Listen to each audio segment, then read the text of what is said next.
That's all I got for personal news. Not really much else. Obviously, a lot of the stuff that I am going to talk about personal news wise is like, you know, I'm on Rolling Stone.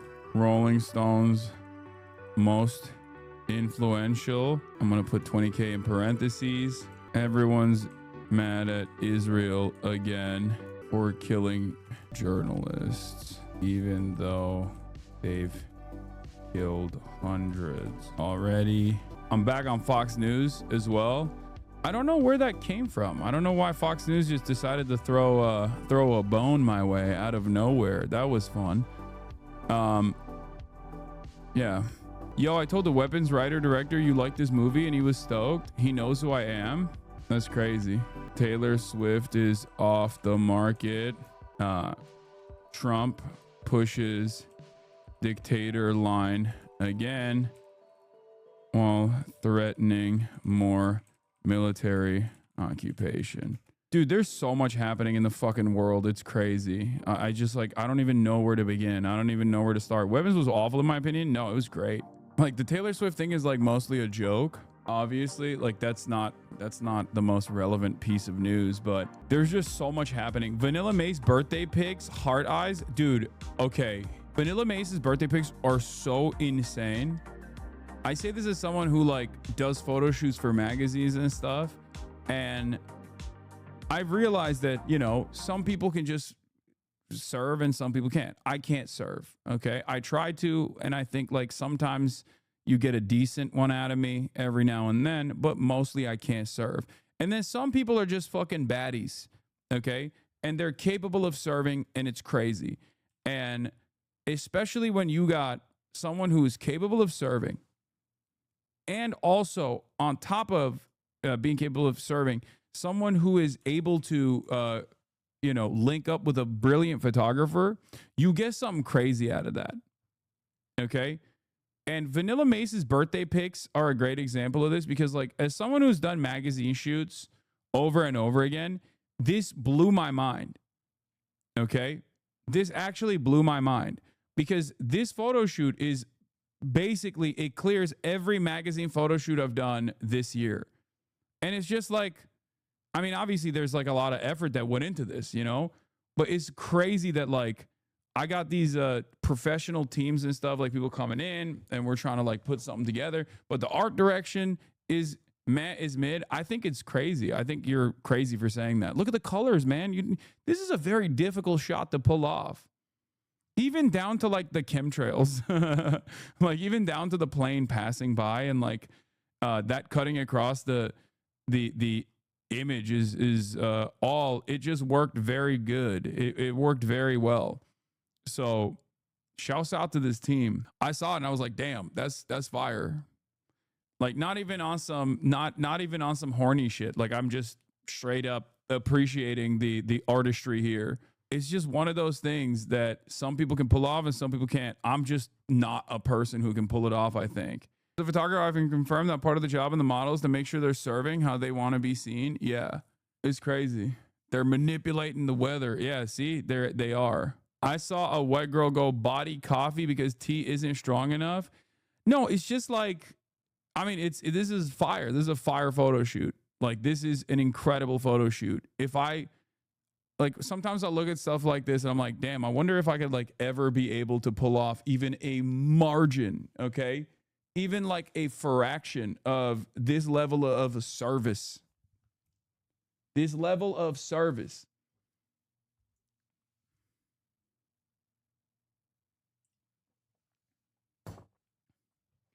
You need to get actual professional pics taken for all the PR, paid PR though, wasted money.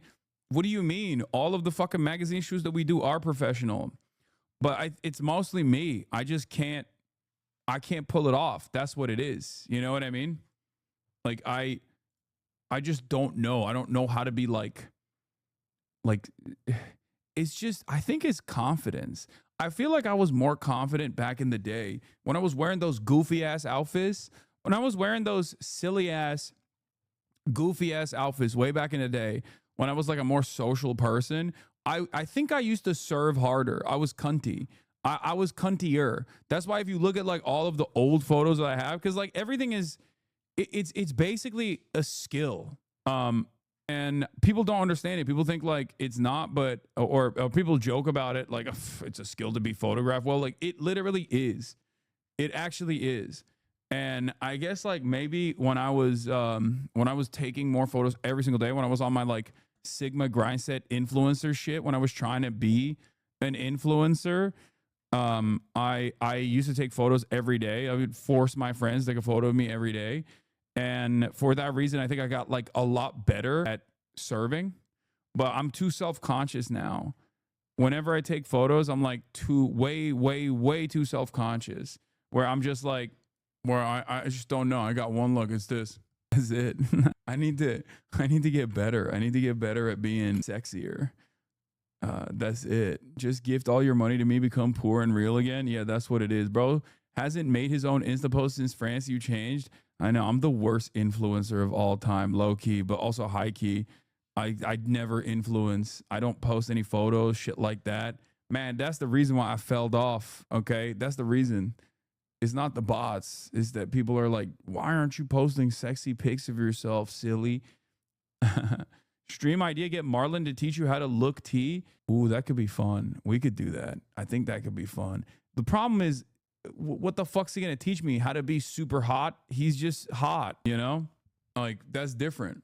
You can't be good at it all, man, but can you parry? Yes, but not very well. I found out that I'm a lot better at I am certainly a lot better at parrying and Sekiro and shit than I am at the Expedition 33. All right, what is this? 10% of my audience, but like 90% of the people that send gifts from Design Lab Apparel, Hassan Birthday Boy Piker. It's a lib cap. Happy late birthday, poo poo. It's about time you had a lib hat in your set. In 50 years, you can tell your kids 2020 was the year we beat Fradophobia. Meg PZ. Finally! All the stupid liberals will stop yelling at me if I wear this hat, right? Incredible gift. Thank you. Oh my God. This is insane. Azan? Okay, buddy. Pogo. I'm attracted to her. But it's just like, for example, 55%. And my personal favorite, of course. This is 90-day reacts. We used to do 90-day reacts, and the community would make like artwork around the 90-day reacts. That's crazy. You used to have a lisp, or is that the mic? I think it might be the microphone, but I have heard people say that I have a lisp. Like that was a thing that people used to bring up. My haters used to bring up. I don't know. Maybe I have a lisp. Lisp. You do slightly. I don't think so, but associate. It comes out when you say the word associate. Associate. What? Where's the lisp? I can tote it. I just need your egg. These are incredible fridge magnets. How did you find these? Absolutely incredible. This is awesome. Wow. I can tote it. Thank you so much, Runny Bunny. This is from Budapest. I'm gonna keep it a buck. It was devastating for me. Today was embarrassing. I tried to do, like I said, I was talking to a Turkish newspaper. So I was trying to talk to them in Turkish, like the entire interview conducted in Turkish. And halfway through, I was like, all right, fuck this. I got to do English. Because it fucked me up. It definitely fucked me up. It was sad. I'm nowhere near as good in Turkish as I am in English. And it's messed up. Speaking of like lisps and whatnot, Turkish is relegated to second language status almost in my life, and that is definitely a sad state of affairs because that's the first language that I spoke my entire goddamn life, and now I find myself in between where obviously my English is very convincing. It's a native tongue level for sure, but at the same time, you know, there are still some issues, some things that get lost in the translation. And it's weird because it's like no one believes me when I say like, oh, this is an ESL problem. Because like sometimes I'm thinking in Turkish, you know, but then I can't even convincingly speak Turkish in a native level. So then people are gonna be like, well, what do you mean? You can't even speak Turkish. So now it's just bad. My English is bad and my Turkish is bad. It just made me sad. It made me sad a little bit. The West has colonized your mind, bro. It's true. It really did. It really did. From Joe. Budapest letters look very interesting, though. Nice paper. Or very shitty paper. One or the other, I cannot tell. We're going to bring the P.O. box back. Don't worry. Well, that's going to happen, too. From bilingual to bye, lingual. All right. Anyway, that's it. Personal news-wise, we got it all. Did we blast off? Did I even blast off? I forgot. Oh, I did. I did blast off. I'm so stupid. Anyway, I dove right into that. But yeah, this morning I woke up and I have another embarrassing story for you guys. This morning I woke up and I remembered that my manager was like, hey, you need to shoot like a video for Rolling Stone. You're in their top 25 most influential. And I was like, oh, sick, dope. Let's do it. Right. And I shot this video for Rolling Stone a while, like last week or a week and a half ago. I can't really remember. And this morning, I go on Twitter and there is all these like posts from, blue checkmark accounts being like, oh, Rolling Stone's top influential, like Hasanabi, I Show Speed, Mr. Beast, right? And I was like, oh, nice. Like the list came out and I thought I was supposed to be on it. But all these accounts that like post this stuff, with the exception of like the Rolling Stones account or whatever, like all the accounts that are on my timeline were posting like, Mr. Beast and all these other content creators on it. And I thought I wasn't on the list. So I literally woke up and I was like, oh, I guess they like took me off the list, or they just like made me do a video for no reason. Only later, when I tuned into my Instagram where Rolling Stones was like looking for a collaboration post, did I realize I actually had made the list.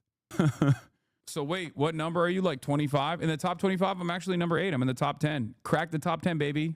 Yeah. Some included you on Twitter, though. No, this is the full list.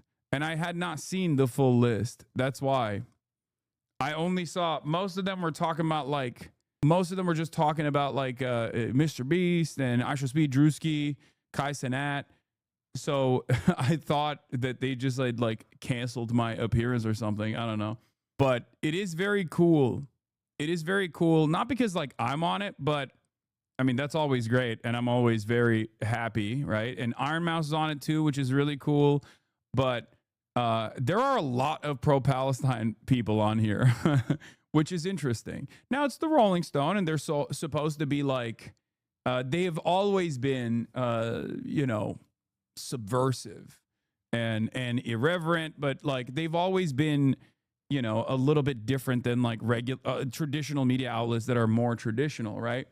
And also some very anti-Palestine law, very vocal ones too. I don't know who the vocal anti-Palestine ones are. Who is anti-Palestine on that list? Is Dave Porkboy's on it. Yeah, that makes sense.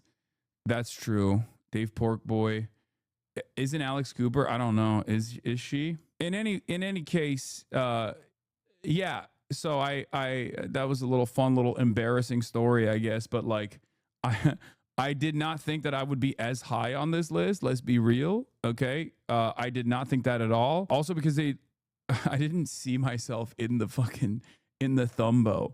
So I just genuinely thought they just didn't put me in the list and they made me do that video promo for no reason. But yeah, only number 8. Dude, are you kidding me? There's like way more influential people on here than myself on this list.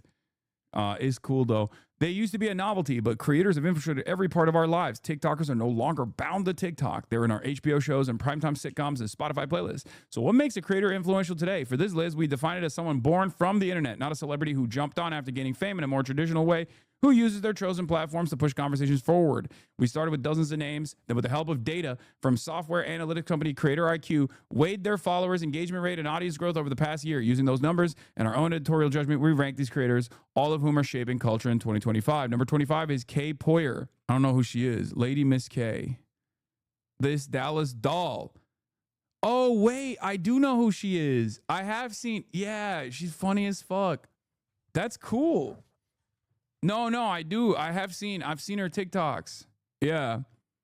You got Brandon Edelman, a little grit and a lot of gay chaos for Brandon Edelman, 29, to go from cog in the fashion world to full-time creator.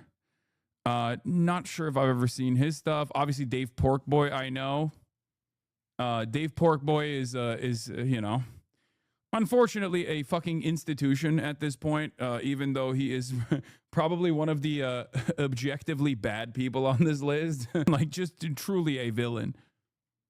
Dave Porkboy, 48, may have gotten his launch starting the early 2000s raunch site Barstool Sports, but as he has grown that into an online empire, he sold his company for $551 million, all this stuff, you know. Meredith Hayden, Wishbone Kitchen, built her career embracing life's little luxuries, whether it's homemade ice cream with fresh peaches or tomato butter bake. I don't know who this is. Alex Earl, most marketable personality. TikTok's most marketable personality, Alex Earl, 24, is at another big year. She appeared in a Super Bowl commercial, became an investor in canned cocktail brand Sip Margs, and announced to be the upcoming season 34 on Daisy with the Stars. After leaving Alex Cooper's Unwell Network. Wait, that's a different Alex? Wait. There's two different blonde women named Alex, and one is with an I and one is with an E. Isn't this the Call Your Daddy chick? Is this not the Call Your Daddy girl? No fucking way you are telling me right now, honest to God, that the Call Your Father girl, Call Your Daddy girl is a different... Stop. This woman is a different woman than that one. This is a different woman. This, bro, be absolutely for fucking real with me right now. You are making a joke. You are fibbing. You are joking. That is the same woman, bro. You are so face blind. No, that's the same woman. She just got different makeup on. They don't even look the same. Okay, bro, y'all are fucking, that's crazy. What does she do? This is another TikToker, vlogcast, hot mess with Alex Earl. It's almost been 3 years. I've literally been doing this, and question is making something to last. One is more Republican coded. Shut the fuck up. What? Which one? Which one is more Republican coded? One is MAGA. The other one is a liberal. See, this is what I mean, okay? This is what I mean. Remember when I was having this conversation with Hassan Minhaj, where I was like, bro, America's not ready for one Hassan, let alone two Hassans that are doing like political satire, political commentary. Like, it's just not going to happen. Like, two Muslim Hassans, that's crazy. You can have a million Johns. You can have a million Alexes, some of which apparently are direct carbon copies of one another, and it doesn't even matter. Alex Earl is a TikToker who dates a Miami Dolphins player and is very MAGA. All criticism of capitalism is subsumed by it. Those who attack it end up reinforcing it.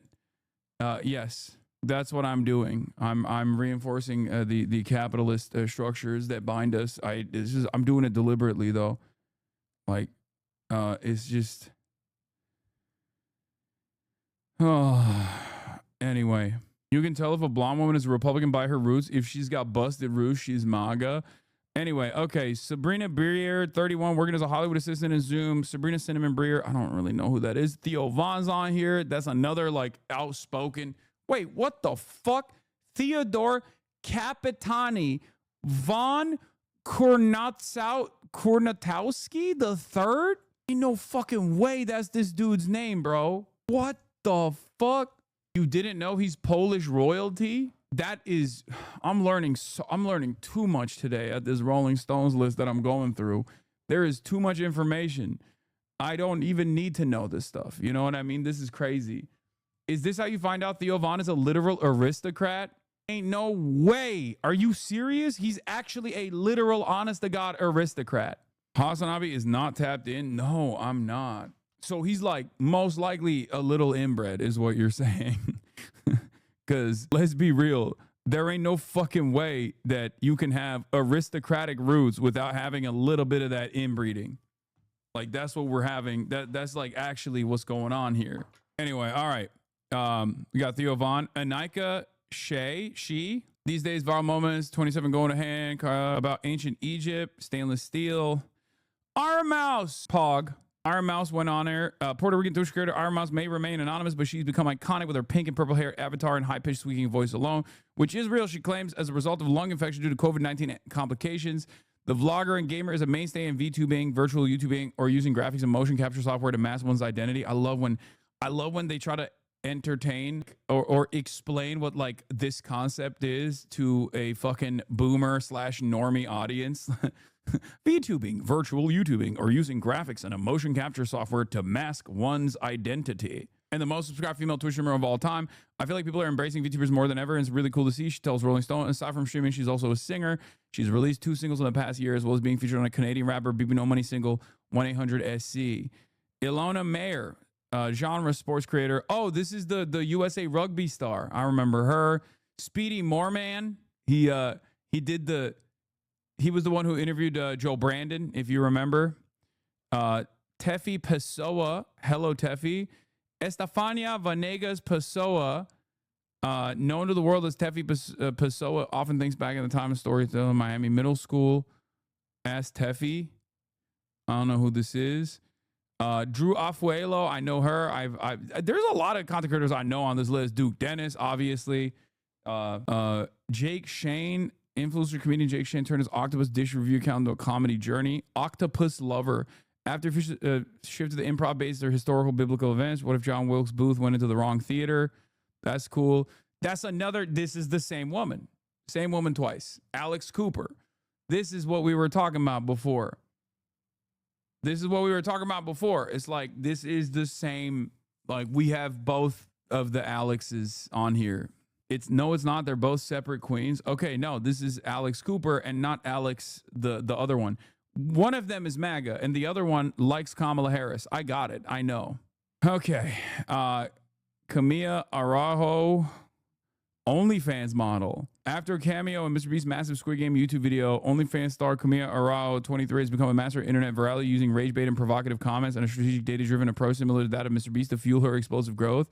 Reflects a growing class of Gen Z influencers who OnlyFans as a springboard into mainstream internet fame. She's part of the Bop House, the mega viral OnlyFans content house, and runs her own social media consultancy, but that's just, I want to be everywhere, she says. I want to be unavoidable. That's so crazy because that's that's something I say all the time as well, as far as protesting. Arahojo. Damn. Handle, Hasanabi, genre, political streamer, subscribers 10.5 million. The biggest socialist in streaming isn't slowing down. People are looking for someone willing to fight against the Trump administration, Piker says, and he's up for the job. Piker 33 covered the LA ICE protests, interviewed leftist leader Jean-Luc Mélenchon in France, toured Queens with New York City mayoral candidate Zohran Mamdani, and visited the headquarters of the Japanese Communist Party. Freedom of speech is top of mind. He was detained by border security and questioned about his political views when returning from a trip abroad in May. That was an interesting experience, he jokes, and yet his recent international focus is no accident. It's about solidarity with other working class movements all around the world, he says. It's a united struggle. Boom. You almost cleared Mr. Beast. Yeah, that's crazy. Like, having me be so close to Mr. Beast and all these other actual massive content creators is kind of wild. I'm not going to lie. This is I don't know what they were doing over there. They went nutty mode on the woke side, you know?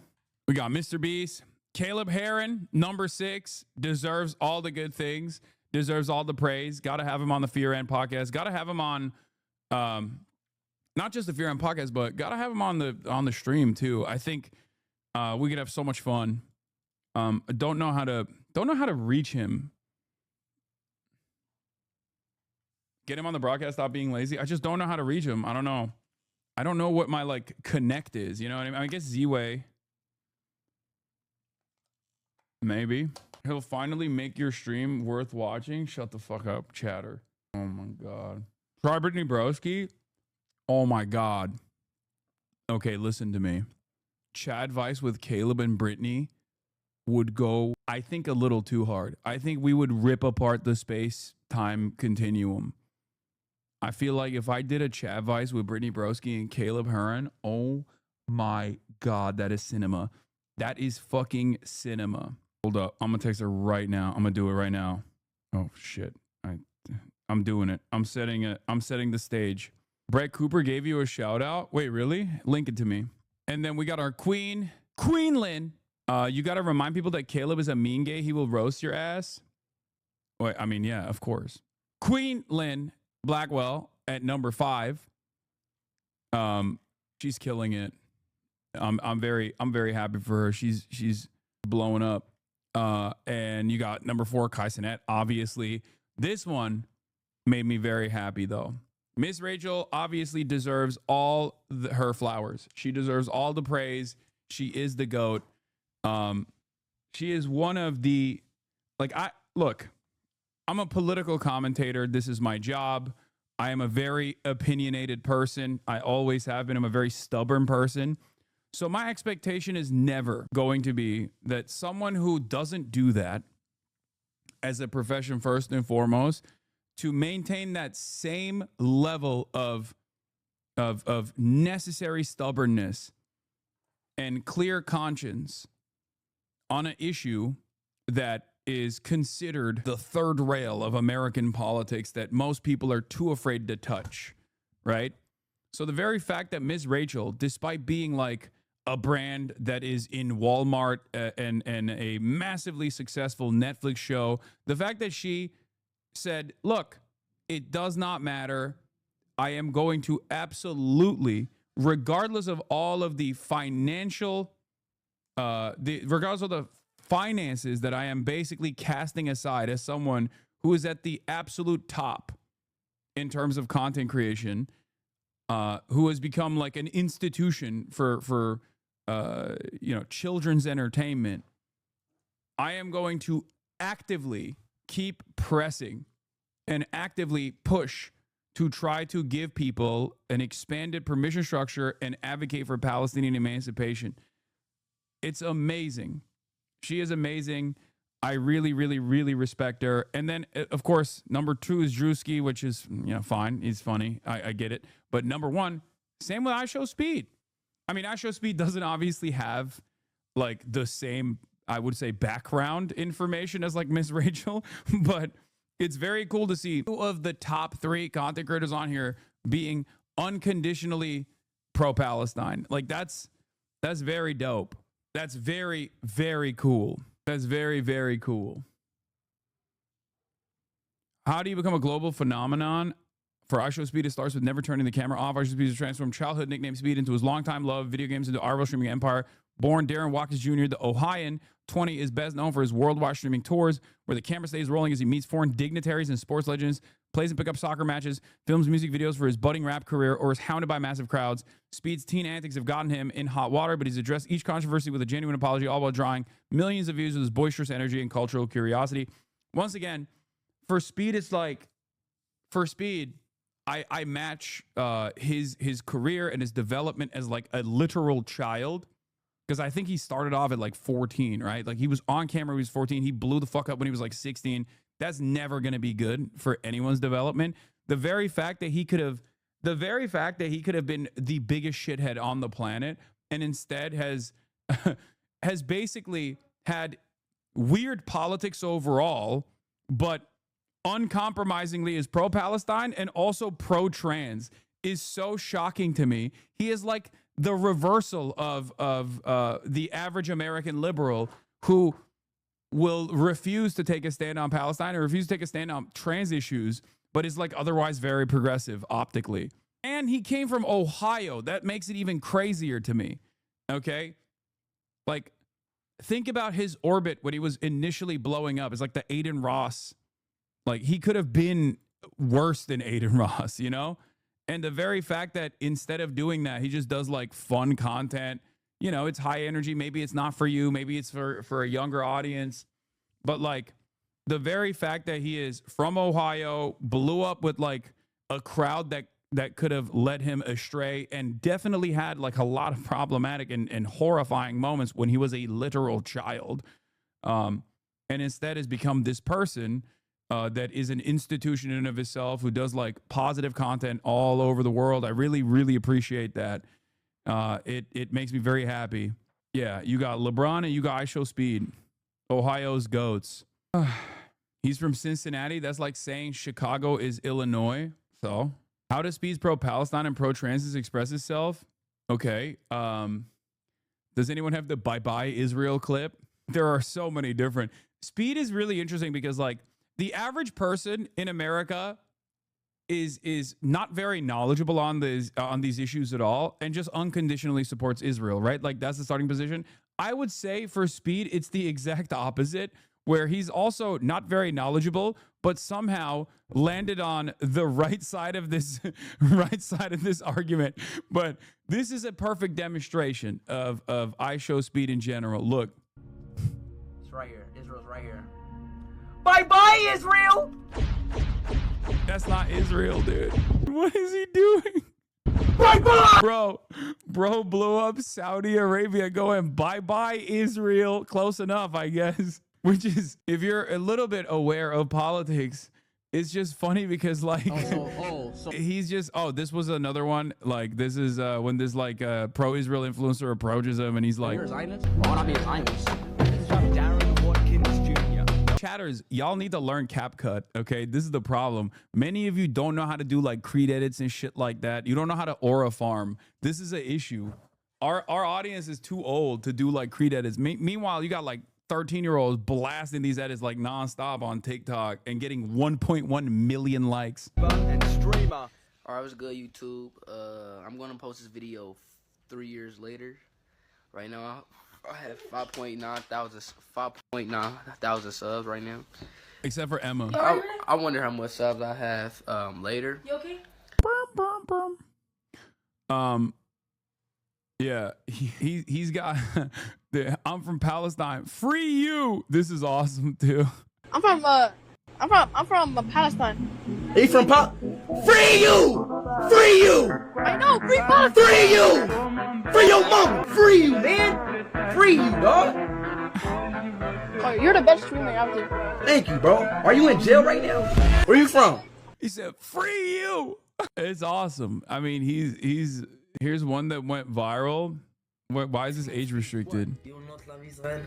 Bro, I never said I don't love Israel. Speed. What? You will not love Israel. Bro, You not love Israel. I never said I don't love Israel. I said free Palestine. That's what I said. No. One moment. Palestine not good, friend. No, bro. Palestine people is dying. What do you mean is no? What do you mean no? Israel is here, not Palestine. Palestine dead.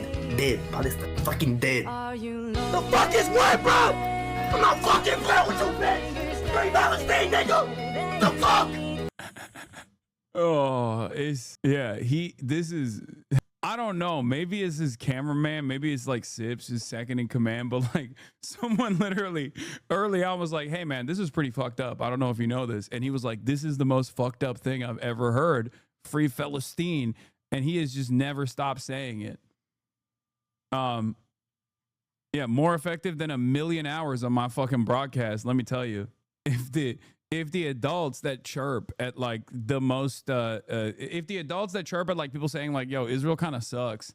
If they only knew that a bunch of the teenagers are totally fucking anti-Israel because of the most popular Luffy ass content creator, like, because his advocacy quite literally is not dissimilar to Luffy, who he loves obviously as well.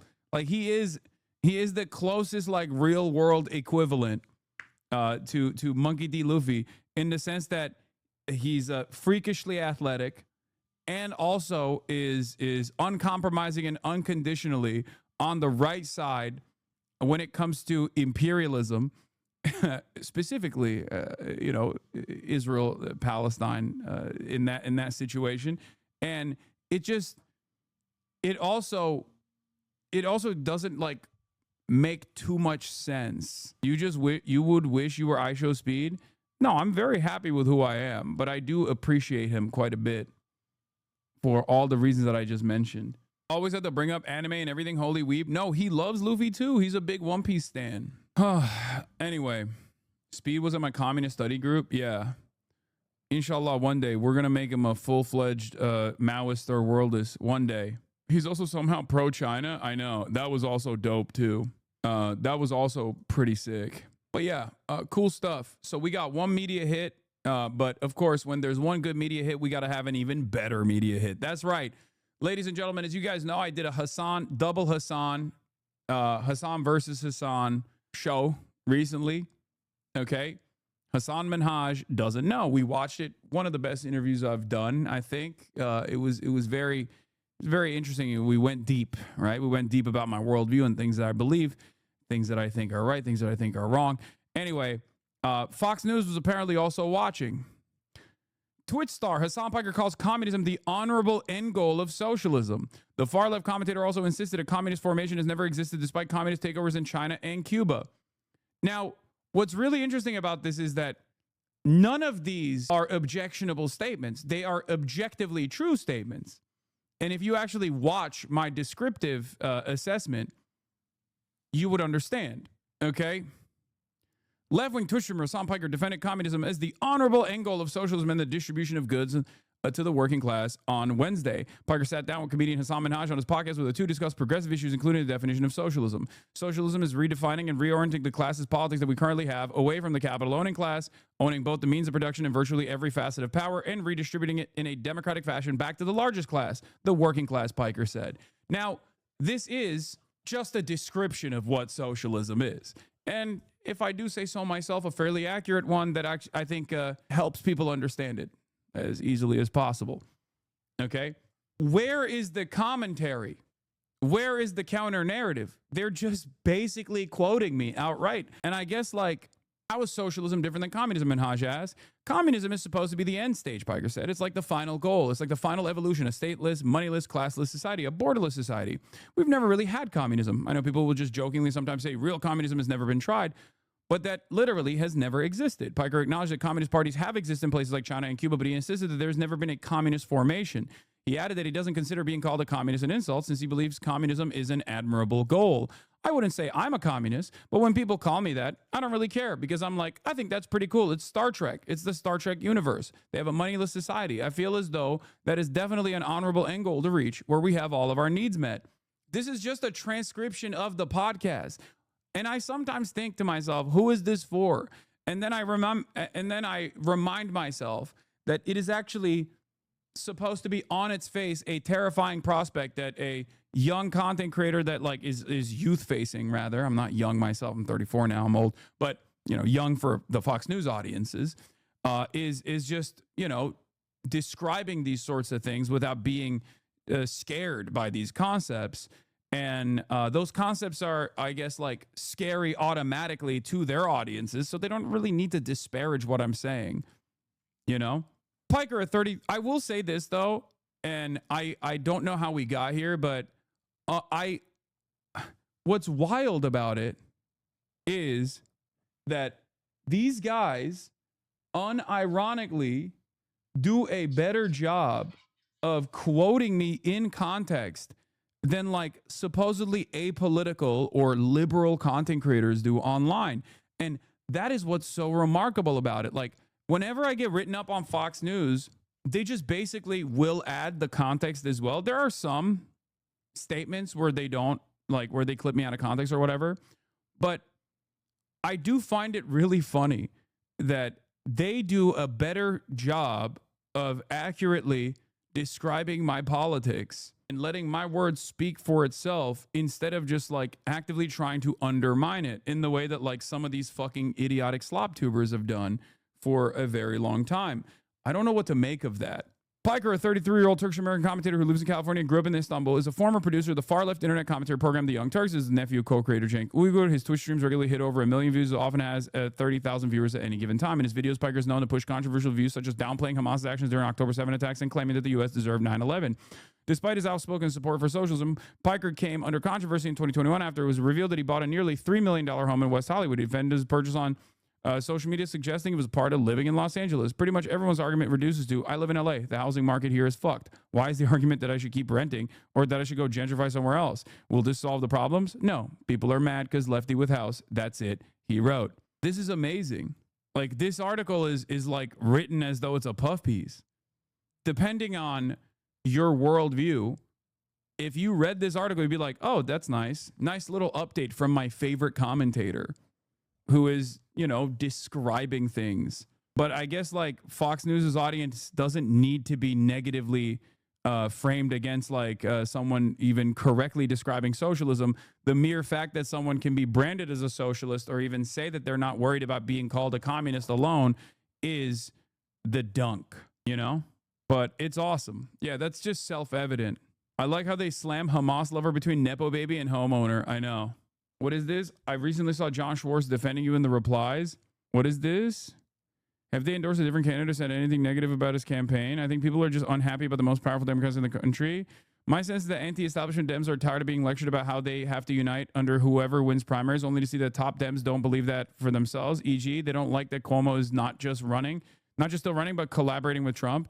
And your guy, Mamdani, codes up to people like Hassan Piker, who said America deserved 9/11. I hate to have to tell you that if the Democratic Party has any success in the future, it's going to be because of a lot of people like Hassan Piker. Respect. If anything, it's an easy grift to monetize people's outrage, anger, and fear, but it's exclusively a self-enriching endeavor.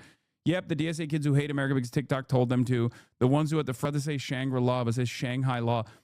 Any longer will run back to Iowa. That's a ringing endorsement of a party. These guys live in fantasy land. The people are not angry because TikTok told them to be angry. The people are angry because they can't fucking pay for things. Okay? And these guys live in La La Land, ironically constantly pointing the finger at blame at everyone else, assuming that everyone else is actually living in fucking La La Land. No, dude, there is a reason. And it's not because like the youth have been brainwashed by myself into believing, a dictatorship of the proletariat is the proper way to go about it. The reason why people have arrived at this conclusion is because they've run out of options. They've run out of options, and there are no clear-cut solutions in the current existing methods that are readily available in our duopoly.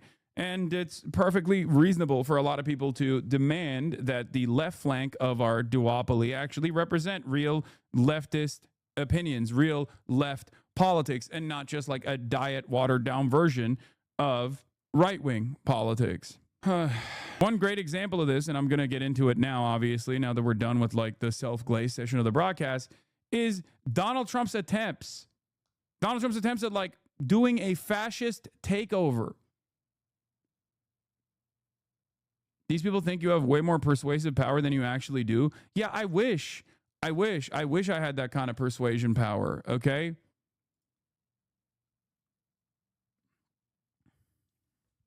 I've seen some people call this MAGA on the left. Yes, those people are Dem diehards, Dem loyalists that don't want the Democratic Party to change for some weird reason. But if it were to change overnight and become like even a socialist party, those guys would change as well, because they simply want a seat at the table. They want the Democrats to give them like a consulting fee. And that's the reason why they do it. They hitch their wagon to any party, even a dying one like the Democrats. That's the reason why they engage in fucking loser talk. Okay?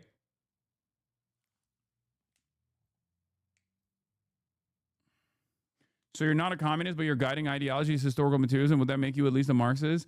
I just don't define myself by any of these terms. I have no interest in dogmatic thinking.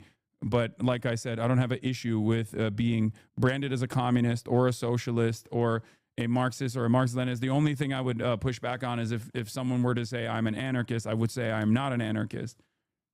That's it. That's it. You were once a Marxist? Who's to say I'm not still?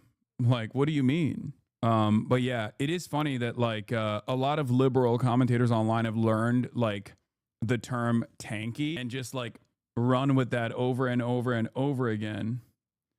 Oh, she mentions you at 1412. Blamed for this dangerous and scary protein craze. They did a whole profile on Hassan Piker where they said that because he worked out, because he has like visible abs and flexes and posts photos on his Instagram, and then that he has a MAGA body. Like, they are saying the quiet part out loud. They are acknowledging that health is not important to them, that fitness is a right-wing thing.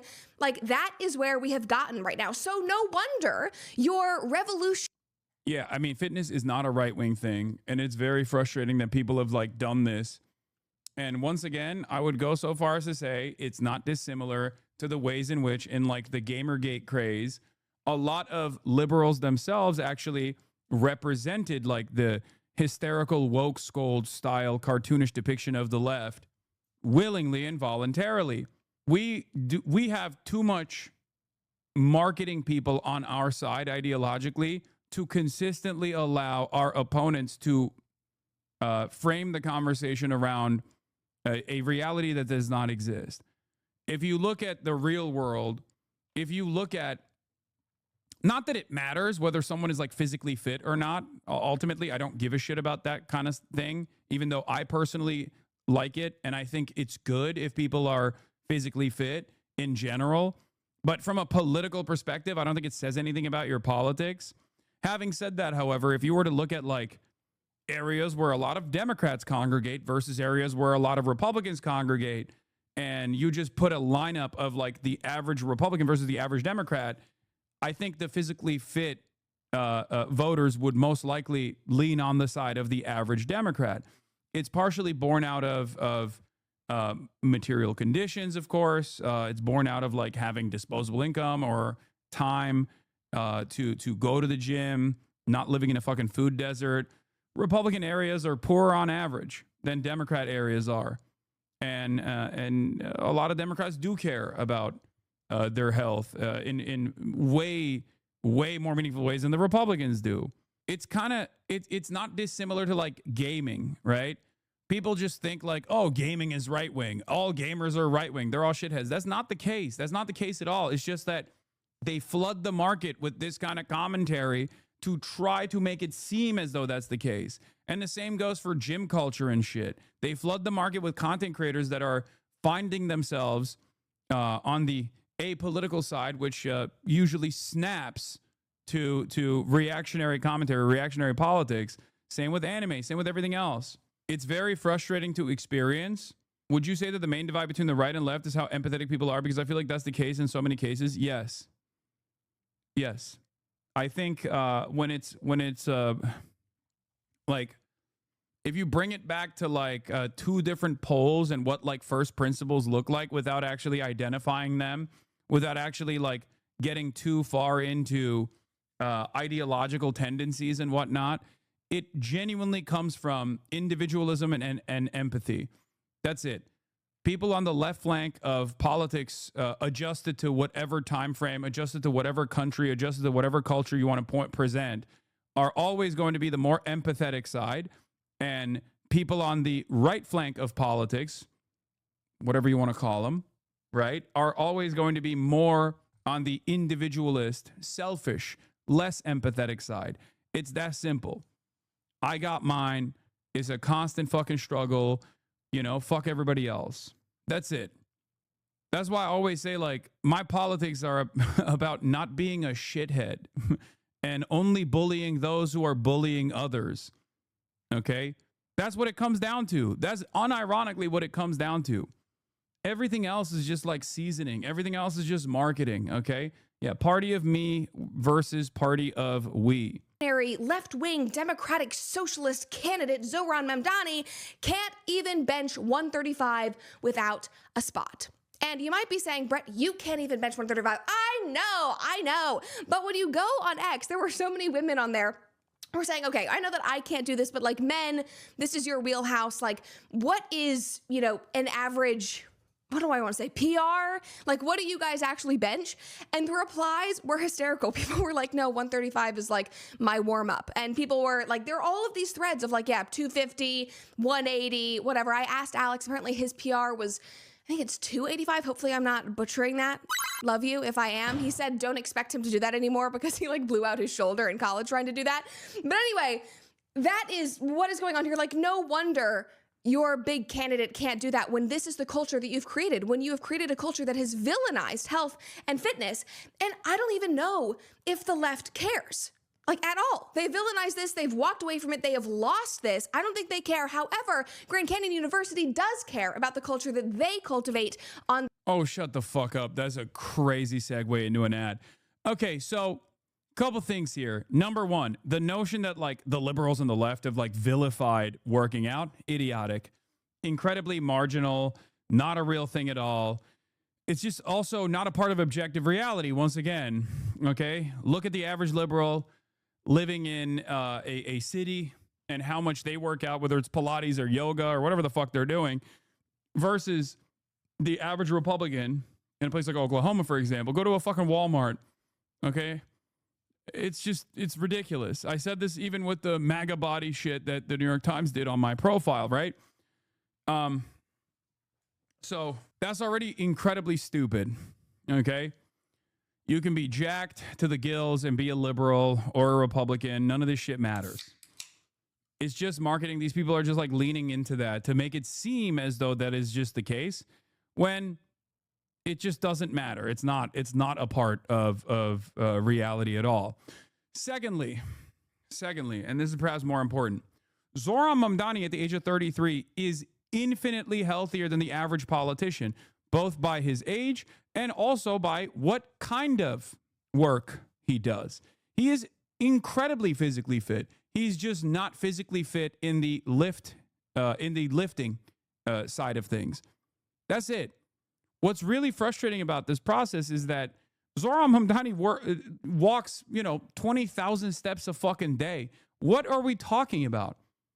Get any right-wing Republican or even someone like myself. I work out all the goddamn time. I wouldn't be able to keep up with him. I wouldn't be able to walk the entire island of Manhattan. It's just a different kind of fit. Okay?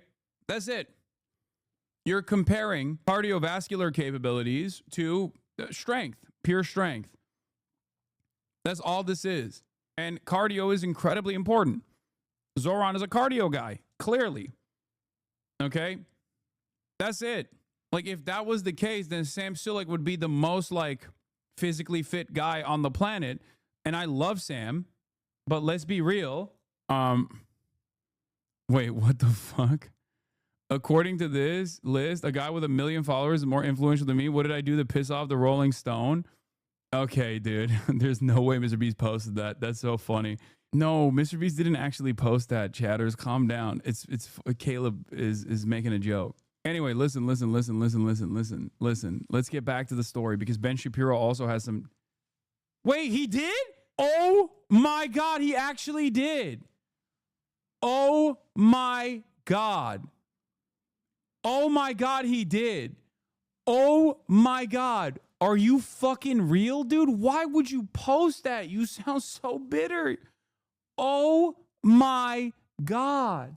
That is crazy, bro. You're Mr. fucking Beast. Why the fuck do you care about where you landed on the Rolling Stones influential list?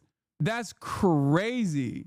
I genuinely thought that he would have the wherewithal not. He would have the wherewithal not to post some shit like that. That's fucking hilarious. Motherfuckers' faces on Walmart shelves. Yeah, what the fuck? That's crazy, bro. That's not a good look, man. Delete that shit. What the fuck? That's funny. That's hilarious. Does he think the Rolling Stones are in charge of the Rolling Stone magazine? Maybe. He's a corporate psycho who plans everything to maximize user growth, store bitch fit. No. It's for that very reason. It's for that very reason that it doesn't make any damn sense. What is this? There's no difference between people like this and a jihadist. You're all complete and utter psychopaths. Oh yeah, Valentina Gomez is up to her tricks again. She's trying to make waves again. Hold on, we'll do that. We'll cover it. This is so stupid. This is so dumb. What is this? Go woke, go broke. We're officially done. America's over. Ay, fucking Christ. All right, whatever. Let me get back to the workout one, okay? Zoran Mamdani working out. The notion that right-wingers work out more than leftists do or liberals do, all this stuff is bullshit, is ridiculous, is so dumb. But no one, and I mean no one, is dumber than Ben Shapiro talking about this. Because Brett Cooper gets into it and she's doing all the fucking back and forth. She's yapping. Recalibrate and hit the gym. But we got to talk about Ben Shabibo coming out and also swinging as Zoran Mamdani. So that you can bench more than 135 and be stronger than Mamdani, including myself. Anyway, moving on back to the left and them caring about their culture.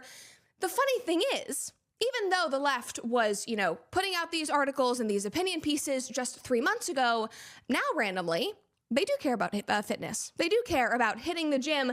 And that's because they've realized that it's losing them votes. Because remember, a few months ago... Dude, no, this is not real. No one cares. Are you kidding me? No one is like, oh, I'm not going to vote for the Democrats because they don't lift weights. Donald Trump is the president, okay? Donald Trump can't even walk up a flight of stairs. Joe Biden, at the age of 854, was more physically fit than Joe Biden, and his brain, Joe Biden was more physically fit at the age of 900 than Donald Trump, and his brain was leaking out of his fucking ear. Okay? Shut the fuck up. This is so dumb. Nobody gives a fuck about how much you can lift, how much you can bench. When it comes to politics, put the policies in the bag. That's it. What is happening? Why does everybody entertain these idiotic arguments? I can't stand this shit, dude. Oh, this person can bench press this much. This person can bench press that much. It's like, who cares? Leftists are mad at you. Lol, what is this? Isn't Hassan the guy who coined blue anon for vote blue no matter who people? Yeah, that's so funny. This motherfucker is using my terminology against me to claim that I'm like racial mad owl. Anyway, Ben said he puts up 200, dog. It took me a year lifting it 6 days a week to reach those numbers. Yeah, I don't think it's correct. I think Ben is lying, but we'll get to that in a second. We'll get to the Ben Shapiro clip in a second. We're doing more Ben Shapiro than ever on this broadcast this past week. It is like it's 2020 all over again. Okay. Right around the time that all those articles were coming out, that hit piece about me came out, the Democrats announced that they were going to be investing $20 million in order to figure out how to win back young men. Now, one of the things that they discovered after this incredible research into the syntax and the interest of young American men is that men are going to the gym. So Democrats should be as well. One MSNBC opinion piece talked about this, and in this article... Do you article... even vote, bro? Democrats should look at new voters at the gym. Oh, God. Okay. How is Zohran Mamdani so much better at captivating the attention of young voters, young men especially, white men too, than anybody else that's running for the same fucking office, and he can't outlift Andrew Cuomo, Curtis Sliwa, or fucking Eric Adams? How is that possible then? Turns out it has nothing to do with fucking what your bench press is, bro. These people are so dumb. What are we doing? What is this conversation? American politics has to be about everything but politics, okay? Politics, simply put, is about distribution of resources, power, and the continuation of said distribution with violence. Who gets to do violence? Who are the victims of said violence? That's what politics is. In America, on the other hand, politics is anything but what politics actually is, okay? It's about how much you can bench press. It's about whether you put Dijon mustard. It's about whether you wear like whatever the fuck you're wearing. It's all about whatever commodities you're consuming. Are you a Labubu consumer? Are you a Labubu matcha enjoyer? Do you drink raw milk? None of this is about politics, man. When we're talking about actual politicians, what matters is their fucking policies. What the fuck? And Democrats entertain this idiotic notion as well. Cracker Barrel logos. Are they woke? Are they unwoke? What's going on there? It's so stupid. Oh my God. Oh my Lord. And that is by design, by the way. The reason why American politics is about anything but actual policy and actual politics, how we distribute the finite resources that we have, is by design, because both parties in the duopoly do not stand for the working class. So no one is actually out there invested in truly trying to reverse the trajectory that we're heading in the direction of. That's the reason why everybody plays their own version of the same fucking damn equation, where they have to just be like, oh yeah, I'm a leftist because I work out, or this person is right wing because they drink raw milk and eat 12 eggs a day. Shut the fuck up. What the fuck? What are we doing? What are we doing? God damn, dude. The reason why Zohran was able to cut away from that noise is because he was issue focused. That's it. That's it.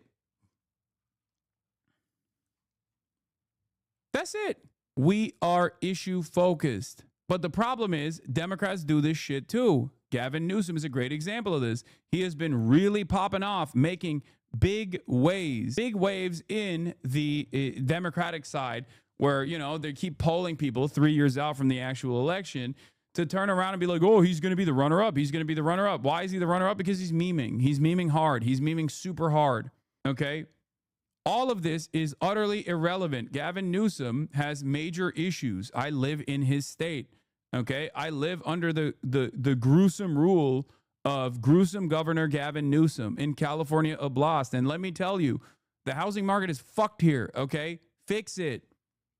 Meanwhile, what his goals are is to not fix it. He is Mr. Veto. Okay? Every goddamn election cycle, there's another ballot measure that's like, let's implement communism in California for all people living on California soil. And then those ballot measures will get passed by like 80% margins. And then gruesome Governor Gavin Newsom will turn around and veto it. He'll be like, nah. Oh, I'm sorry. Did you say kill homeless people? That's what I'm going to do. It's so fucking stupid. And it sucks. It sucks because people eat this shit up.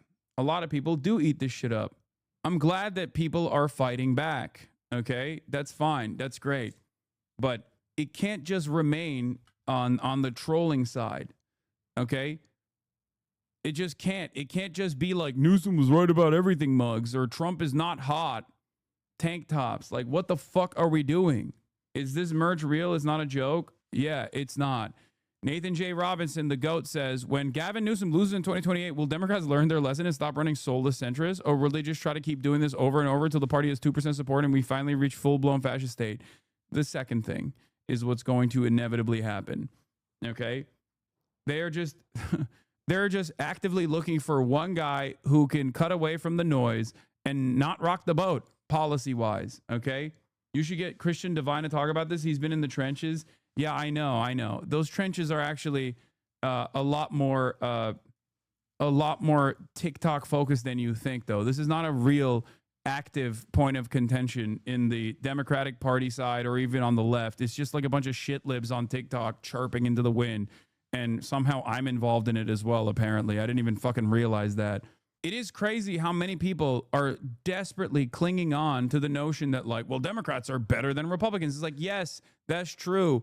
But you can't actually win a fucking election by being marginally better with the expectation that, like, Republicans are just going to fumble the bag eventually and you'll eke out like a marginal victory over them. We want pure domination. We want actual change. Many people do. I'm trying to convince my lib parents that this trolling stuff is not accomplishing anything and they just don't get it. They think this is a way to show how ridiculous Trump is and that it's working and people will realize and come to their senses. No, this is just catharsis for liberals. It's nothing. Yeah. This is low-key even less consequential than like the oligarchy tour, which in many respects is also a fucking a pressure valve for liberals and leftists alike to feel good, to be like, oh yeah, we're doing something. Like there's a group of people around me that like also agree with me. And that's fine. That's not a bad thing, but it just can't be the only thing. Okay. I'm not going to fucking sit here and just say like, oh, memeing against Trump is bad. It's not. Okay. Actively pushing against Trump is good. Even redistricting. I gave Gavin Newsom credit for that, right? Redistricting to cook the books, to secure more Democrat districts for Congress is a good thing. It's not a bad thing. But if that's all you stay at, if that's all you do, it's not going to be enough. Like if you're redistricting to put forth more Democrat seats, okay, more comfortable Democrat victories in a state like California, but then those seats are filled with the most annoying centrist, pro-Israel, pro-Raytheon liberals out there who are going to come out and be like, yeah, I think we should say fuck trans people actually, and continue doing that same Democratic Party approach of capitulating to right-wing framing on issues instead of actively fighting against the right-wingers and yelling from the mountaintops about how America is experiencing a fucking fascist takeover with like literal military occupation of major cities. You know, something that people can see with their own two fucking eyes if they don't counter message against the wave of Republican initiatives happening all around us, spearheaded by an incompetent fascist madman like Donald Trump, then what the fuck are we doing? It's just like utterly worthless. It's idiotic. Have you seen JB address this yesterday? He did well, in my opinion, way better than New Scum. Yeah, I think JB Pritzker, despite being a billionaire and despite having a litany of other issues that is born out of being immensely fortunate, immensely wealthy, is a pretty solid governor. I will say that. Like in comparison to other Democrat governors, he's up there. He's definitely a big, I don't mean this because he's a big boy, but he's definitely doing well, okay? He is definitely doing better than others. Both on the communication side, both on the policy side, he's doing well, okay? Obviously, you know, people are saying he is, what at what point are you going to stop this Menshevik kowtowing to this ruling class party? I told you already, when you set up an alternative that is actually viable, I'll be there, okay? I'll stand by your side. In the absence of that, utilizing the existing ways to make a dent, to reach a broader audience, to gain legitimacy is the way to go. That's it. There's nothing you can do about it, okay? It's so fucking stupid. It's so stupid. Here, I'll give you a great example. If Zohran Mamdani was like trying to run as a third-party candidate, okay, instead of running in the Democratic primary, you would not know who he is. I probably wouldn't know who he is. No one would know who he is. He would not win, okay? It's that simple. If Zohran was a third-party mayoral candidate, you would not know who the fuck Zohran Mamdani is. But the very fact that you do know who the fuck Zohran Mamdani is because he was able to utilize the pre-existing avenues of power, okay, without compromising on his message. That's it. That's what we need to keep doing. And on the other side, if you are actively trying to develop an alternative, develop a third party, okay, if you are actively trying to develop an alternative third party that's like actively trying to win local office and gain power, then that's great. But that's going to take a long ass fucking time. And I don't see a lot of people doing that sincerely. I only see a lot of people complaining. Okay. That's it. That's it. Hey, use the broken ass system to fight the system. That'll work. I mean, it does. That's the only option we have. It's not like I'm saying, it's not like I am personally saying that I am completely against like a real working class party that is built, okay, that I would stand against it. I think it's a great example with what you're seeing with Jeremy Corbyn in the UK, okay? That's awesome. There are many fears from, you know, my Irish and British friends that I've spoken to on this, okay, that have warned about like potentially splitting the vote. Hopefully they will be able to captivate the attention of like a lot of diehard loyalists to the Labour Party, realizing that the Labour Party is basically just a watered down version of the Tories now, and will move in that direction, and then they will be able to actively win power. And I'm totally on board with that. Okay. There is no issue with that. I love Corbyn. Corbyn is one of my favorite Western politicians, if not the best. Okay. But as it stands in the United States of America, you have to use the existing avenues to your advantage. If that wasn't the case, then the Democrats wouldn't be actively trying to undermine their left flank with regular frequency. Okay. That is what they're trying to do because they're worried about this like left-wing momentum that exists within the base of support for the Democratic Party. People want more candidates like Zohran. Okay. They do. Liberals love that shit. People just come in here and go, how long until we stop settling for this BS corporate monopolized political playing field? I know there's not many options. You have to analyze the existing system that we exist under. Okay. You have to look at it and you have to calculate your attempts with respect to what the current material realities look like, what the current system of politics looks like in the United States of America. Okay. Not using an existing avenue that's just right there by getting your message in front of as many people as you physically possibly can is stupid. Dude, fuck splitting the vote argument. No, I'm not. That's not an argument. I hope that people will wake up to the reality of the Labour Party in the UK and go vote for Corbyn's party is what I am saying. Holy fuck.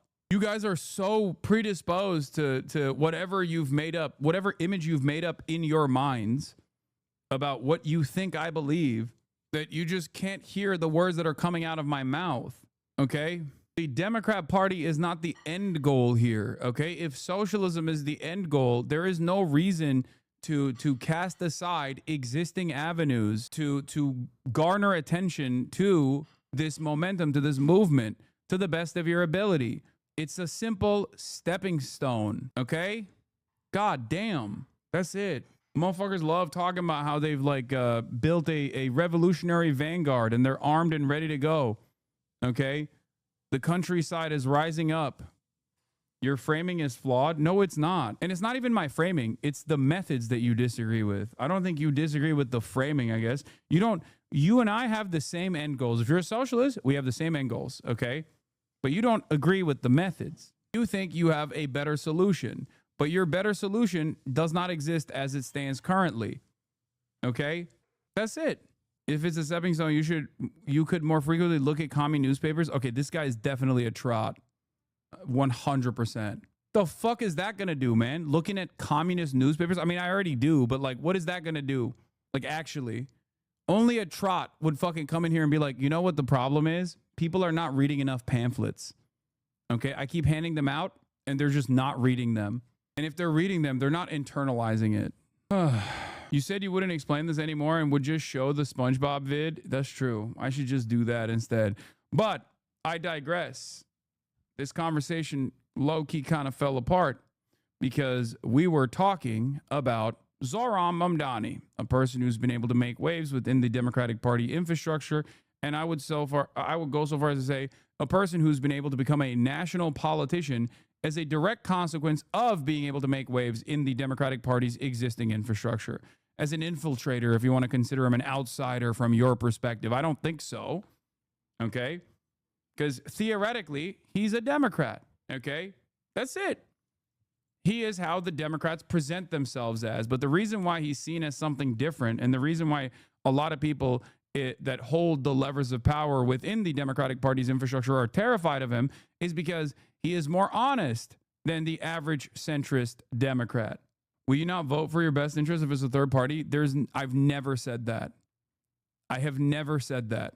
What the fuck do you mean? Anyway, but Zohran Mamdani, I think what you're saying is true, but there are fascists running the country. I don't believe we can just vote our way out of this. That's not my argument. That has never been my argument.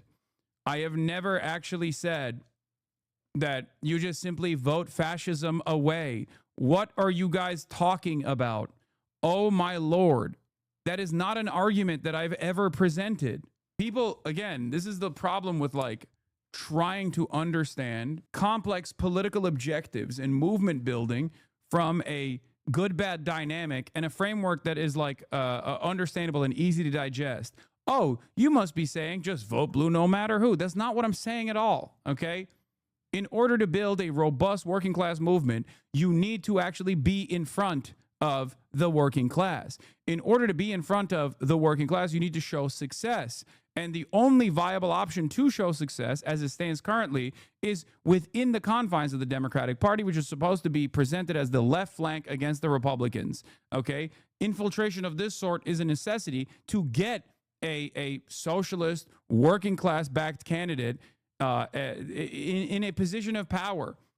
Okay? The easiest explainer here is, in spite of your disagreements, and mine certainly as well, with Bernie Sanders' 2016 run in the primaries played a formative role in growing at least broad awareness, which is a necessity, okay?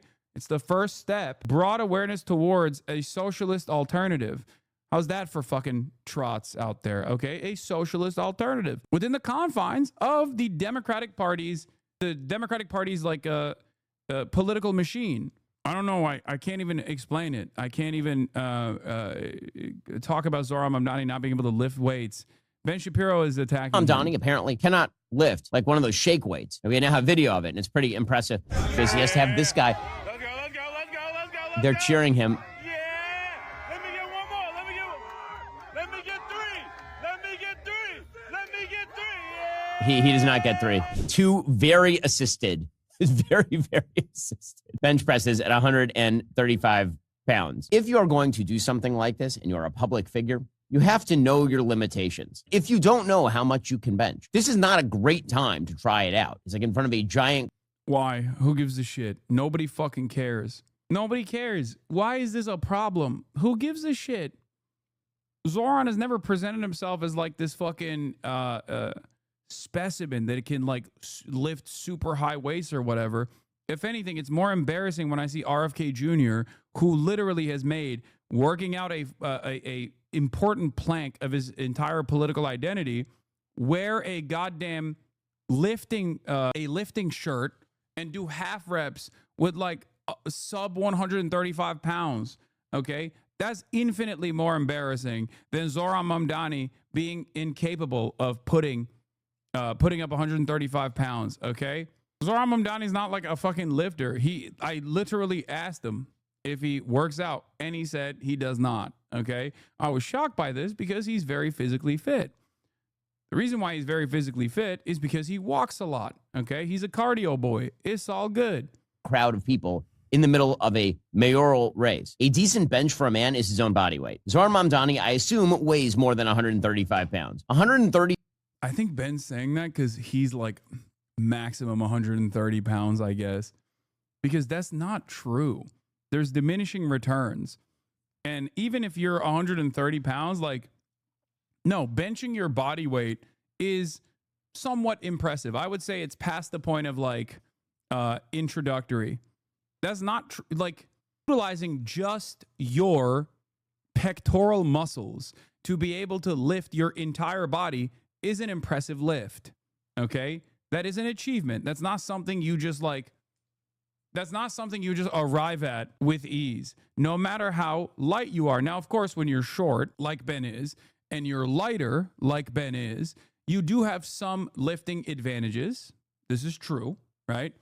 That's why the memes are, you know, someone who's like 5'6" can just like touch a weight and then immediately become brolic.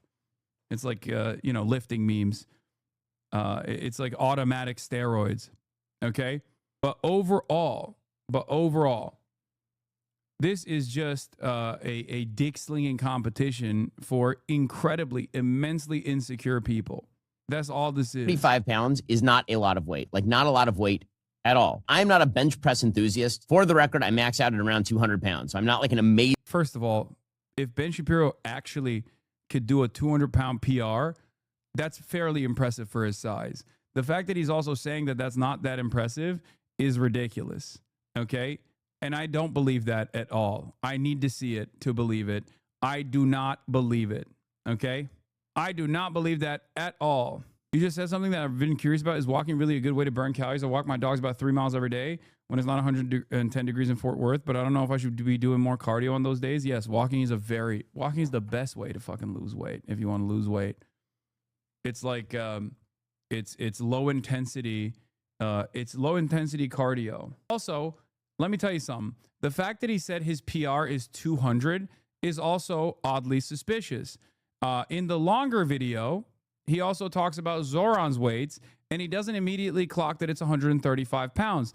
Every person, every novice lifter that's been inside of a gym immediately knows one 45-pound plate on one side and 145 plate on the other side is introductory. It's 135 pounds.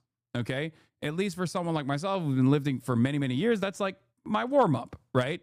It's not, if you have a lot of experience in this field, this is a warm up weight. Like, let's be real. Okay. That doesn't mean anything though, because for someone like myself, it might be a warm up, but for many others, it's, you know, a fairly high amount of weight, and that is perfectly fine. Okay. But everybody knows instantly what 135 pounds is if they have worked out at all. Okay. I was 2 plates, 135, like as in 1 plate on one side and 1 plate on the other. 2 plates also more commonly means 225 pounds, which is 245 plates on one side and 245 plates on the other. The bar itself is also 45 pounds.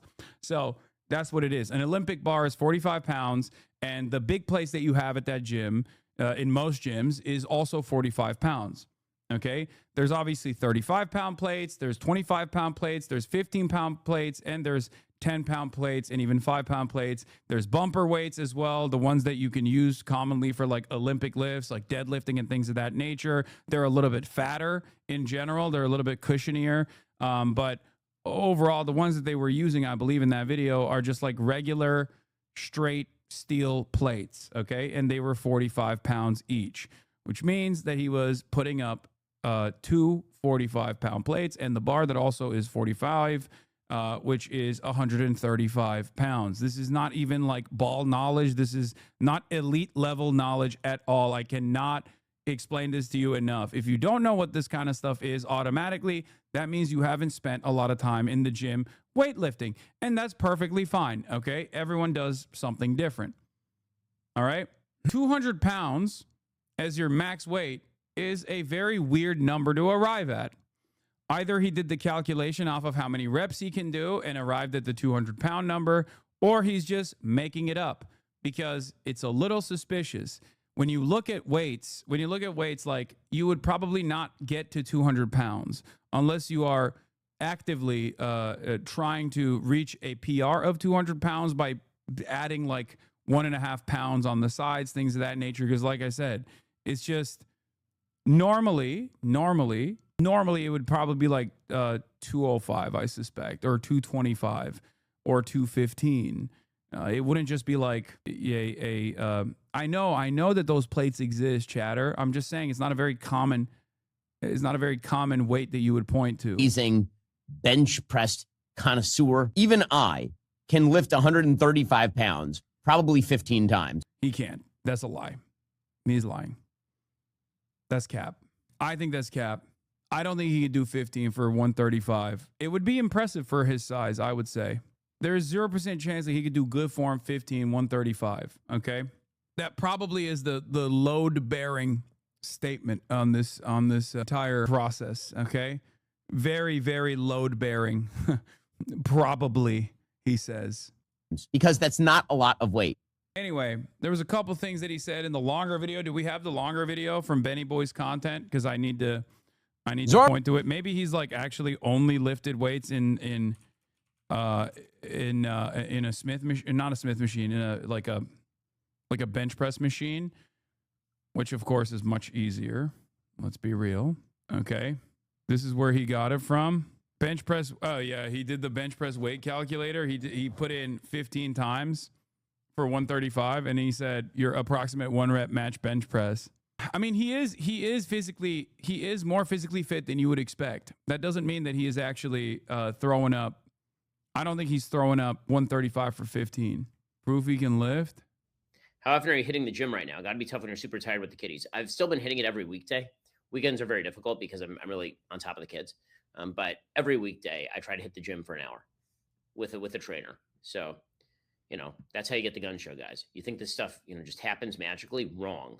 Okay, we are late for the gun show, so let me do that real fast because we're gonna hit the end of this thing real fast here.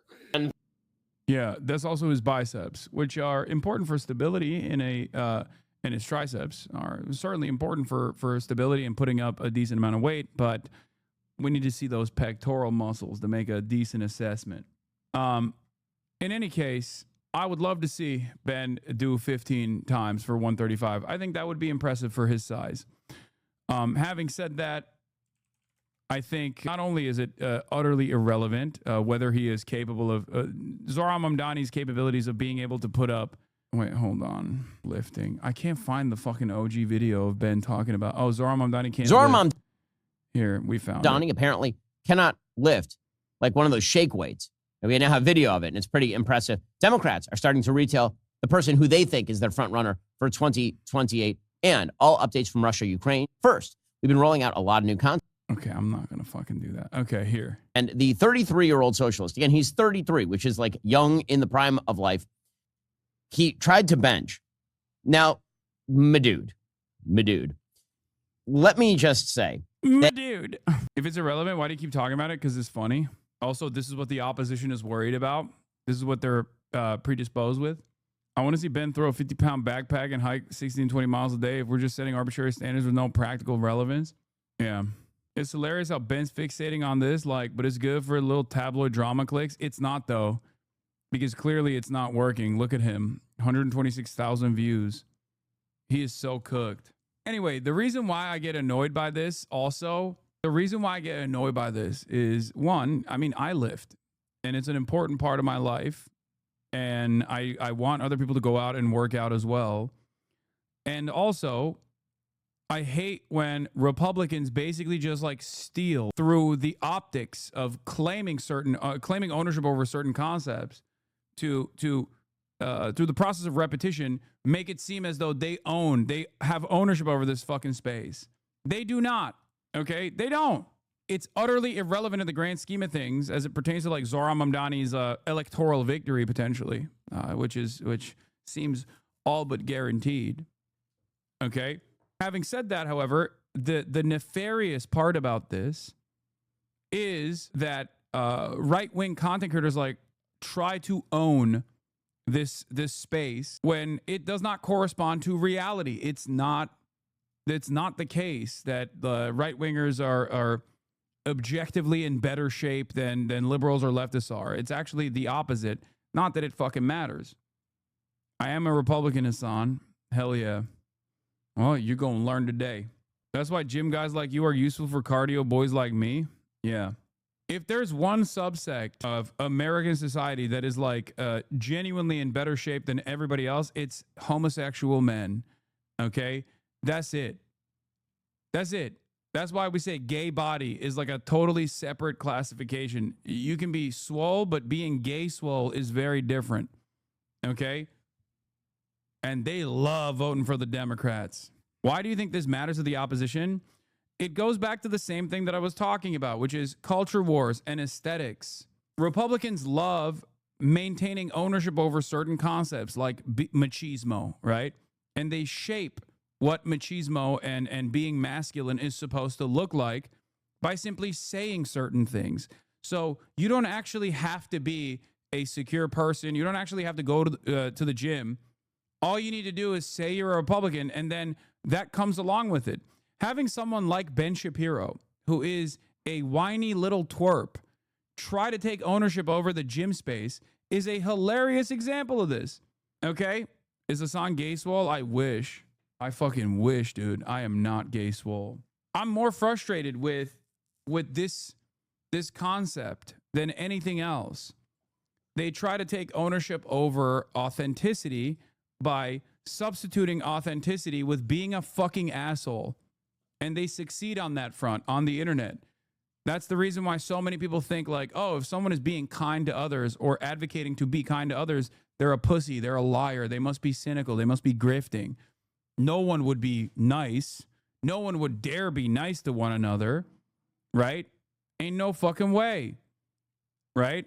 The same goes for being macho, being masculine, being a man. Like if you're a right winger, that's all you need. Maybe that's why your back is fucked. My back is not fucked. I don't know why you're saying that.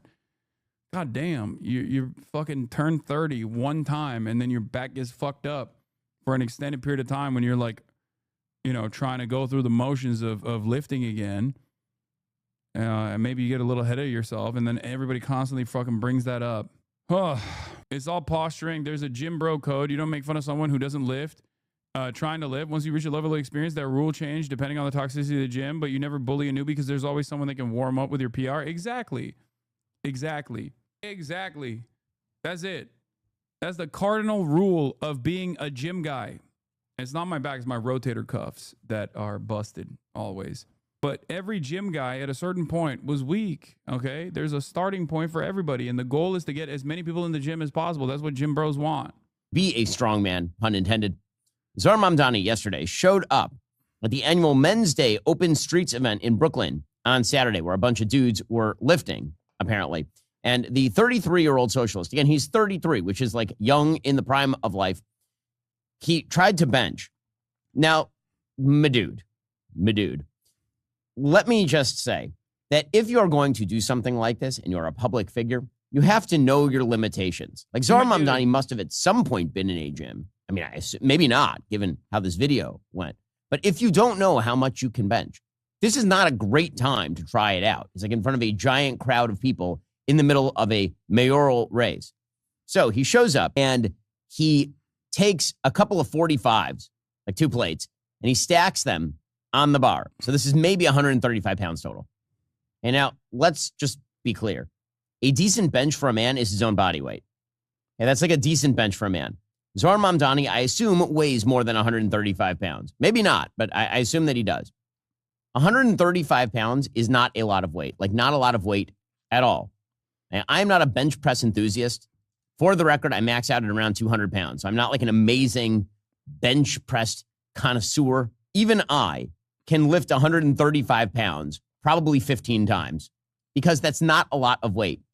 Zoran Mamdani, it doesn't go well. Here's how it went in Brooklyn. Here's the thing. This is a mayoral race. It is not going to be determined by who can out bench press one another. It's going to be determined by how many people show up to vote for you. And if you look at those two different videos between Eric Adams and Zoran Mamdani, you can kind of get a better understanding of what's going on there. Eric Adams had nobody around him when he was lifting. Zoran had a fuck ton of people around him when he was lifting, and everybody was cheering for him because they don't give a fuck that he can't put up 135 pounds. That's it at the end of the day, okay? This doesn't determine anything. He has to have this guy. Let's go, let's go, let's go, let's go, let's They're go. cheering him. Yeah. Let me get one more. Let me get three. Let me get three. Let me get three. Yeah. He does not get 3. He gets 2. He does not get 3. Bro, you're a fucking loser, bro. You are a goddamn nerd. Shut the fuck up. You look and sound like you need to be shoved into a goddamn locker, and you're over here being like, he couldn't get 135 pounds. I, on the other hand, am strong. It's like, come on, dude. Shut your bitch ass up. It's the same with Charlie Kirk. Charlie Kirk was talking shit too. It's like, okay, I can outlive both of you motherfuckers, okay? Shut the fuck up. That doesn't mean anything, all right? Very assisted. Very, very assisted. Bench presses at 135 pounds. So that's not great. Well, Mayor Eric Adams and ex-Governor Andrew Cuomo, both of whom left, pounced on the opportunity, according to the New York Post. Mayor Adams went to the same exact event, and then Like, we need to stop with this shit, okay? Donald Trump can't lift anything. That's number one. Not that it fucking matters, okay? He can't do nothing.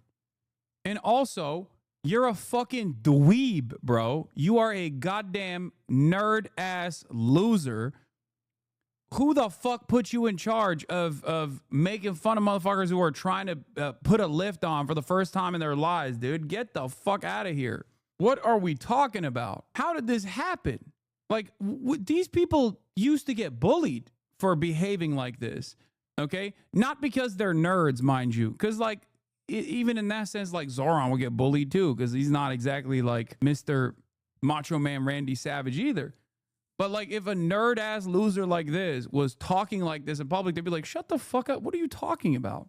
This should piss me off for many different reasons. One, because this is important for me.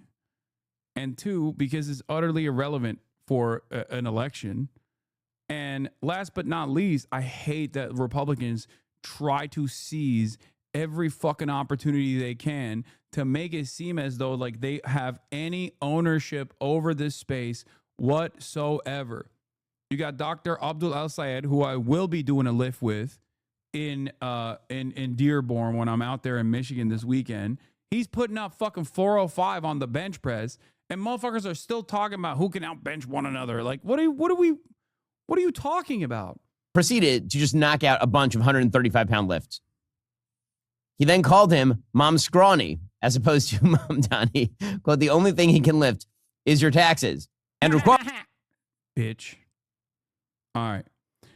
Anyway, moving on from this dumb shit, let's talk about President Trump reacting to the Taylor Swift, Travis Kelce engagement, because that's where we're at now. Yeah, that's right. If you didn't know by now, you know.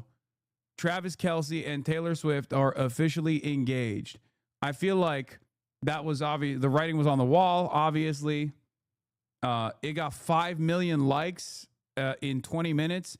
Taylor Swift's Instagram post announcing her engagement to Travis Kelce has gotten over 1.1 million likes in less than 10 minutes, and it got 5 million plus likes in 40. Okay?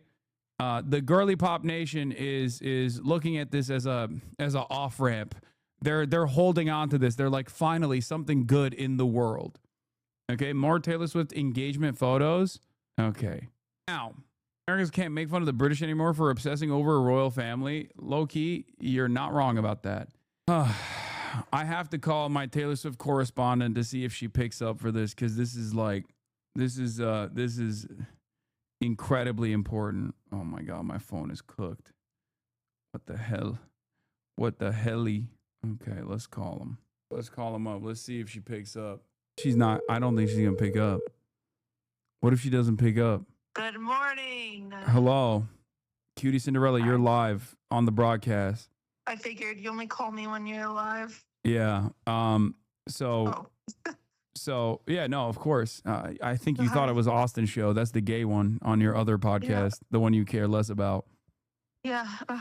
Okay. I'm sure you've heard the news by now. That, yes, of course I've heard the news. Did you feel a disturbance in the force? Like, is that what happened? Like how? No, I didn't feel a disturbance in the force, but it is exactly 13 days after the New Heights podcast. Okay, what does that mean? 13 is Taylor's favorite number, you stupid idiot. Oh, okay. All right. Well, that's okay. That's good to know. That she got 17 million likes on her Instagram post. Your English teacher and your English teacher and your gym teacher are getting married. We're so high school. So what's your feeling on this? And they did a collab post too, which is crazy. I guess that's just how it is. Yeah, my feelings, I've never been incredibly invested in her relationships. I haven't. You have ever done. It's so crazy. It is insane that you call yourself like a journalist or whatever the fuck you call yourself. I don't know what you do. But how consistent I am in my takes about her relationship, and every single time you laugh. It's just, it is, okay. I don't. That's fine. You're right. Think her relationships are the least interesting thing about her. And, I'm sure, I hope we get to stream the wedding because it'll be fun to watch. Okay. You hope that they stream the wedding. Yeah, because then I can restream it and I'll have a lovely time. That is the most parasocial shit I've ever heard from you in my life. Is it parasocial or is it a business decision, idiot? Okay, I think you're coping by masquerading it as a business decision when you, in fact, just simply want to be a part of the process somehow. Because I'm seeing right here in front of me, I am a journalist, okay, obviously.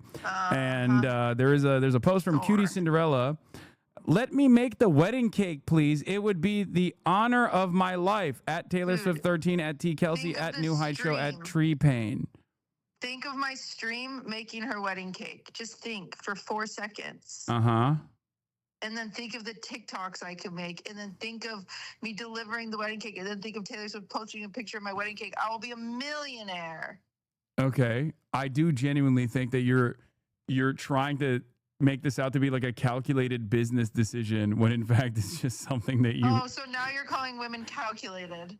Yeah, I mean, yeah, women can calculate. I'm a feminist. Women are capable of doing math. Oh, so now you think you're a feminist. Typical. I do. This is Girly Pop Nation you're talking to. Maybe you should wait for a woman to tell you that. Well, first of all, this is Girly Pop Nation. 30% of my audience is women, so excuse me. 30% of my Twitch audience is women, by the way, so don't even come for me like that. So it doesn't mean they agree with what you say. They just like your face. So how do we feel about this? Because, wait, what? Are you saying that women only care about like how hot I am and not about the takes that I have? Yes. That's crazy. That's a crazy thing to say. Women are capable. Women are, okay, they're throwing up cots in the chat. That's crazy. Ladies, what are you doing? Don't say yes to that. The fuck? Told you so. Okay, that's They don't even know what you're talking about right now. They have you on mute. That's misogynistic. Okay. President Trump has reacted to the Taylor Swift and Travis Kelce engagement. I just want to give you a little taste of that, and I want your feedback on this. To ask you a serious question, but I have to tell you the biggest pop culture news of the year broke while we were in this cabinet meeting. Travis Kelce and Taylor Swift are engaged, and the world wants your reaction, sir. Well, I wish him a lot of luck. I think he's a great player. I think he's a great guy, and I think that she's a terrific person. So I wish them a lot of luck. I'm serious. Did you literally call her like a bitch? We want to turn out a breaking news. He did. Oh, Trump. Well, now he's gonna die because he has heart failure, and he's trying to make amends. You think that's what's going on? He wants Taylor Swift to sing at his funeral so bad. Do you think that he's trying to make amends with Taylor Swift so that Taylor Swift is pro-Trump? He wants an invite to her wedding so bad. Trump, you can't make her cake. I'm making it, idiot. Okay, that's cool.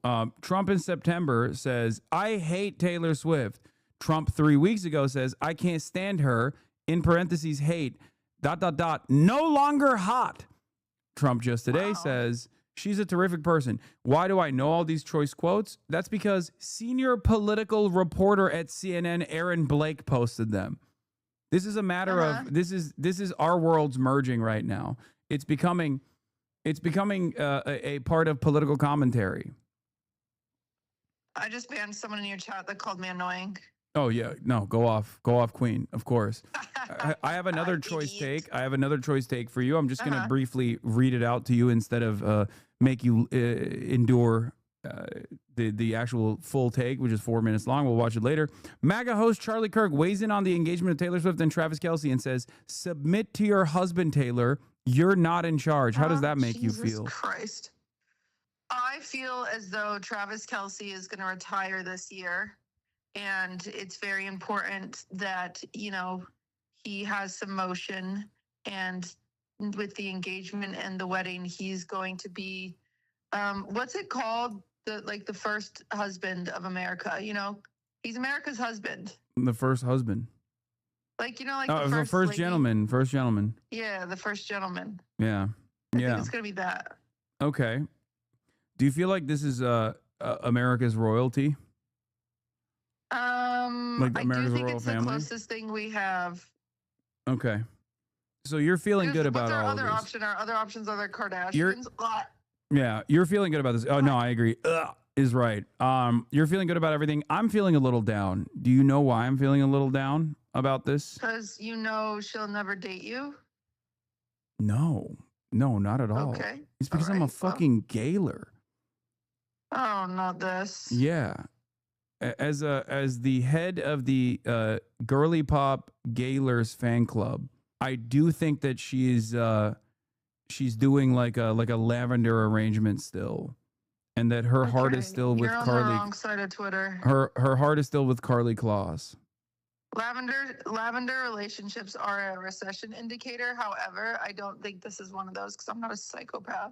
Okay, well, I don't like that you're calling out my fan club a bunch of psychopaths. Girly Pop. Bitch, she can be bi as hell. Okay. Oh. She don't have to tell you about it. So there's still wait. Okay, never mind. This is now you're speaking my language. You're saying that there's still an option out there, that she is still like Gaylor could one day rise again. Gaylors could rise up. Gaylor Nation. I mean, she said that she was straight, and so unfortunately, it is unhealthy to dissect other people's sexuality. And since she has verbatim said that she was straight, which some of you might not think that, but she has said it in an interview, and that is the only time she's talked about her sexuality. We've got to take that. We've got to walk away with that. We've got to. Oh, I'm a journalist. I believe the press. I believe the direct interviews. Okay. It says Taylor, people are refreshing the Gaylor subreddit and trying to figure out how they're responding to it. This new revelation. I maybe. Yeah. I'm the head of the Girly Pop Gaylors Nation subreddit. So obviously, yes, it is my subreddit. What do you think of the ring? I don't know. Is it a nice ring? What, have you not looked at it? I'm looking at it. It says Republicans decimated Medicaid. What are you talking about? That's what it says on the ring. I'm looking at it right now. I don't think so. I don't know. Look at my stream. You're watching, aren't you? No, because then I would hear myself. Okay. I don't know what decimated it means. Like destroyed.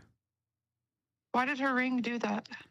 Taylor Swift was bisexual for 35 years and she finally chose #straight, #Alhamdulillah. That's crazy. Okay. That's crazy. Wait, where is the ring? Do we have a photo of it? Okay, yeah, it looks big. How much do you think it costs? You're gonna marry, kiss, or kill me. It's just a game, but really.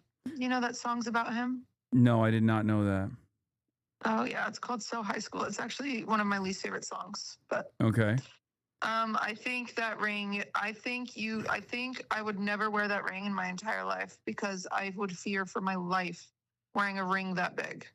I mean, someone in the chat said she's also rocking a 20K Cartier watch as well on top of the ring. Jesus. And the Cartier watch looks matched with the ring, so we are assuming that she saw it already before she put this outfit together, right? Dude, she's so rich. How much do you think the ring is?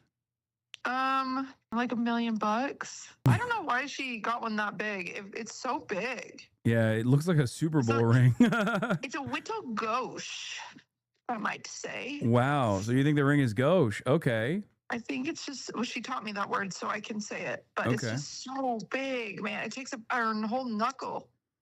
Yeah, it is a crazy size. I never really thought about it. It's valued at 550 grand. I think I think they're already married. Wait, what? Oh, so they were already married. This is just like making it public. Yeah, that's what I think. Wow. That's crazy. Wait, why do you think that? I don't know. Wait, like there's no evidence for it? Correct. Usually your conspiracies, no matter how wackadoo they are about Taylor Swift, are evidence-based. I have nothing to back this one. This is just a vibe thing. Yeah. I'm trusting you. I'm trusting your vibes on this. Okay, so you think they were married already? Just if it ever comes out and it's like we were married the whole time, then someone owes me $10. Okay, I got you. Okay. Even though I believe you, I'll give you $10. Somebody in chat said that Jay-Z and Beyonce are America's royalty. And you know what? We used to think that until we heard about Becky with the good hair. So just saying. What? I don't know what that means. I don't know what you're saying, but I'm scared now. We're saying that that Jay-Z cheated on freaking Beyonce. Oh, true. Okay. All right. Yeah. I thought you were, I thought That for a shit's second fucked you up. were criticizing the other queen, Queen Bey. Okay. Yeah. No. We love Beyonce. Yeah. Okay. But That's cool. low-key, we don't really like Jay-Z. And athletes famously never cheat. Of course, Travis Kelce would never. I mean, in his shoes, I would be so scared. Like, I would be so scared to step out of line. Are you kidding me? They would kill royalty him. does cheat all the time, so maybe it does actually. They would kill him. Yeah, they would know. Yeah. Okay. All right. Well, thank you. Thank you so much, Cutie Cinderella, for coming on the broadcast to give us the insider takes. So You're welcome. Taylor Nation is excited about it. Taylor Nation is very excited about the wedding.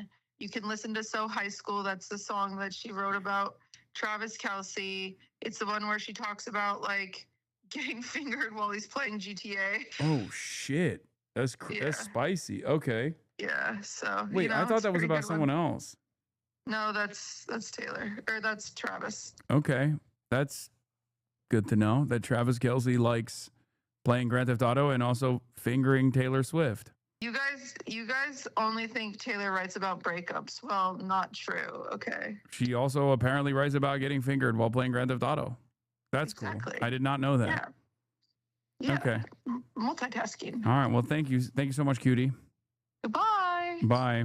Someone in the chat said, is high school talking about his brain age? Low-key problematic IQ gap. Do you agree? I don't know. I don't know Taylor's IQ. I don't know that. I saw that tweet and I have no opinions on it. Are we going to ignore the mental age gap? Someone said most straight couples. Touch me while your bros play Grand Theft Auto is true. I swear. Scout's honor. I'm so mad. So very mad. I'm very much mad. I despise every moment of Taylor Swift. I'm mad. I'm pissed. I'm in pain. When is the divorce? God damn, dude.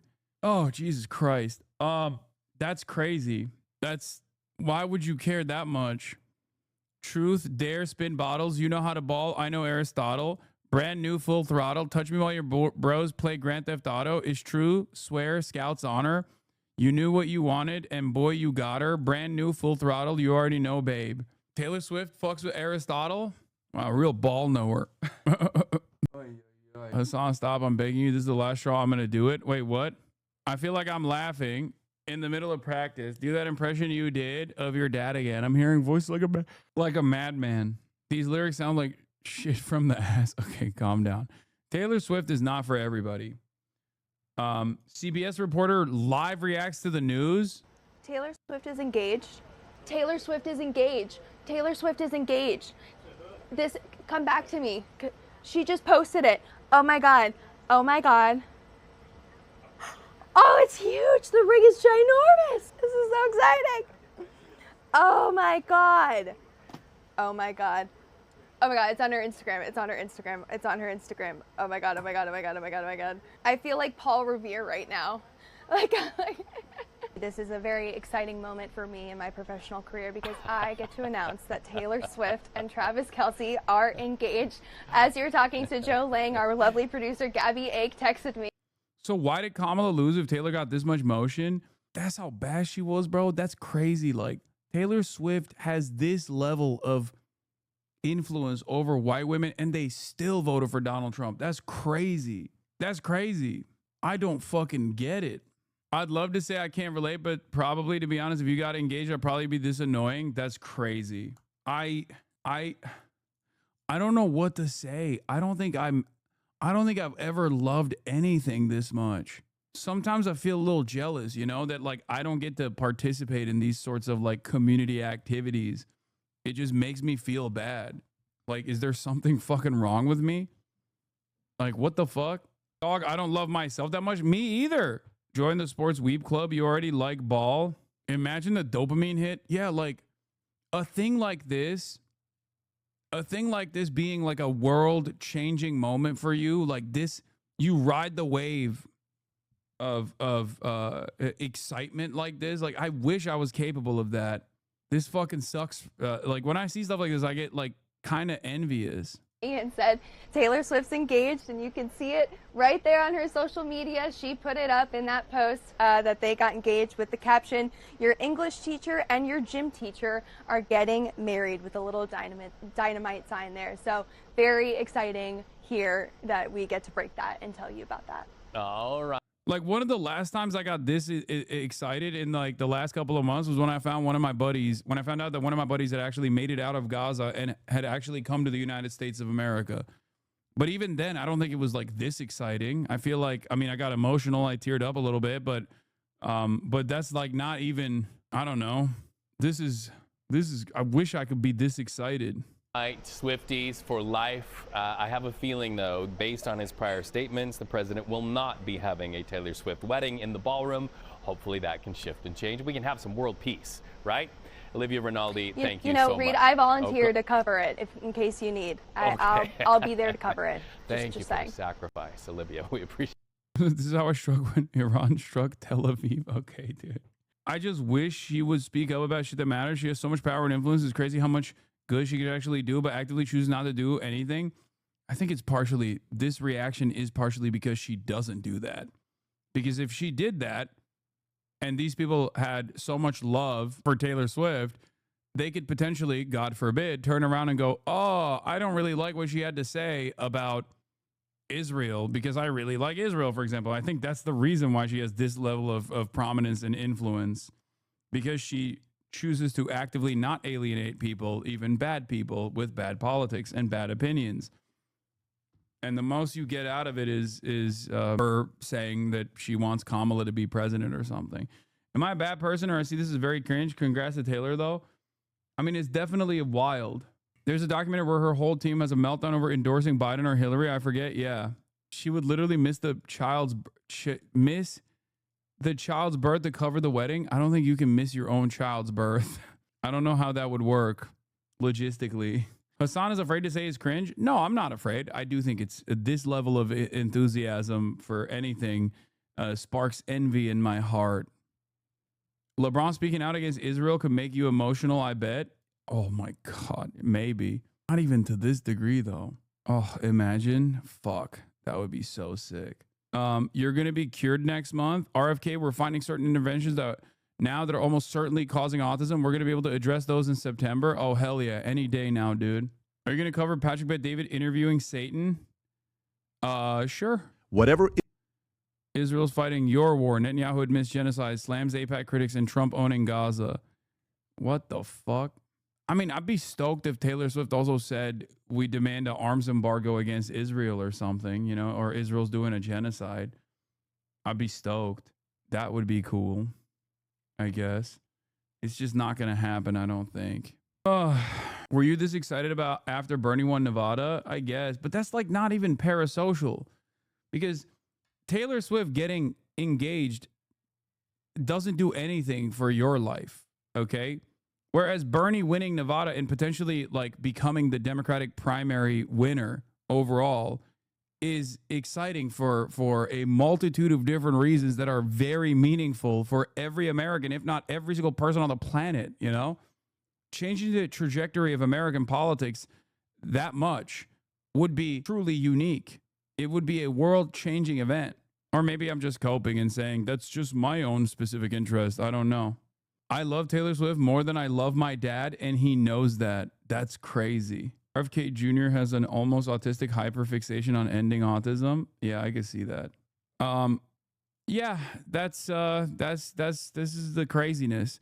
Now, obviously, we'll cover the Taylor Swift, engagement stuff in a second, and then we'll get into the Republican reactions that are gross.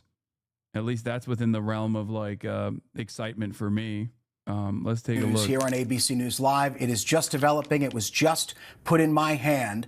Taylor Swift and Travis Kelce have announced that they are engaged. The Grammy-winning mega pop star and Kansas City Chiefs All-Pro tight end announced the news on Instagram just moments ago. Cheers erupted in this studio when they did so. They posted these images that you see on your screen. Kelce down on one knee. The caption reads, quote, "Your..." Bro, they're talking like this is a proclamation that is a world-changing incident. She did see me in the GQ article for sure. All right, I'll repost the Rolling Stone thing. This guy, Andrew C. Lawfer, Esquire, terrible. He's a bigot. I can't believe you're actually promoting him. How much is a publication being paid to do so? Yeah, this was a Twitch suspension over me saying cracker, by the way. Civil rights attorney. Justice is blind, but I'm not. Police brutality, false arrest, justice.org. Wait, what? Does this guy even know what this was about? There ain't no way this motherfucker is an actual civil rights attorney that covers police brutality and is butthurt about me getting banned over saying cracker. It's because he most likely is, I assume, invested in undermining me for some other political reason that I just simply can't figure out, that he does not want to say openly as a civil rights leader. The U.S. doesn't have royalty. People like Swift and the Kardashians are as close to the mainstream tabloids as people can get. Theory. Taylor saw you in the GQ article and Travis got afraid you might steal her away, so he decided to pull the trigger to keep her out of your arms. I'm going to go with that. Yeah. She was like, there's another hairy guy out there who's like around the same size. That's crazy. I didn't know. I thought there was only one of one. You called it? We don't need peace talks. There's no peace with Hamas or without Bibi. Hamas just simply lay down their arms and surrender unconditionally. There was no viable peace talks that let the Nazi Germany and Japan surrender. It was achieved by brutal force. Oh, wow. Civil rights attorney, by the way. Oops. Turns out there was a different reason why he thinks I'm a bigot, and not because I said fucking cracker. That would be so stupid of him to argue.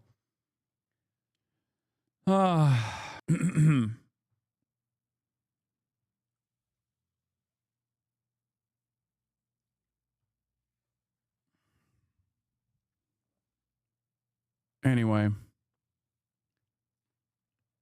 All right. Let's get back to this. Your English teacher and your gym teacher are getting married. This comes less than 2 years after the two went public with their relationship in October of 2023, and just weeks after the singer made an internet-breaking appearance on the Kelce Brothers podcast, New Heights. I guess you can say, as our team scrambled to write as this breaking news developed, quote, I guess you could say Taylor found her love story. Breaking news at this hour here on ABC News Live. Taylor Swift and Travis Kelce are engaged. Our congratulations to them. Okay, guys, emergency episode of the show because Taylor Swift and Travis Kelce just broke the internet with their engagement announcement, and I have a few reasons why you need to care, even if you're a guy, even if you are not a Swiftie. So, for some context, some recap, just a few hours ago, Taylor Swift and Travis Kelce, they did a collabed post on Instagram. They posted photos from the proposal. They said your favorite English teacher and your favorite gym teacher just got engaged. It was very sweet. Everything's lovely. The ring is beautiful. We'll get into that later. That's not part of the cultural conversation, but if you're interested in that, I do have some details. Anyway, they announced this and the world just exploded. Like, the internet came to a screeching halt. I was seeing posts on X from people being like, oh my God, Fox News just cut away from a cabinet meeting to say Taylor Swift is officially engaged. This is how big it is. And I made the joke on X and I said, if there was ever a time for a politician to release a... You know what I feel like right now? You know how like sometimes you'll see like a Twitter post from like I don't know, like Pop Icon or whatever, one of those accounts, right? And it'll be like Smeagol is getting a divorce from or is no longer dating Pumperdink, and you're like, who the fuck are these people? And then you like look into it a little bit, and they have like 17 million loyal followers or whatever. And you're like, I am so not tapped into whatever the fuck is going on here. That's kind of how I feel about this stuff. Okay? And what's worse is like, this is the normie sphere. Okay? This is the kind of like world-changing incident for so many, if not billions of people around the planet, seemingly, that I am so not invested in, where I feel like I'm just not normal. I think I'm abnormal. Because what is normal? If it's like the overwhelming majority interest and you don't fucking care about it at all and you can't get yourself to be enthusiastic about it, then like maybe we're the fucking abnormal ones, you know? That's how I feel. I'm like, what is going on? Like the intensity in which people are covering this news story as though this is like a world-changing event is legitimately a story in and of itself. Yeah, we are the closest we will ever be to coworker internet. Okay, this is it. This is like you got whole ass adults that work for CBS News, you know, like people that went to school, studied journalism, people that have, you know, icons that they want to be like, that have gone all around the world and have manufactured consent for the American State Department, done it all, losing their fucking shit at the prospect of Taylor Swift being small girl with Travis Kelce, which is big boy. Fox News cut away from Trump to cover it is an insane statement. Like, it's not like Iran is striking Tel Aviv, you know what I mean? Like, it's just Taylor Swift getting engaged. And the very fact that people are this locked into it, and this tapped into it, like this is a tremendous world-changing event for so many people. I don't know. It just confuses me a little bit. It makes me feel like people are desperate for a sense of community and they're just never going to reach it from anything else. So they're hyper invested in this kind of stuff because it takes away from the monotony of daily existence and the cruelty that they withstand under the structural violence of poverty. And for a brief moment, they get to feel like something good is happening in the world, you know? Or maybe it's not that deep. I don't know. Maybe it's not that deep at all. Maybe I'm reading too into it because I see like the level of reaction. There's also a sense of pageantry associated with this. I feel like some people, in an effort to be a part of something bigger than themselves, act as though they are super excited because that's the expected reaction, which in and of itself feeds back into that cycle of almost like mania that people are collectively experiencing. Because they see like, you know, grown ass people behave like this and they go, oh my God, it is a big deal. I should also think this is a big deal. Because like anytime Taylor Swift, you know, does anything, it's just like CBS News, Good Morning America, NBC, everyone is covering it. And I'm always like, what is going on? But yeah, my analysis here isn't necessarily about, you know, the incident, the engagement in and of itself, but more so the way that we look at celebrity worship and the way that we cover these sorts of things in mainstream news. Story to the press that they don't really want to get any traction on. If they want to like quietly release everything they know about Epstein, now would be the time because nobody else cares. Every single brand, every single mainstream media outlet, every single, you know, publication, everybody, including myself, is focusing on Taylor Swift. That is how massive this is. This is. Sorry guys, I can't even speak. There is so much going on. but you have like Buffalo Wild Wings, you have Culver's, like all of these random restaurants and big corporate accounts tweeting, being like, we'll cater the wedding, we'll cater the engagement. Like everybody is 100% focused on this. And I think that this is, you know, for a couple of reasons. Number one, Taylor Swift is like the biggest pop star in the entire world right now. You have women that care about her and that are interested in her and her marriage and her engagement. Travis Kelce is also wildly famous and popular around, you know, American men, people who care about football. Alex and I were eating lunch. He picked up his phone and his fantasy football app had literally been like, guys, special announcement, Taylor Swift and Travis Kelce got engaged. So it is literally everywhere. But also I do think that this speaks to a broader conversation about love and marriage in 2025, specifically on the topic of forever boyfriends, because Travis Kelce and Taylor Swift just got engaged after 2 years of dating. And that might seem like normal in the grand scheme of things, but in 2025, when you go on social media and you see girls that have been with their boyfriends for 5 years, 7 years, 10 years, that are still waiting on an engagement, that are these like forever girlfriends, this kind of relationship can seem like an anomaly. And Taylor Swift basically just blew up that entire idea that you have to be a forever girlfriend in order to get the ring. That is just not true. Because if we think about her previous relationship with Joe Alwyn, she was with that man for 7 years. And there have been rumors that she was like actually engaged to him, but you know, it was really private, but he was this like artsy, like deep actor, all of these things. He like desperately wanted. I want to point something here, out here as well. This is not my take either. Okay. I feel like this is too woke. This is the one friend who's too woke. Agree.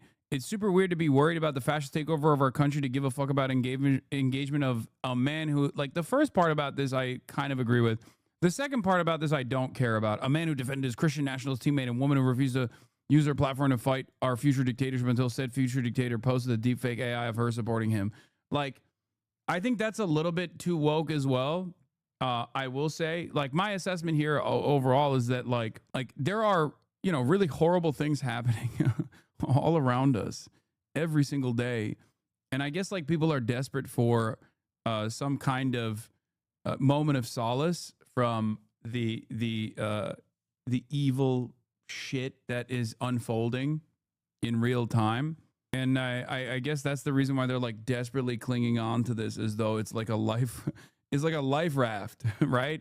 That's how I feel about it. But I do wish that people cared a little bit more about, you know, the baby Holocaust that is unfolding and the fascist takeover that is also happening in broad daylight at the domestic level.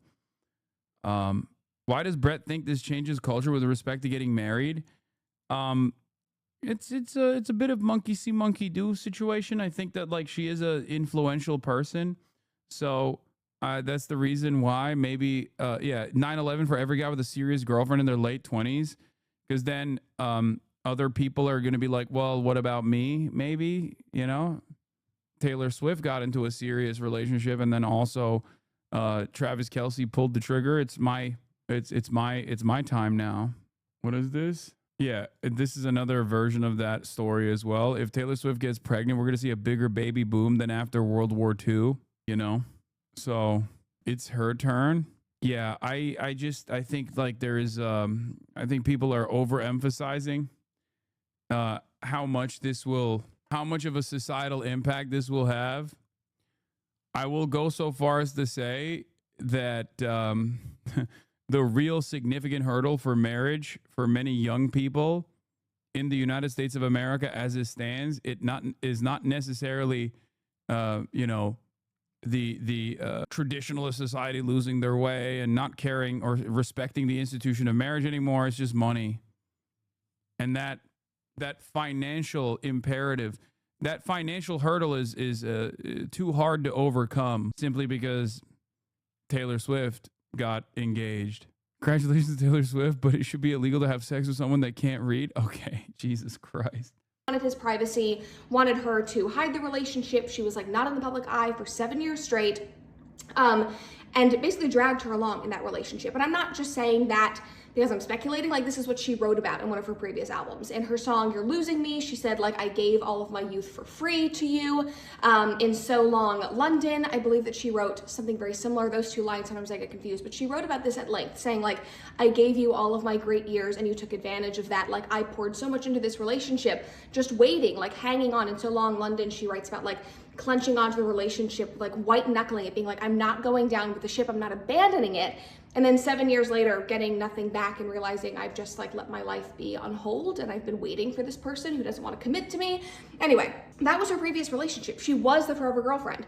She moves on. She meets this incredible guy who comes to her concert, who literally has like a friendship bracelet with his number on it, who was publicly making these huge declarations of love, which she said in her recent podcast episode with him and Jason. She was saying, how is it legal to marry this person? I just gave a squarely a paise of bread and it straight smashed all of it. I had no idea they ate bread like that. Haha, hashtag crazy. I think someone said, just imagine he got 14 more years of brain injuries now. I don't mind that, you know. The boys can have the fellas can have a little bit of a life-changing brain injury as a treat, okay? That should not take something away from them. like this is the kind of love that I've written about for 15 years. Like I've wanted a guy to like show up with a boombox and be like, I love you, I want to be with you. And that's basically what Travis did. And they've had this like amazing love affair over the last 2 years. And now they're engaged, you know. The very fact that the worst thing you can pull up from 2011 Twitter for a white guy who, you know, gets head injuries professionally, the very fact that that's the worst tweet you can pull up means that Travis Kelce is a fucking saint. Okay? I'll say that much. White boys in 2011 Twitter were slinging far worse than feeding squirrelies pieces of bread. Okay? They were slinging something entirely different. That's all I'm going to say on that. A fraction of the time that she was in that relationship with Joe Alwyn. So that's one part of it. So you do not need to be a forever girlfriend if you are in a relationship like that. I'm sure that the guys are like, oh my God, I need to go buy a ring. Girls are rethinking everything, which brings me to the next point of why this engagement is so relevant and important right now. And it's because I don't know if there are any hard studies on this. I don't think that there are, but celebrity relationships and celebrity marriages play a huge role in the cultural tone of an era. Like think about David Beckham and Victoria Beckham and their wedding. Think about... No, I don't think it's that deep. I think she's like trying to turn this into like a right-wing traditionalist pro-marriage argument where she's trying to say like, oh, everyone's going to get married now, that type of shit, right? And I don't think so. Like I said, I mean, will this lead to an increase in engagements? Maybe. But I think that the real hurdle in front of younger people getting married right now is, one, young men are not fucking, okay? They are not. They're moving away from that. That's number one. Number two, everybody's too broke, okay? Everybody's just far too fucking broke. What do you mean? Starting a family? Who's got time or money for that? That's an investment. You know, Princess Kate and Prince William and their wedding. That was huge. The royal wedding was talked about for years. Just, you know, a couple of years ago, we had Sophia Richie's wedding, which basically made so many women, you know, decide that they wanted to get married and have kids, that they wanted to stop dressing like hoes and be classy. She like ushered in this like quiet, luxury, modest type of fashion. Like these relationships, these weddings, these marriages, they have the power to change culture. And if you think that Taylor Swift getting married, being engaged, being in a long-term relationship is not going to do that, I don't know what to tell you. Like this is the end all be all for women around the world right now. I was about to say women in America, but really around the world right now. And you might think that this is kind of ridiculous, but she is signaling that marriage is something to strive for, that love is worth seeking out, that you What? Bro, it's just like a normal component. What are we talking about? Like, I feel like these guys believe the hysteria that they cultivate. Okay? I'm not even kidding when I say right-wingers genuinely hallucinate an alternative reality, and then they get freaked out by said hallucination. Like, at what point is there a serious initiative to be like, fuck marriage? Like, no, people, they fall in love and they get married is normal. It's like the most normal thing, okay? And then they get divorced. That's also normal in America, especially. Like this is not like a bold stance that Taylor Swift has taken to relitigate and revitalize the traditional institution of marriage. The fuck? What do you mean? You made that up. You made the first part up. Yeah, but it's okay to not want to be married and I have relationships. It's like everybody doesn't often get married. Yeah, I mean, yeah, I don't give a shit one way or the other because I'm not a fucking weirdo. What the fuck? You should wait for an amazing guy that you should, follow that institution, and seek that commitment, I guess is what. Yeah, Taylor Swift had a sandwich today, reinforcing the institution of lunch. Taylor Swift had a nice little treat in between her lunch, reinforcing that institution too, that treats are good sometimes. It's like, no, it's just like what people do, I'm trying to say. And so I'll be interested to see what comes from this. I doubt that they're going to do some huge elaborate wedding. I feel like it'll be more of an elopement. I don't think she would, I feel like she would blow up the wedding industrial complex if she tried to do some big kind of wedding. But I think that this marriage really is going to change things. And I think that it is objectively positive. Like, regardless of how you feel about Taylor Swift, like I would not consider myself a diehard Swiftie. I was not like a Swiftie for you. That's cope. She's literally only saying that because Taylor Swift is like a Kamala Harris booster. So she has to keep her right-wing bona fides, okay? Bona fides. By being like, oh, I don't even like fuck with Taylor Swift like that. I was like, come on, you're literally losing your fucking mind over this. Years and years and years, but I do love her music, and I think that she's a really interesting person and a really interesting case study, and she's really important when it comes to our culture. But I do think... I'm sorry, dude, every diehard Swiftie unironically says that, including but not limited to QT Cinderella, okay? You started dropping lyrics. Like, you started with lyrical analysis. You're a diehard Swiftie. The fuck? That this is objectively positive, and what I was trying to say is that even if you are not a diehard fan, you should see this as something that is good. And I know that conservatives like to rag on her. Trump was posting, a couple months ago being like, I ended her, she's irrelevant. No, she's not. Like, love her or hate her, she is incredibly, incredibly influential. She is incredibly popular, and we should be rooting for her to set a good example for women and men around the world. And I think that she is doing that with this engagement, with this marriage. So anyway, I wish her all the best. This was a very exciting thing to spend my day reading about. And then for any of the chicks out there who are interested in her ring, because I was 100% interested in it, it's stunning. It's like very intricate. It looked antique. So I texted our jeweler that made my engagement ring with Alex, who's become a really good friend of ours. That feels like so bougie to say, but he just has become a good friend. And I was like, I need information about this. So according to Oren, that's his name, according to Oren, it is an elongated old mine cut ring, and most likely antique or antique inspired. And he said that it's really rare to have a mine cut that is that big. So just saying, good job, Travis. Allegedly, yeah, that's what I say when I'm not a Taylor Swift fan.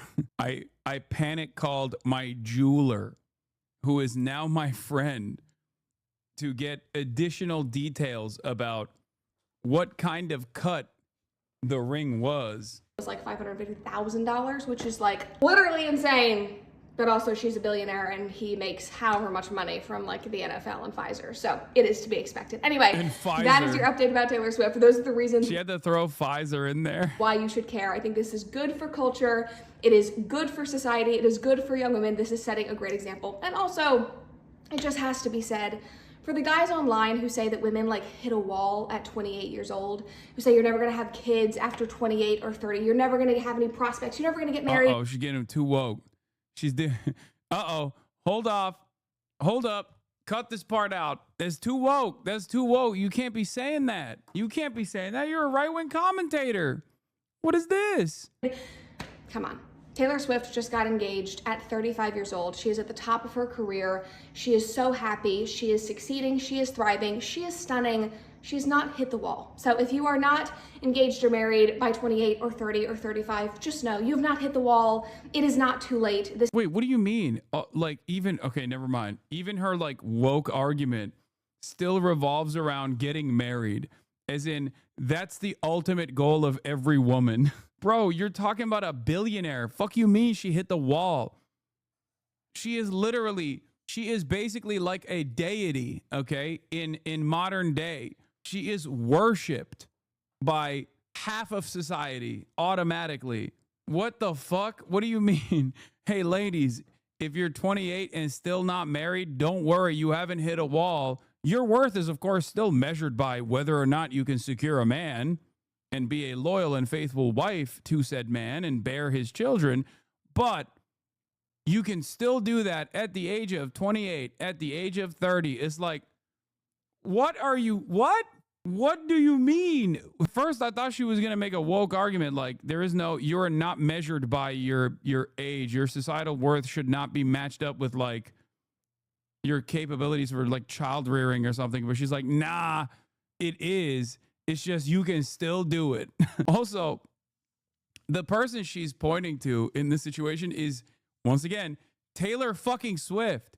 Like, you can still become a multi-billionaire, and then you can find a man at the age of 38 or what? I mean, 30, whatever, how old she is?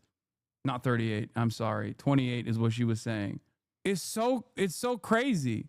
It's all busted. This is always something to strive for. Love is something that you should seek out. You should find a good man. You should find a good woman, and you should not be red-pilled by people on the internet.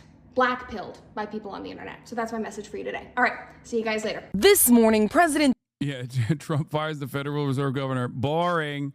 Okay, one last thing I want to point to here is Charlie Kirk's assessment, okay? Is why Taylor Swift has been so just kind of annoyingly liberal over the last couple of years is that she's not yet married and she doesn't have children. I say this non-sarcastically. I say this as a husband and a father. Having children changes you. Getting married. Dog, you got worse. So I don't know. Maybe not the best argument. You became a worse person in the last, you were already pretty bad.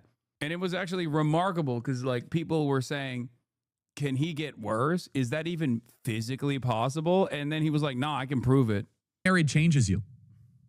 And I hope that America's biggest pop star marrying the pharmaceutical spokesperson. These guys are crazy, man. You're talking about fucking Travis Kelce, dude. It's crazy. It's crazy to me to talk about a fucking Chiefs tight end like this. This is so soy, objectively. Okay? This motherfucker plays in the NFL, and these guys are so butthurt that, 3-time Super Bowl champion, tight end for the Chiefs, fucking Travis Kelce is a Pfizer spokesperson. Shut the fuck up, dude. That is crazy. This is the type of shit that I think unironically pisses people off more when they're like, what the fuck are you talking about? Oh, yeah, he did a Pfizer sponsorship. Yeah, this is no different than when people call football sports ball. It is. It's got real sports ball energy. Shut up, nerd. Is he doing the receding hairstyle? I don't know what's going on with this. I've never seen a widow's peak like this. He literally has the Vegeta cut straight up. It's so funny because his head shape looks exactly like a balloon. So, even if he were to buzz that shit off, he's cooked. Because, eventually he's supposed to give that up, right? And when he does, it's going to look even crazier. Because it's just going to straight up look like an egg. He looks like a cartoon character. Running around looking like Kakarot. Talking about can't even go Super Saiyan. Is so bad. Ends up conservatizing them. Taylor Swift might de-radicalize herself. She might come back down to reality. I want them to have lots of children. It teaches you something about yourself. Deep down, I think Taylor Swift actually was raised as a conservative that has gotten kind of caught up in this metropolitan liberal stuff, and she doesn't quite have an attachment to the conservative backbone that she was raised in, but this might reattach her in the best possible way. And I'm not saying this sarcastically. I've seen this happen time and time again. When people start to get married and have children, it starts to change your politics. It starts to clarify your worldview. And for Taylor Swift, who obviously is very popular and incredibly... Bro, that's crazy. If you Google Taylor Swift, if you go on Google right now, okay, and type in Taylor Swift, look at this. Oh, wait, it didn't happen. It happened, but when I first did it, there's confetti. That's motion. I mean... There was I got confetti. I got hit with confetti. Supported. Taylor Swift might go from a cat lady to a JD Vance supporter. I just don't understand. first of all, ew, gross. Do these guys unironically think that like people who are liberal don't get married or something? Like, is that like a legitimate thing that's happening over there? I mean, fuck it. They just hallucinate everything regardless. So they might as well hallucinate this too, you know? Like they just made this shit up in their minds. Are like, people on the left don't get married. People who are liberals don't get married, obviously. And when you do get married, you become conservative. Like, what? You're just wish casting. You're just fucking wish casting. That's it. Also, if you want to know about who's doing polygamy, for example, or another version of polyamory, I guess, it's the motherfucking Utah conservatives. It's the Mormons. Okay?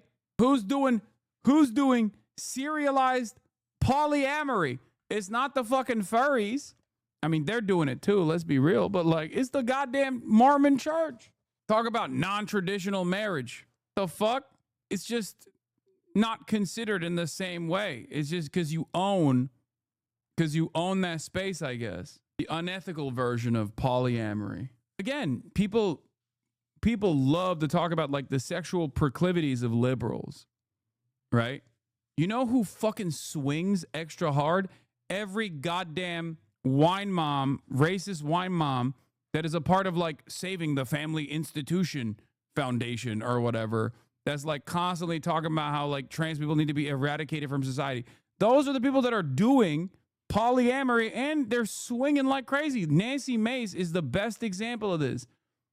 Nancy Mace is on video receiving a spat out shot from the most ziz looking lesbian woman I've ever seen wearing a fucking MAGA shirt, only to spit it into the mouth of another person. I'm not going to run the clip. I'm not going to do that for you right now. Is polygamy not polyamory? Shut up. I know. I'm saying it's unethical polyamory. That's what I said, okay? For the wokes out there, I know it's not the same. I'm just simply stating that it is not a traditional form of like a man marrying a woman type marriage, okay? And I think we should celebrate that. I think that Taylor Swift having 2 or 3 children, she should have more children than she has houses. That is my challenge, Taylor Swift. And I'm not being sarcastic.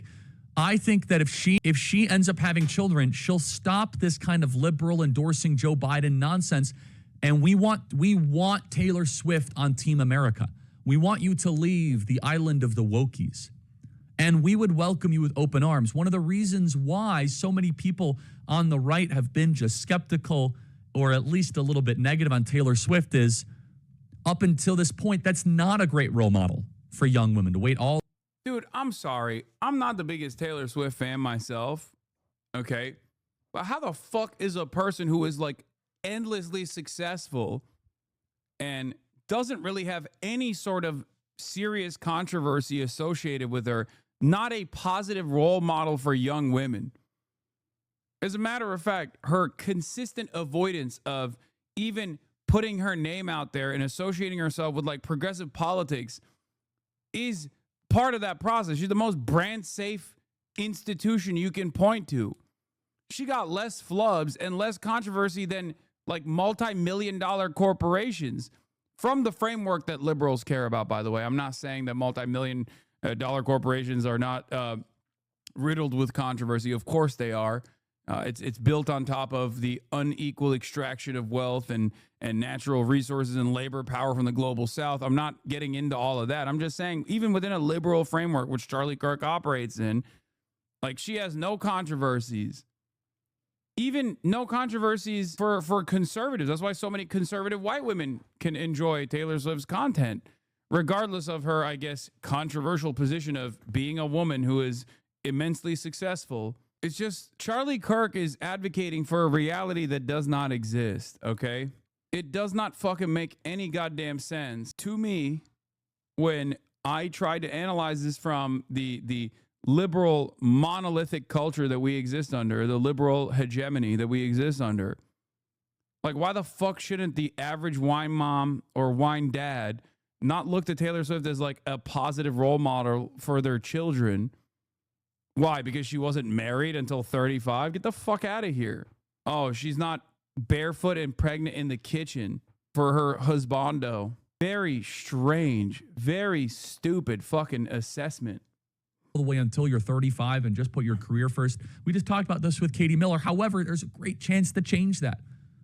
It's a great chance for Taylor Swift now to get married and have a ton of children. You can certainly afford it, Taylor.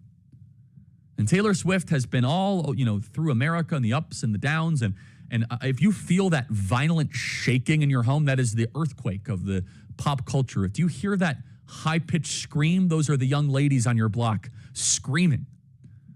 And honestly, Pfizer pays well, baby.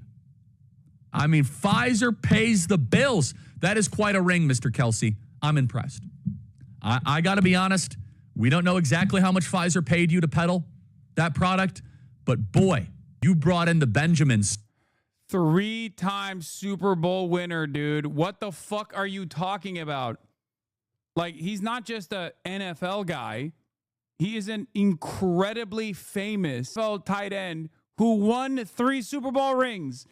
What the fuck are you saying? It's not Pfizer, okay? It's every other brand deal that he has on top of that.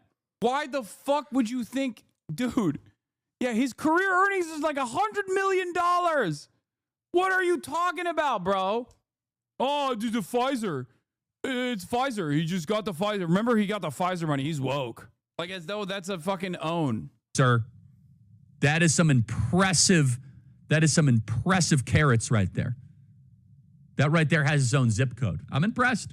All kidding and sarcasm aside, this is something that I hope will make Taylor Swift more conservative. Gauge in reality more and get outside of the abstract clouds. Reject feminism. Submit to your husband, Taylor. You're not in charge. And most importantly, dude, what happened to shame? Anytime I hear unfiltered commentary from any conservative, I'm like, you should be ashamed to have these words come out of your fucking mouth, dude. Oh, submit to your husband. Like, what? Like, you have a wife. Does your wife not hear you say this shit? Like, I don't get it. Do you not feel some type of way when you hear your husband talk like this? The father to your daughter talk like this? What a psychotic thing to talk about. What a psychotic thing to say. Prepare to be clipped this on, but he did bro tips. What? Okay, yeah, bro. How does he have a wife? I mean, he's famous in conservative circles. Well, it's just like, it doesn't make any sense. It doesn't make any sense to me that you are not even remotely embarrassed to fucking over 10 years ago. It's longer than that. It's fucking 2013. It's 12 now. These guys are constantly looking for like new master slave dynamics. Like, where it's not enough to just like have a permanent underclass with like undocumented migrants. Is not enough to constantly like relitigate this false sense of racial superiority with white supremacy. It's like women are also second class too. Everybody but me. They just gotta find new metas. I mean, it's not a new meta necessarily. It is the oldest meta, one might even say. But it's so stupid to try to fucking relitigate this in 2025, especially with words such as this, especially when talking about clearly the more prominent person in that relationship being Taylor Swift. Why can't they be equal partners? That should be enough, right? Regardless of people's like financial circumstances, that should be your goal. A marriage is supposed to be a lifelong partnership between two even partners, your equal partner. How can you, this is what I never understand about the way these guys operate. Like, why the fuck would you ever make a lifelong commitment to a human being that you clearly do not respect at all, that you unironically actively undermine the humanity of? It doesn't make sense. You must not respect yourself. Either you're faking or there's just something completely busted in this.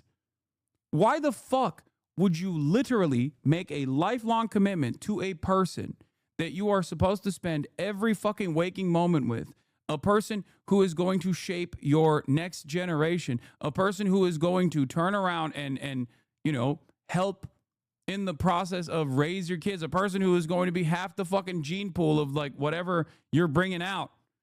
And you literally think that person is not a peer, is not a partner, is not an equal. It doesn't make any fucking sense. It doesn't make any sense. Why would you do that to yourself even? Do you really believe this? Oh, I got married because I could just like have a slave in my house. What the fuck? I don't understand it, dude. I don't. When are you supposed to debate this fuckwad? No, it's happening next month.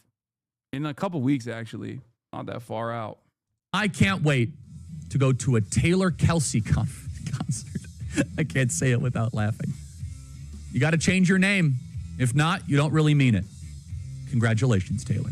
Oh, I don't fucking understand this at all, bro. I don't.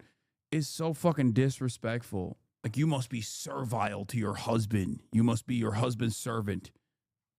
He's the one that wears the pants now. Like, you only say that when you're insecure about whatever you're fucking lacking in your own personal relationship, that you have to constantly relitigate this. You have to constantly bring it up. It's like insecure manosphere losers all the time talking about how fucking macho they are, how masculine they are, how alpha they are. It's like, oh, you're lacking. You have a deep-seated, deep-rooted insecurity within yourself. You are an incredibly, unimaginably insecure person. So you constantly have to reinforce this kind of sentiment to make yourself feel better. Okay? And the same goes for every different kind of bigotry, for sure. But in this conversation, like constantly reminding people how things are supposed to be. This is how it's supposed to be. A woman is your servant. You're doing that because you're just insecure. That's it. Why the fuck would you develop a lifelong partnership and constantly have to deal with, if you truly believe this, right? You're sharing this space with this person. You're sharing your darkest secrets with this person. Why would you ever do that with someone you don't respect? Do you have no self-respect whatsoever? I guess the answer is yes. He's such a goddamn brown noser that he's just a vehicle for whatever conservative sentiment must be spat out to as broad an audience as possible, that it is just like deep-seated insecurity. I don't know. I will never understand that. If you don't respect women in general, then why the fuck would you ever spend an entire lifetime with one? Why would you be confident enough to assume that they're going to be able to raise your next of kin? You're just locking yourself into a horrible situation. You got to fix your own brain before you get there. You know? I don't think it's a partnership to them. It's ownership. Yeah, but that doesn't make any sense. Do you not understand what I mean here? What do you think is a healthier alternative? Having a lifelong confidant and an even partner that you respect, or owning property? One is an incredibly lonely, incredibly arduous self-own that you engage in. If you don't fix your fucking mindset about women broadly and you entertain this notion of marriage, then you're just cooking yourself for no fucking reason. Like literally no reason whatsoever. You're just stuck. It makes no sense. Anyway, speaking of things that make no sense, let's get back to Donald Trump. Trump fires Federal Reserve governor. Trump taking an extraordinary step against the nation's central bank, saying he's firing Lisa Cook from the Federal Reserve's Board of Governors, the first time a president has ever attempted to fire a Fed governor. The president announcing he's seeking to remove Cook in a letter posted on social media, accusing her of falsifying records to obtain favorable terms on a mortgage. The president writing, "I have determined there is sufficient cause to remove you from your position." Cook, who has not been charged with a crime, firing back, saying the president has no authority to fire her and that she will continue to carry out her duties, saying point blank, "I will not resign."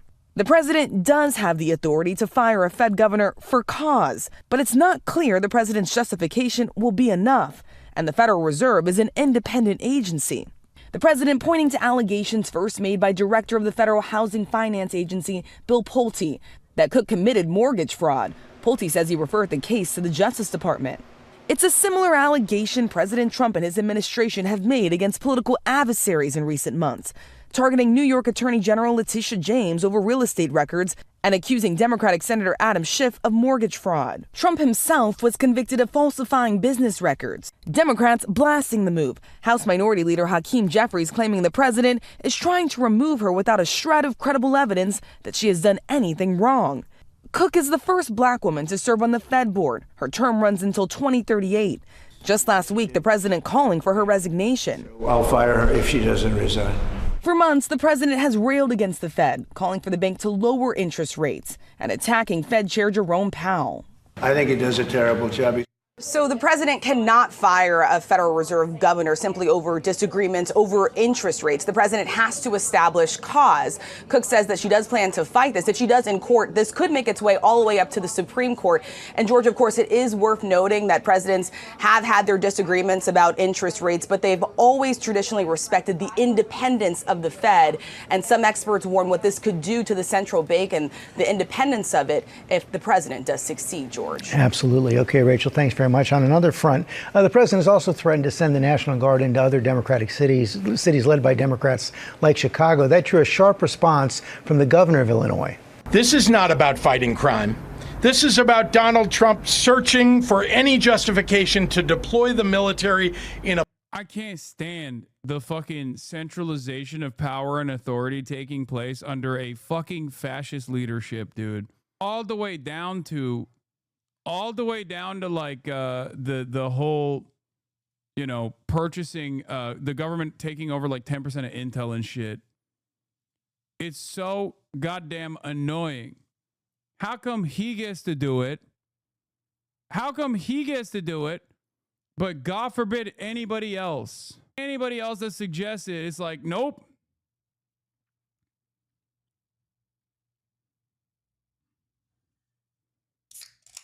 Yeah, I know the YouTube was way louder than my voice. I know. I'm going to lower the audio on YouTube and readjust it.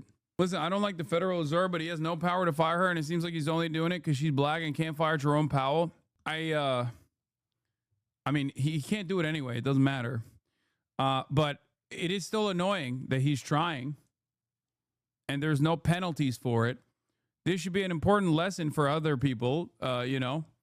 On the one hand, we got the motherfucker who is actively deploying the military to major American cities, okay, doing a forcible fascist takeover of the nation. On the other hand, Zoran wants to build 5 pilot-tested grocery stores to give people of New York affordable groceries. And people freak the fuck out.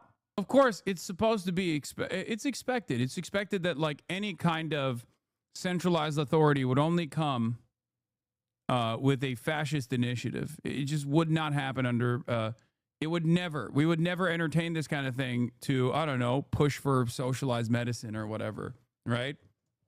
That's what I mean when I say this shit pisses me off. Like, it makes me a little jealous because, like, I know any sort of movement in the opposite direction is going to obviously shake things up. Problem is, both the liberals and the Republicans, both the Democrats, liberal Democrats, and also the Republicans all the way to far-right Republicans are actively against that kind of shakeup if it's done at the direction of improving the material conditions of the working class. But it seems like we have an endless amount of charity and opportunity to do this exact same thing in the direction of growing fascism in the country. Fuck! Blue city in a blue state to try and intimidate his political rivals. One of the questions is the president going to go through with it? Yeah, the president has not said if he does plan to go through with it and deploy the National Guard to the streets of Chicago. But Pritzker was very clear there, saying that they do not need to come there. He says that he would plan to challenge this if the president does proceed with this. It is worth noting, George, that homicide is down roughly 50% over the last 4 years in the city of Chicago, George. Rachel Scott, thanks. Serious note, when it comes to Fed Governor Lisa Cook, her lawyer has said that they're going to be filing a lawsuit challenging this legal action. What is your response? Are you prepared for a legal fight? And then a little bit more. Oh, sure, always. I had a legal fight that went on for years with crooked people, with very horrible people, people that have been found out now between John Ratcliffe and Tulsi and Pam. And I mean, the things that we found out, of course, it's a very, very sad group of people. But no, she seems to have had an infraction, and she can't have an infraction, especially that infraction, because she's in charge of, if you think about it, mortgages, and we need people that are 100% above board, and it doesn't seem like she was. Yeah. That's crazy. The rest of the... Dude, this 1 minute and 16-second video in and of itself is also a perfect indication of the times, where literally the first 40 seconds is Donald Trump reacting to the Fed's Lisa Cook vowing legal action against being fired. And then the other half of the video is PBS begging for money because federal funding for public media has zeroed out. Public broadcasting no longer has public funding, ironically enough, because Trump did that. Fantastic. Everything is just like, everything is great. Things are going perfectly fine, dude. It's President awesome. Trump. There is still quite a crime issue in Chicago. Someone got mugged outside my building at 9 a.m. on a Thursday. What? Yeah, I guess we should deploy the fucking military then. What do you mean? Damn, bro. Crime happened in Chicago. Fucking, dude, we should nuke it. That is low-key how Americans operate, though. That's why Israel is such a perfect ally. Because Americans are spiritually Israeli. And Israel as a nation state is spiritually American, okay? I saw a crime take place. That means we have to use the most muscular militant approach that we physically possibly can and blow up a hospital in the process. Just, you know, one for the road. Fuck it, dude. Throw in the F-35s in there. What are we doing? Counterpoint, I just walked from my office in the train without a single mugging, so the crime rate in Chicago is 0%. Well, that person got owned. All of a sudden, crime rate is 0. Is expanding his powers when it comes to using the U.S. military on American soil for law enforcement. He signed a new executive order yesterday allowing the administration to create National Guard units, including... Come on. No. I'm saying the media acting like it isn't an issue is disingenuous and hurting the problem. Listen, we need after-school programs and better welfare setup. Come on. You cannot measure crime by singular anecdotes. How many times have I had to describe this? You cannot measure systemic problems by looking at a singular anecdote. Crime is a particularly emotional one as well, because it basically destroys the notion that you have in the back of your mind that, like, living in society is supposed to be a fairly safe process. And it is. Okay? The media is not saying crime is not an issue for no reason. They're saying that crime rates are down. Okay? As in, whatever shitty solutions that they've offered, which are still obviously not going to eradicate the problem in its entirety, are working. So to go in and try to deploy the fucking military to do domestic policing when they are literally even less trained than our existing police force, which are woefully not equipped to deal with the issue of crime to begin with, is an idiotic solution to a problem that you are inventing. Including a new rapid response force to shut down what the White House calls civil disturbances. Ed O'Keefe is at the White House, keeping it civil this morning. Ed, good morning. Morning, Tony. 2 weeks after President Trump declared a crime emergency here in the nation's capital, Democratic officials in other states say that... You can't be this fucking stupid. Stop biting your nails, you fucking weirdo. Okay, address something, please. Anything. Like, what is the issue that you have with the take? This is so boring and so fucking lame. Just be like, oh, you're stupid. Okay, dude, you destroyed me. Talk to me. What's the issue? That, like, crime is actually completely and unimaginably out of control in the country, and the best possible solution is a more militant response, sometimes directly from the military? Is that what you think? President's using the threat of sending in the National Guard to intimidate political rivals. Mr. President, do not come to Chicago. Illinois Governor J.B. Pritzker had a strong message for President Trump over warnings he may send National Guard troops to Chicago to fight crime. It is illegal. It is unconstitutional. It is un-American. But earlier in the Oval Office, Trump said, like, the problem is, this actually, because a lot of the crime stuff actually stems from vibes overall and not like hard data, especially because crime-related anecdotes are incredibly powerful and incredibly emotional, because, like, no one's ever saying crime is good, okay? Like, even like having your car get broken into. It creates an environment of panic within you because you feel like your personal space was violated in a pretty meaningful way. Now you also have this like financial issue. You have to pay for this new window, right? Even if nothing was stolen from your car, the very fact that someone was able to like bust through your window without any sort of serious repercussions kind of makes you worried about living in your neighborhood. You're like, what the fuck is this? Like, this should never happen. Okay? Yes, but you act like it doesn't matter. No. It's because you want me to turn around and act like I'm fucking Adolf Hitler when instances of crime takes place. I've been victim to crime as well, okay? I just have a more healthy and normal approach to it. It's also extra funny to get mad at me while I'm in the process of explaining why people have an emotional reaction to crime. Also, this is interesting. Imagine you join the U.S. military thinking you will support Israel, but instead you are sent to the street to pick up homeless people. So, like, you agree with me, but then you also wanted to still disagree? I don't get it. A big part of what leads people into thinking that, like, America is bedlam right now, it's like in a state of utter chaos, is because of applications like Nextdoor, Citizen, Ring, that, like, freak people out. That's number one. And number two, the media totally leaned into it by hyping up that like crime was exploding and was completely out of control. And it was partially because police budgets were worried. Police departments were worried that their budgets might actually diminish a little bit. God fucking forbid. So it was a counter narrative against like the defund the police initiatives. They wanted to make sure that they packed that shit up real quick. So they really, really hyped up the whole crime is exploding and it's completely out of control narratives. But most consequentially, if you live in a big city, the reason why you feel like crime is completely out of control, even if the statistics show an exact opposite reality, that crime rates are actually lower than usual, is because homelessness is the most visible aspect of poverty and a deep association with like criminal behavior. So you see a homeless person or your packages get fucking stolen from your porch and you go, crime is so fucking unimaginably out of control. Okay? That's it.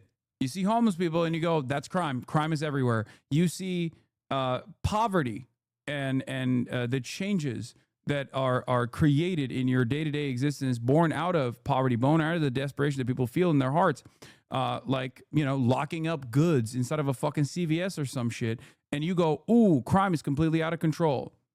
Sometimes CVS decides to shut down because brick and mortar is impossible, especially in the age of e-commerce, where you got Amazon and other giants like Walmart completely dominating the grocery game with e-commerce, and you think, oh, they actually closed down because crime.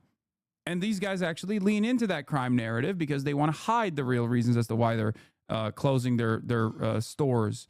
The real reason is because real estate is expensive and brick and mortar is far too costly and cannot compete with Walmart and Amazon. But then they turn around and say, oh, no, we're closing it because of crime. But then you look at the actual data and you realize that the areas where they're closing are not like higher rates of crime than other areas.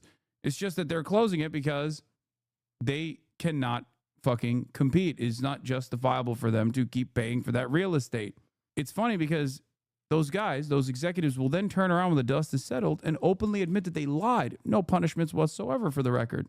Walgreens is a great example of this. The chief financial officer of Walgreens, a year after the crime narratives were taking on, turned around and said, yeah, we actually lied about the crime thing. Like, that's not the reason why we closed our stores. But it doesn't matter because the media at the time was also going along with these narratives. And this creates a lot of hysteria. Crime is an ever-present problem in every society. Okay? It happens when there is wealth and poverty so close next to one another. But it's mostly born out of material conditions, born out of the reality that like some people just don't have money and they don't have options and they're desperate. So in a last ditch effort, they choose to do something that many of you are fortunate enough to avoid doing. Or many of you only do it for funsies, right? Because there's that too, the 5-finger discount. A lot of people do that. Okay, I know a lot of people who have done so, but that's not obviously seen in the same way as like a poor person doing it to, you know, feed themselves and their family. That's the reason why, while crime rates have actually gone down to historic lows year over year, especially this past year and the year prior to that, there's still this notion that people are swept away with the endless amounts of crime that's taking place all around them. That's it. It could still happen. We may wait. We may or may not. We may just go in and do it, which is probably what we should do. On Monday, Trump signed an executive order establishing new units within the National Guard to respond to public order issues. And in Washington, most guardsmen are now armed as they help patrol the streets. The president had this response to those opposing his use of the military in American cities. They say, we don't need him, freedom, freedom. He's a dictator, he's a dictator. A lot of people are saying maybe we like a dictator. I don't like a dictator. I'm not a dictator. I'm a man with great common sense and I'm a smart person. In Chicago, police data shows murders have dropped 50%. Yeah, he just keeps dropping the dictator shit over and over again. That's probably nothing. Who's saying that, man?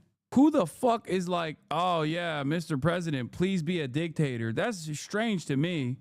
I'm not around those people. A lot of people, they're saying, you need to be a dictator, Mr. President. I don't want to be a dictator, but sometimes you gotta be. Since 2021, but auto thefts have jumped up nearly 80%. The city's mayor, Brandon Johnson, said help is needed, just not in the form the president's offering. Our communities need more federal resources for public safety. There's no question about that. But unsolicited, unwarranted military takeover is not needed. And in another change the president may be implementing, he suggested Monday that the Defense Department could soon become the Department of War. He said the name change could come in about a week. Gail, it was known as the Department of War up until 1949. All right, we'll see how that turns out. Ed, thank you very much. Yep, I'm being detained because I expressed my First Amendment right to burn the United States flag in public, not causing harm or causing any danger to any citizen. Yeah, I'm not done with the previous story before we get to the flag burning. Okay? Here, let's go back to Donald Trump because he had a lot of choice quotes here. Trump on deploying the National Guard to Chicago. You won't believe it. So I would have much more respect for Pritzker if he'd call me up and say, I have a problem, can you help me fix it? I would be so happy to do it. I don't love, not that I don't have the right to do anything I want to do. I'm the president of the United States. If I think our country's in danger, and it is in danger in these cities, I can do it. No problem going in and solving, his difficulties. But it would be nice if they'd call and they'd say, would you do it? So I would have Wow. Most people say, if you call him a dictator, if he stops crime, he can be whatever he wants. And most people say, if you call him a dictator, if he stops crime, he can be whatever he wants. I'm not a dictator, by the way, but I do think legitimately that there is a decent chunk of Americans who unironically abide by that principle, though. Like, he's just saying that, and I want to believe that this is going to be frustrating for people when they hear it, but I am certainly worried that there is a decent number of the American population that do unironically feel this way. They also personally think that crime is completely out of fucking control. They're terrified of black people. They're terrified of brown people, and they're willing to entertain ridiculous shit like this, simply because it's dealing with the hysteria that they've been invested in. Governor Kathy Hochul said that she spoke to you on the phone, and you said you might send National Guard troops to New York. You mentioned that. So will you? I'd love to do it if she'd like. I get along with Kathy. If she'd like to do that, I would do it. Governor Kathy Hochul said that she spoke to you on the phone. You just described my father-in-law? Yeah. My stepmom thinks the Mexican cartel is in the Hamptons? Yeah. Bukele proved that it's true. If they solve crime, in air quotes, people will walk into a dictatorship willingly. Yeah, the problem is there's just an exchange in criminal activity. And it's more processed, I guess, and it's more legitimate, quote unquote. But like the only thing that's happening in that situation with Bukele is that you're going from the criminal behavior happening in the more decentralized fashion in the hands of gangs to a singular source that is even more powerful than the gangs, which is the dictatorship, the government. That's the issue. And a lot of people think that this creates order when in fact it actually is lawlessness and chaos and disorder. When you get the fucking mass arrest motherfuckers for funsies. Like, that's lawless. Citizens or personnel in the area. Every single one of you American citizens, we burn this flag in protest to that president who feels that it's his right to do whatever he wants, make whatever law he wants, regardless if it's legal or illegal.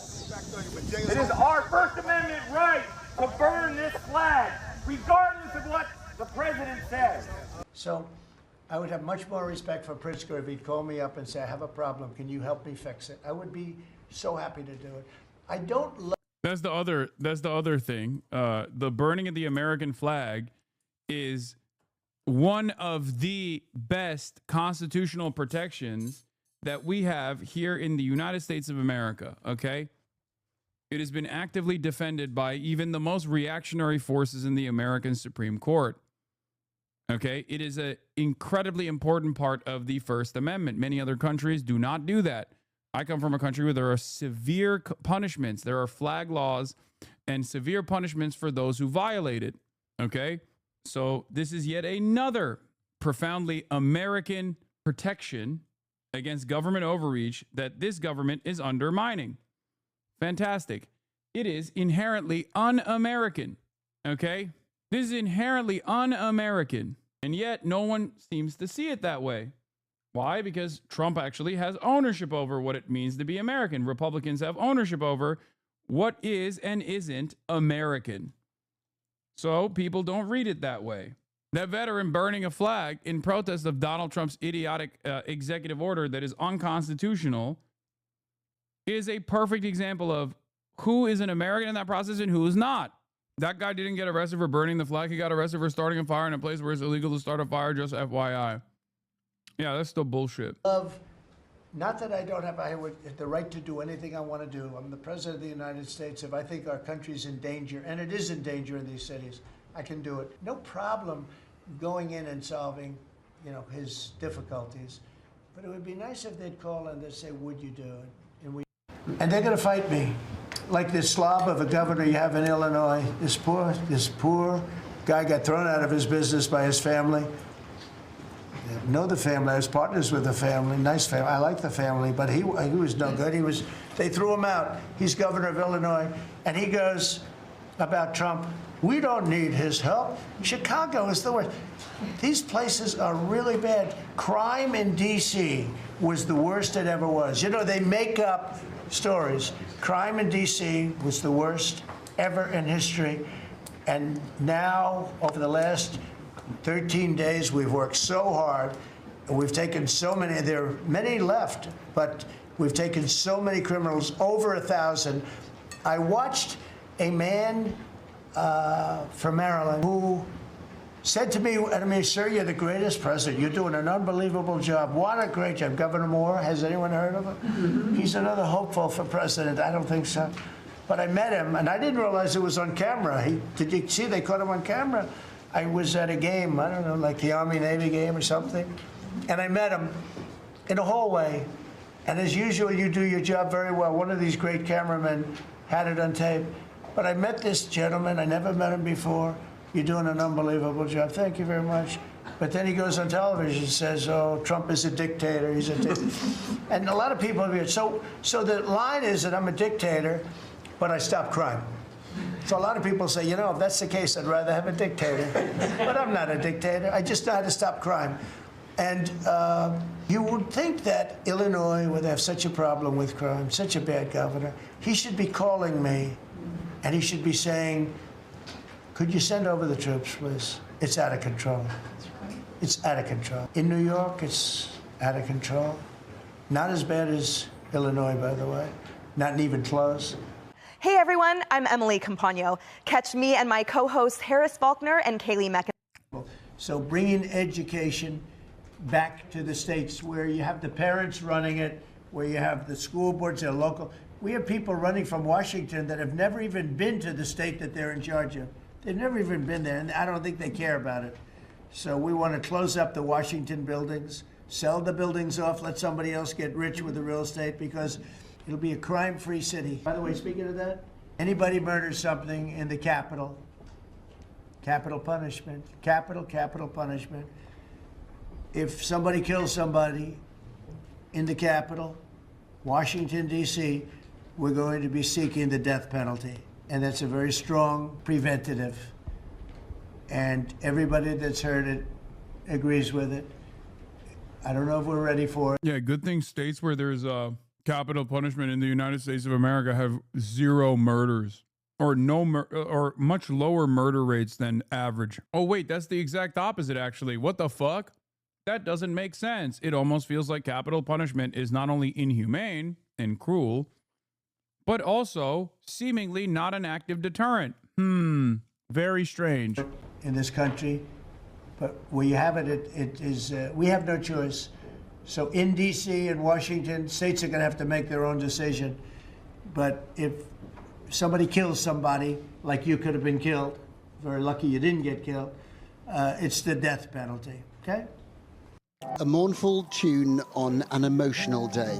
Across Israel, there were protests, a call for the government to do everything it can to bring home the hostages, a plea for these voices to be heard, a day when many went on strike as a show of defiance. Nadav's father, Tal, was taken hostage on October the 7th. So one of the judges said, oh, if you want to do something, you should lobotomize pedophiles and put them to work as slaves. First of all, that's insane. Like, genuinely, that's an insane, psychotic way to deal with any crime whatsoever. But secondly, the president is affiliated with Jeffrey Epstein. How the fuck do you do that? Like, how are we going to get that across? No president's going to be like, yeah, me and all my best friends were going to get lobotomized and be enslaved. Beloved dad and grandfather. He's now dead, but his body has never been returned. Nadav is sure that diplomacy, not war, will deliver his father back to him. My dad is still being held captive, although he's not alive. My life is stuck. So in order to continue living and start the healing process, we need them home and we need the war to be over. We meet Saviona. She tells me her banner is a sign of desperation. She says she trusts America more than she trusts her own government. A very long war brings only death and despair to both people. How would you sum up Benjamin Netanyahu? I would like him to see him in jail. There is little love here for Israel's Prime Minister, seen by his detractors as belligerent and inflexible. As evening fell, so the noise increased as the march arrived in Hostages Square. This protest is all about making sure that Israel does not forget these hostages. A lot of people here say they love their country, but a theme we've heard again and again is that they think that the government is imperiling the loved ones who are imprisoned in Gaza. Israel's government says it won't stop the war unless Hamas agrees to all of its terms, with no deal on offer. Prime Minister has been crystal clear. No more piecemeal elements to a potential ceasefire, humanitarian pause. Our objective is all of the hostages, a full deal. So instead, the military action escalates. Gaza City attacked again, a place almost certain to be occupied by a huge Israeli force. Don't worry. Now that we talked about, like, Israeli society, there's still an insane fucking new poll that came out.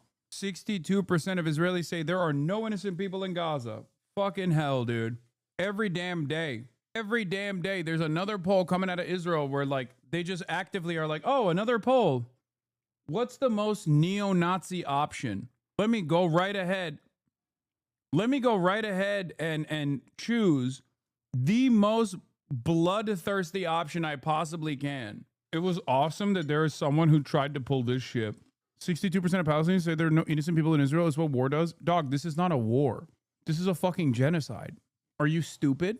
Oh, you must be. What is this? Oh, dude. Oh, it's just that's just war, man. That's just how it is, bro. Yeah, I agree with you, but it's their situation. It's their situation because they're fucking Nazis. It's not a war. This is not like there is no defensible position for a genocide, an ethnic cleansing campaign. It's only defensible if you are already living in Israeli society and you have been baked with this fucking notion that, like, Palestinians are actually a parasitic force that must be excised. using the same neo-Nazi language that was used towards Jews. All of them, there are not uniquely evil. It's a narrative there's been pushed on them. Yes, the fuck they are. If you think the Nazis were uniquely evil, then you have to say the same about Israel. What do you mean? What the fuck is this? They're not uniquely evil. No, we have to operate under the notion that if a society becomes genocidal, they are unique. Otherwise, exactly. I don't think the Nazis were uniquely evil. Okay, well then you're fucking crazy, okay? We can't operate under the notion that like Nazi shit and the Holocaust is normal and people just seemingly abide by the normalcy of the Holocaust. That's just not, I can't live in a society with a person that like that. What the fuck? Yeah, 62% of Germans believe there are no innocent Jews in 1939 Aztec. Like, oh, does that justify the actions? What are you talking about? If you don't think that genocide and a defense of genocide is indicative of a uniquely evil societal development, what is a uniquely evil societal development? This is it. This is the maximum evil. There is nothing more evil than this. In the coming weeks, it is impossible to escape the shadow of war. Israel's military has now released its first report into the attack on Nasser Hospital that killed 20, including 5 journalists, and drew global outrage. It claims the IDF was trying to destroy a camera on the 4th floor. I think it just means there are some Israelis against this. I know. It's albeit, yeah, well, first of all, there are. They're called the Palestinian citizens of Israel, 25% of Israeli society. Okay? And amongst the Israeli Jewish population, there is still a percentage. The number is actually 76% among Jewish Israelis. The lower number includes the Palestinian citizens of Israel. A new poll by the Accord Center has found that 62% of Israelis believe that there are no innocent people in Gaza. The survey, conducted August 11th to 13th, shows that only a slight decline from May, when 64% of respondents expressed the same view. Among Israeli Jews, agreement rises to 76%, with 42% saying they strongly agree. By contrast, a majority of opposition voters, 52%, reject the statement. Voters who have changed political camps in recent elections show even stronger support, with 74% agreeing that there are no innocents in Gaza. 65% of Jewish Israelis think that as long as the IDF controls Gaza, it isn't Israel's responsibility to provide humanitarian aid to the residents. This is another fucking poll, or it's from the same poll. Yes, they had the audacity to say it was a Hamas camera. Reuters and AP journalists killed in Gaza strike were not a target, an Israeli military spokesperson says. They say the target was a Hamas camera. I think they're trying to counter the liberal take of only Nazis committed genocide and the only real genocide is the Holocaust. Like they're saying the Nazis are not uniquely evil, how normies think they are. No, we have to operate under the assumption that when a society has collapsed to that degree, they are unique. They have to be. Otherwise, you have to act as though the only normal state of humanity is permanent warfare, and not even permanent warfare, but just genocide. Genocide built around ethnic, racial, religious supremacy. That's fucking crazy. That's not the norm at all. I like that people still try to call up and say, yes, it is the normal state of humanity. Shut the fuck up. If that was the case, why is there no other country on the planet that is able to do this with the entire Western world's support? Why is nobody else doing this? They have the capacity. It's normal, right? It's just idiotic. Anyway, the fucking Israel stuff is so insane. Reuters is shuttering whatever credibility that they had. The IDF struck a Reuters camera and killed their cameraman, Hussam al-Masri. The IDF then put out a statement saying they struck a Hamas camera. Reuters dutifully reported that claim in its headline as if it had any credibility at all. Reuters is quite literally willing to call itself Hamas if Israel asked to. Initial inquiry says Hamas camera was target of Israeli strike that killed journalists. It's your camera. They shot your cameraman. They shot your fucking camera. At least the Associated Press finally said Israeli military says strike on Gaza hospital targeted Hamas camera without providing evidence. I can't believe it, man. It's just like, it's the endless fucking dehumanization. And yes, that spot they struck was deliberate. This is why Israel targeted the Nasser hospital staircase. This is where all the journalists congregate because it's the only place where they have working internet. This is where they upload their footage to the internet so that Reuters can get it, so that the Associated Press can get it, so the NBC can get it, by the way. This is the location. Channel 14 is also demanding an apology. Channel 14 reported that Sayeret Golani, who ordered the mass slaughter of civilians and journalists at Nasser Hospital yesterday, are angry by Netanyahu's characterization of the attack as a mishap and are demanding an apology to them from him. They're saying, how dare you make this seem like it's a mishap? We deliberately killed those people, you fucking coward. They bombed them live on air. Yeah. I can't in good conscience continue to work for Reuters given their betrayal of journalists in Gaza. and culpability in the assassination of 245 of our colleagues. Yeah. Also, you need to see this interview with Jacob Lew. It's insanely disgusting, but also shatters anything liberals claim about Biden being better or even Kamala. I know. There are plenty of fucking former Biden officials that are openly saying, no, we loved it, actually. We loved what Israel was doing. And there is nothing you can say or do about it. Anyway, we're going to move on to some silly news for a second while I eat. Twitch botting. Okay. Been paying very close attention to the Twitch bot apocalypse. I've kept my finger on the pulse of it. I find it to be a really interesting topic here. For those that don't know, a few days ago, Twitch made good on their promise where they swore they would be making bot detection and eradication a priority. They finally called attention to a issue that has plagued Twitch since the beginning. Since the genesis of Twitch, in the primordial soup of streaming, there has been bots that have infected the platform. And for the longest time, Twitch had gone really hands-off. They said, you know what, if we don't put our hands on the stove, we won't know if it's hot. But recently they said that they were going to actually be directly attacking this bot issue. And a few days ago, they rolled out their first targeted strike here on bots. And boy, howdy, it was a doozy. Apparently, the overall viewership on Twitch went down as much as 24% compared to last week, with many big streamers suddenly losing thousands of viewers. Not just big streamers, streamers of all shapes and sizes lost tons and tons of viewers, like across the board. It was a pretty big purge of invalid traffic, bot activity. As I said a couple days ago, I was pretty surprised with how hard they hit the ground running here. I thought it would just be like lightly poking the bear, like, oh, we got rid of like 100 bots. Big W, Twitch is saved. But no, they kind of like, they dropped a bomb here. It was a pretty big deal. So big, in fact, that a lot of streamers, many suspected of being a view botter, had just decided not to stream for like the last week or so, inexplicably. Just randomly deciding not to stream during the bot purge, which of course has everyone raising an eyebrow. And of course, all of this has led to a lot of finger pointing, a lot of shit stirring, a lot of spitting, a lot of farting and coming. It's been kind of pandemonium in the streaming space as people are noticing view counts have been dropped from a lot of streamers, and in some cases, drastically. So the natural conclusion people are drawing is, did you notice a drop on your streams? No. I had the highest fucking weekend viewership that I've had this past month. Yeah, Hassan would have 75K today if it wasn't for this. Yeah, famously. My weekend viewership is always lower. The week prior, my weekend viewership was at like 20K, barely. This past weekend, it was at 30K. Also, the bots are back. It's a bit too early to be sure, but it looks like Twitch undid this change today. Almost every example I looked at on Saturday to show streamers having their lowest performing streams of the year between Thursday and Saturday are back to their 30-day average today. That or every ViewBot service has found a solution already.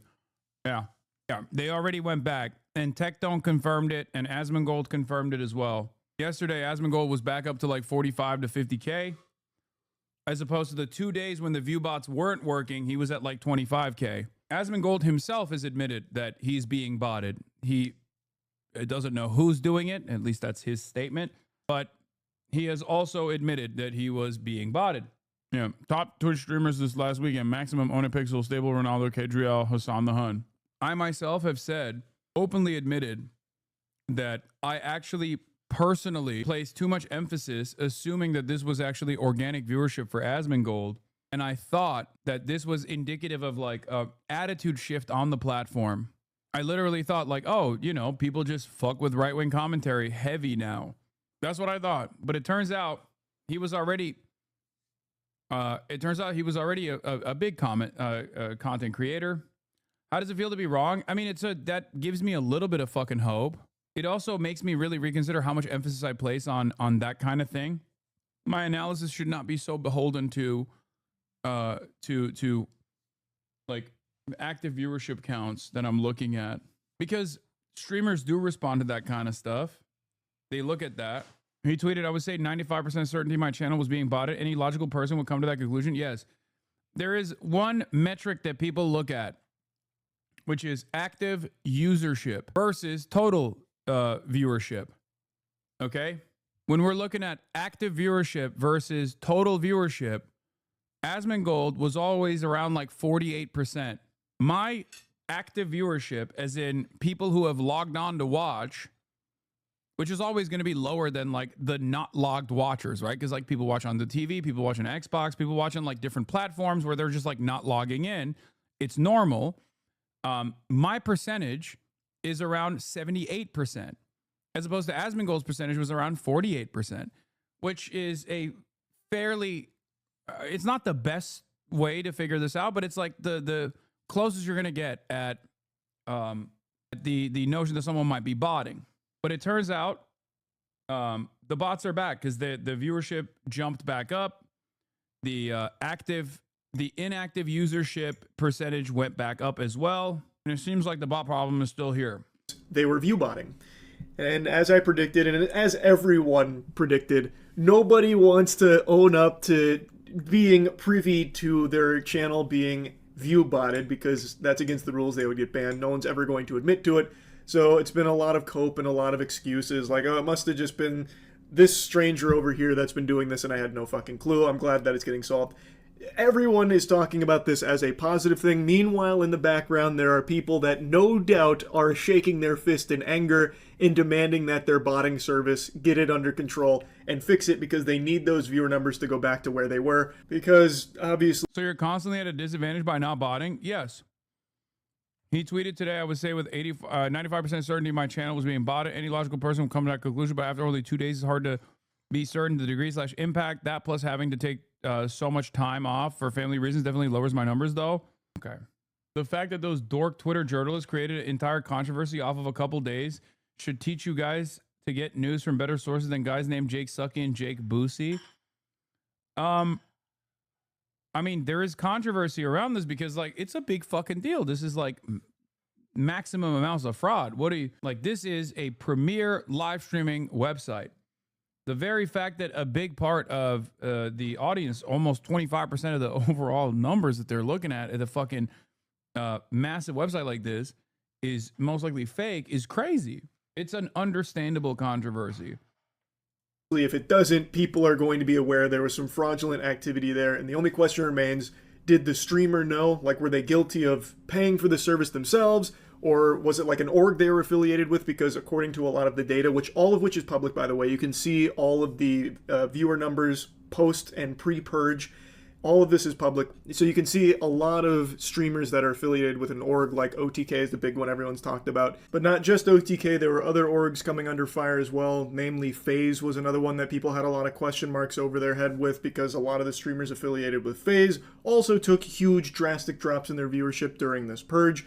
So the speculation is that these orgs are boosting the numbers of some of the streamers under their umbrella, because by having more successful streamers under their brand, it's good for the brand. Obviously, the motivation is to make more money, because you can make significantly more doubloons if the streamers that are under your blanket are more popular. So if you boost your streamers by thousands upon thousands of viewers that they don't legitimately have, you can still bring those numbers to brands that would be none the wiser in the partnership.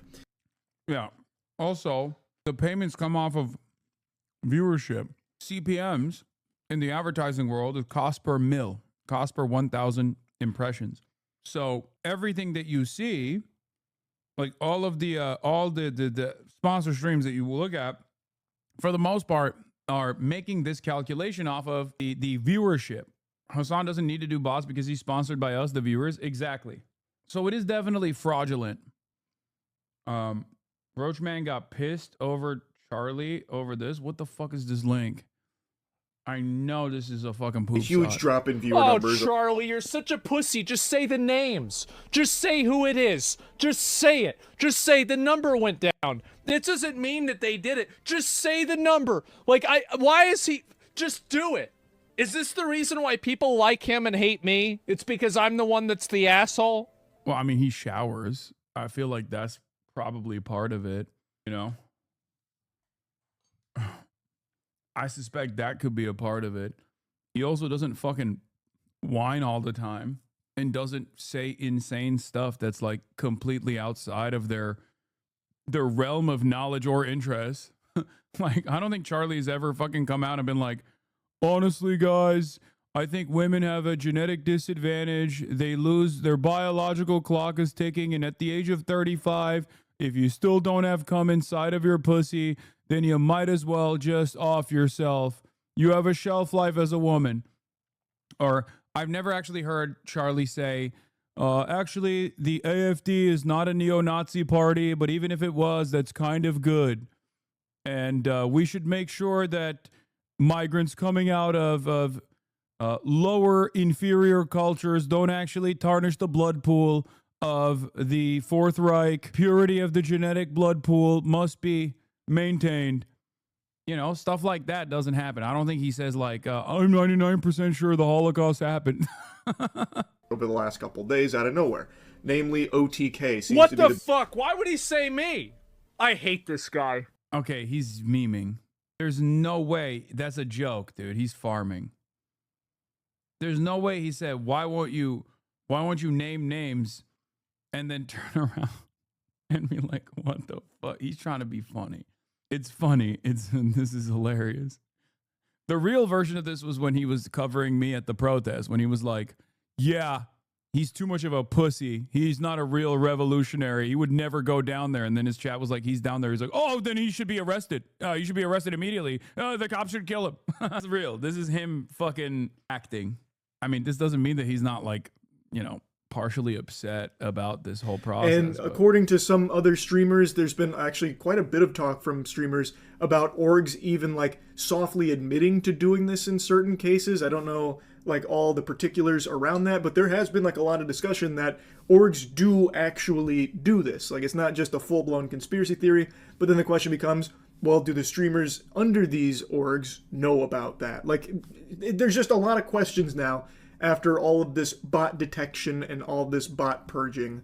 It's been a flood of questions, like Yahoo Answers just got revived.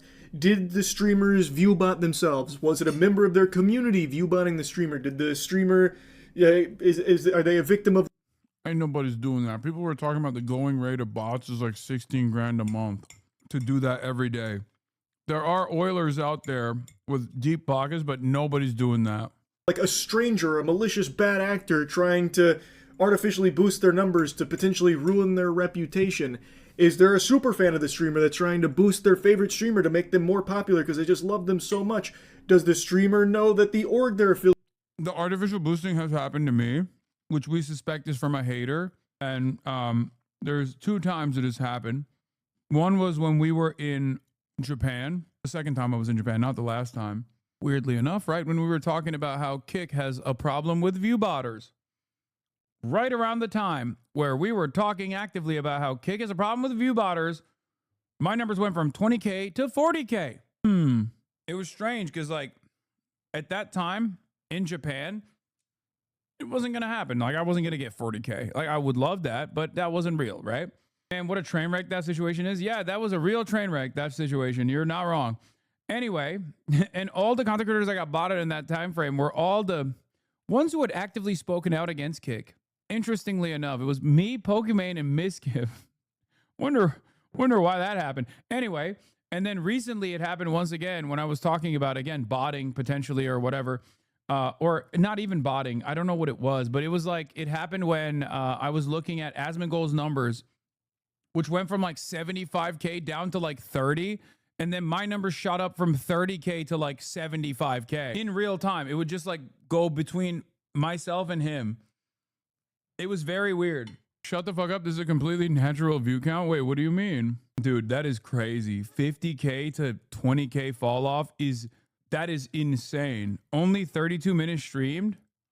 Wait, when was this? When did you get the screen grab? There's no way. This is not correct then. Yeah, that's why. You're right. You got the screen grab when he was live. Because I think his drop off was from like 50K, 48K to 30K to like sub 20K. Yeah. Which once again, he went back up to 45K on Sunday. Yes, I know he did. Because Tectone literally said that he was botting. Tectone said that the bots were back. And he replied to Tectone saying, let's go. Yeah. The 2 days where bots weren't like working, there was a noticeable decline in average viewers where he was unable to crack 30K. Tectone also said bring back the F slur. Yeah, I think he's trying to actively get banned from Twitch. so that he doesn't have to like live with the embarrassment of everybody knowing that he's just like a fucking rapacious botter. By the way, one of the most interesting aspects of this conversation, of course, and this is something that I'm going to keep repeating over and over again, is that, oh, he's been banned already? Yeah, there you go. So now he can be like, oh, I can't go live on Twitch because I got banned because I was being too based. And not because, you know, you were actively aching for a ban so that you could get out of streaming on Twitch with the fucking bots. But he's already trying to blame you. Blame me? I just found out that he got banned. Literally, I found out he got banned just now. I saw one fucking clip. I didn't say anything about it. How the fuck is it my fault? And he's literally crying on Twitter as if I should be banned, but not him. Don't take the bait. It's just so funny. It's just such fucking loser shit. It's hilarious. These motherfuckers can never take accountability over their own actions, even when it's something as like simple as deliberately trying to farm a ban by saying the F slur. Professional victimhood, man. It doesn't make any sense. You're supposed to be a fucking adult, dude. What do you mean? Did I make you say it? Did I make you say the F slur?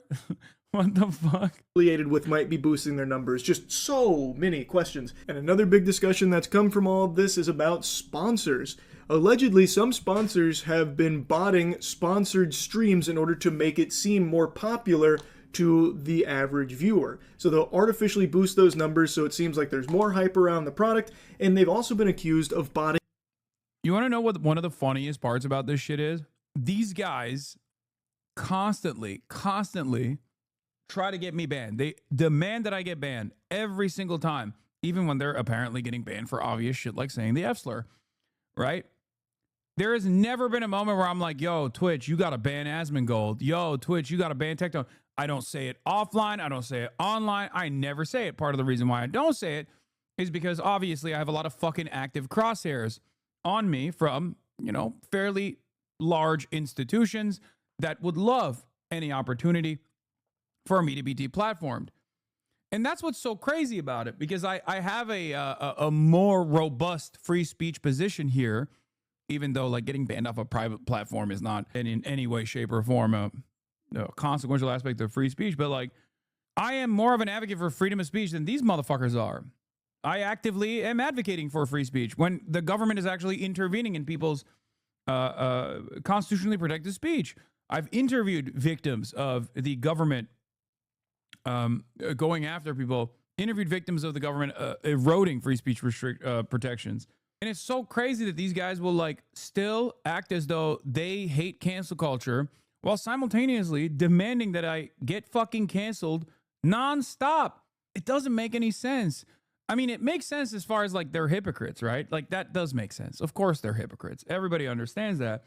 But like, what I don't get is why their audiences don't go, what the fuck? Like, dog, you spent the last like 4 years talking about how titties getting smaller in a video game is like an attack against freedom of speech. And now you're like demanding that this dude get fucking deplatformed and maybe even experience criminal repercussions from a literally insane fascist government because he says stuff that you don't understand. Like he says stuff that you don't like. He says stuff that you think is scary. Like, what are we doing? I hate this shit. You serious? Yeah, I am serious. I would expect people to be a little bit smarter. I genuinely do. I do expect the average person online to be just a little bit smarter, just to exercise a little bit of scrutiny instead of just being perma-fried in a fucking echo chamber where they legitimately are just like, no, my favorite content creator says this guy's bad, so he should be banned. He's immoral. Because they're smarter than leftists, they use it as a tool, and you somehow bought into the memes that people actually care about free speech. No, I've never bought into the meme that people actually care about free speech. I know that people don't care about free speech, okay? I know that.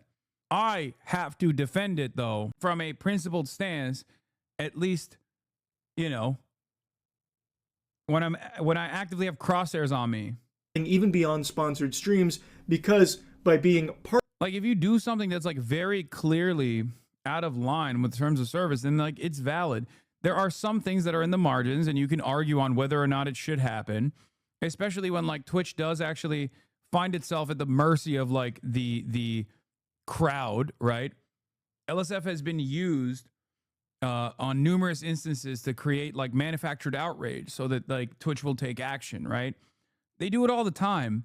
And in some of those instances, even if it's like a right winger, sometimes Twitch goes fucking, Twitch gets a little overzealous with it, with their ban hammer, right?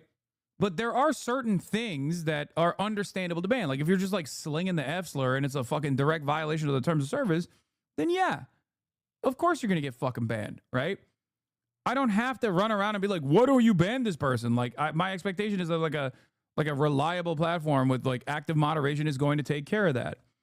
Having said that, however, there are plenty of things that like in the woke era of the internet, like in the 2020 era, if Asmongold was saying the shit that he's saying now back then, he would have gotten the fucking ban hammer a long ass time ago. Okay. And there's never been a moment where I turn around and say, Asmongold is saying this or that. He thinks immigrants are inferior or whatever and need to be purged from superior Western culture. He deserves a ban for that. That's like Nazi sentiment. There's never been a moment where I've said that. But every day, seemingly, he fucking demands that I get banned for some other fucking bullshit that he wouldn't bat an eye if it was one of his friends doing it. Partnered with that streamer, it's better for their brand if that streamer is perceived as more popular. So they'll boost them even beyond the sponsored stream, just so that way they can use it as marketing material, like, hey, look, we're partnered with this big guy. And meanwhile, a lot of the viewership is botted by the sponsor, allegedly. But I also want to mention that in only 2 days here, it seems that there are some botting services that have already found ways of circumventing these bans. There are some streamers that have miraculously bounced back after a 3-day plummet to not only where they were, but in some cases even higher, despite nothing changing in their content and doing nothing different. So it does look like in certain cases, some bots have found a way to evade this. So I'm hoping this isn't Twitch's only action here against bots, because as I mentioned, it's going to be an ongoing tug of war. And it is good for the entire platform to do your best to stop bot activity. Fake, phony, baloney numbers are bad for all of the streamers on the platform, except for, of course, the ones that are paying to win in the streaming space. Which is another thing. There is a very real possibility, and something that has been talked about by some of the biggest streamers, that a strategy that used to be used and is probably still employed to a certain degree is some streamers would bot their streams for a while to try and grow an organic viewer base, and then they would completely stop paying for the botting service and just let the organic numbers start to take over as more people assimilate into the community. So, of course, this is never going to detect that strategy, but even still, Twitch needs to do everything it can to stop bots, because it is very bad for everyone on the platform to just let this rampant issue continue and spiral out of control.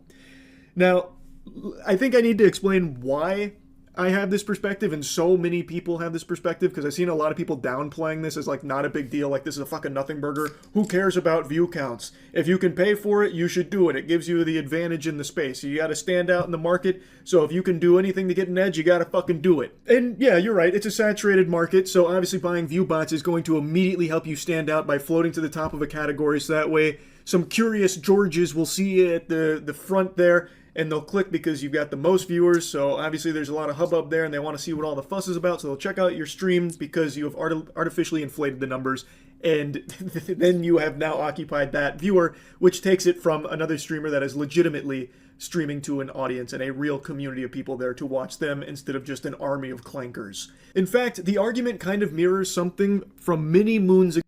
I mean, it just like actively undermines like whatever you could consider to be meritocracy in the streaming space, because when you drop a whole bunch of bots, you automatically elevate yourself, not because like you got there because there's like an organic audience that you've cultivated after years and years of doing entertaining streams or whatever, but you just kind of got there and now you have a lot of eyeballs on whatever the fuck you're doing and more people will pay attention to it.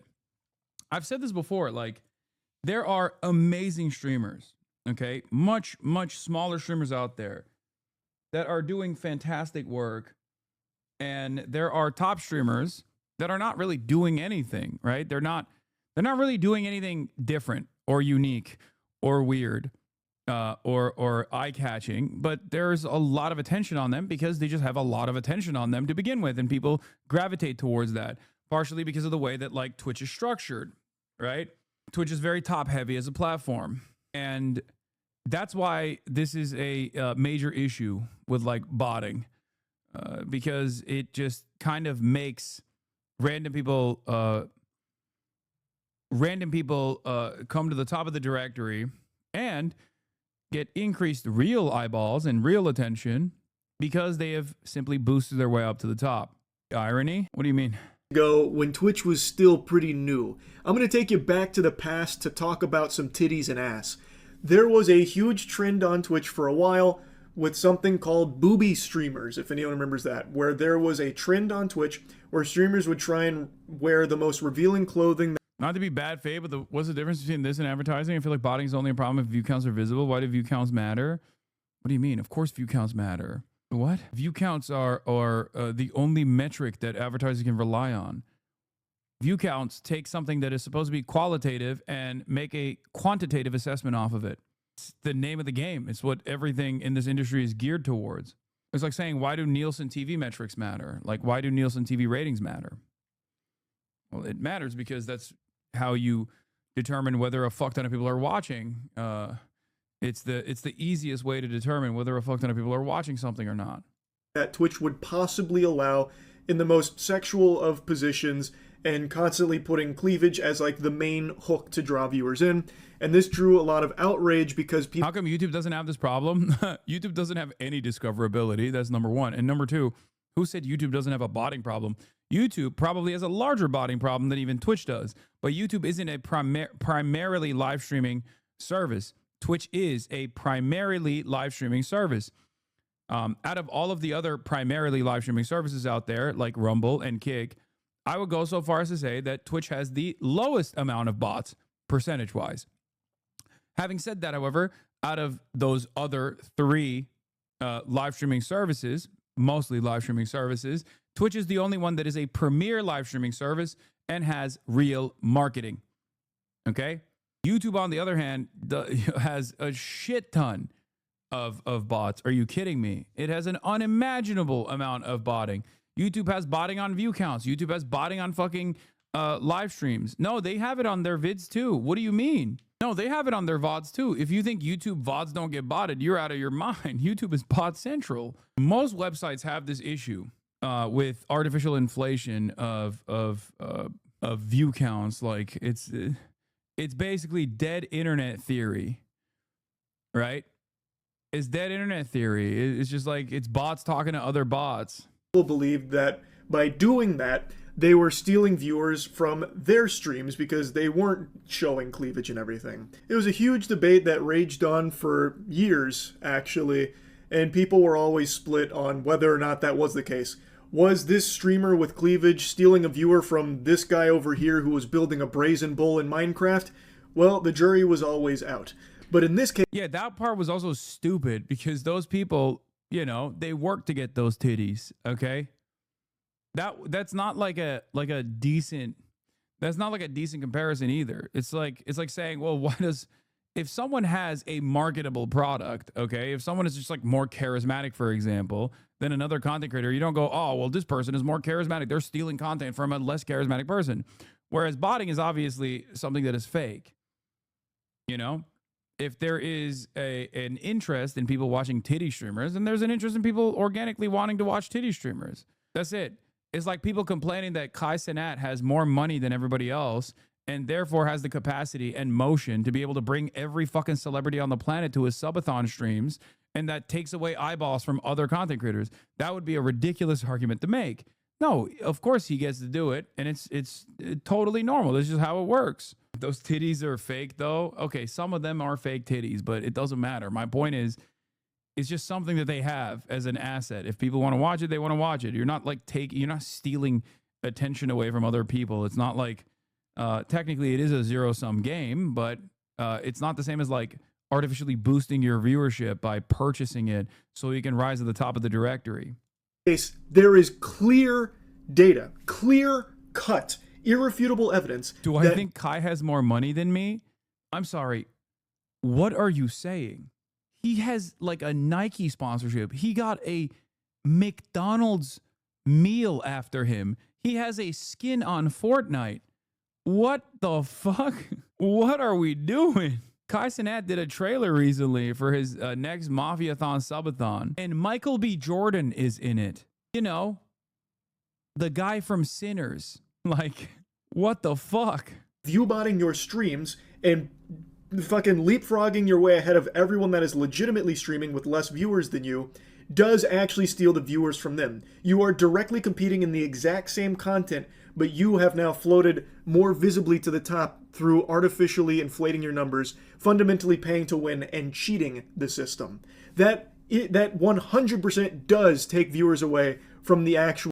Kai's legitimately a B-League, genuine B-list celebrity? No, he's an A-lister. I think Kai Cenat is officially an A-lister. Straight up. I'm like a D-lister. Okay?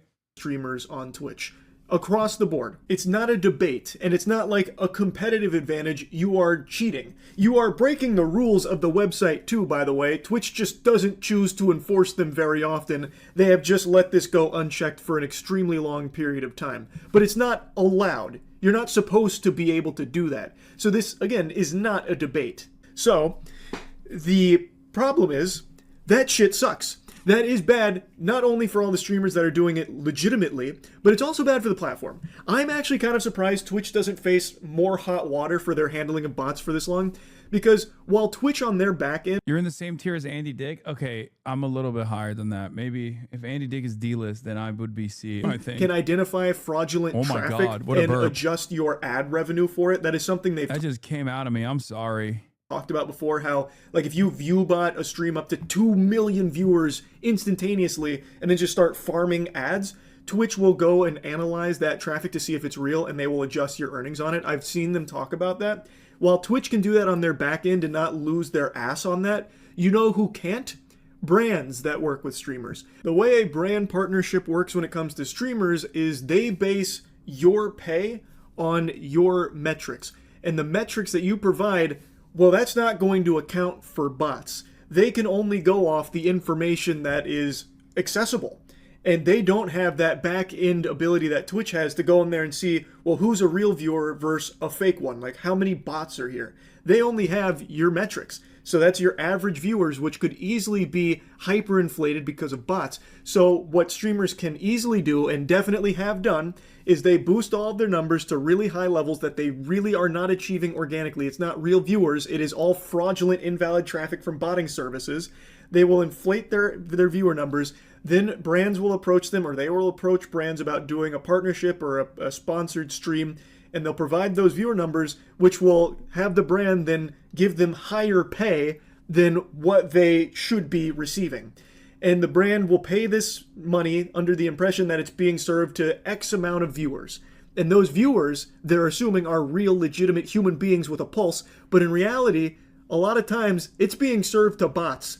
Aren't even there, aren't consuming it at all. So they're paying a lot of money to be put in front of bots without their knowledge. In some cases, of course, that's not every case. As I mentioned earlier, there are some brands that have been accused of botting the sponsored stream itself in order to float more visibly to like Twitch in whatever category they're in. So there are definitely some brands that are more than fine with using botting services to make it seem like it's more hype and there's more interest in this sponsored stream. Like, wow, there's 20,000 viewers here to watch, you know, the poop that took a pee 2.0 just dropped. Look at all these people in here that are watching this sponsored stream. Meanwhile, it's the agency itself that is paying to boost those numbers. So both of these things happen where a brand... Maybe Asmongold vociferously denied being the largest political commentator on the platform, guilty conscious? No, it's because his brand of politics and politicking requires his audience to assume that he's just a reasonable actor who's saying right from wrong. He's just calling out all the balls and strikes.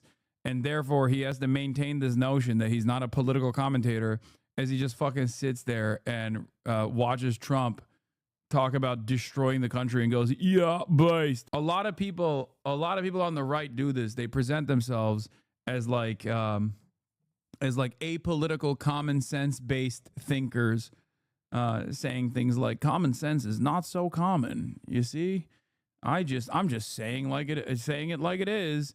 That's usually how they operate. That's the reason why he doesn't like being called like a partisan.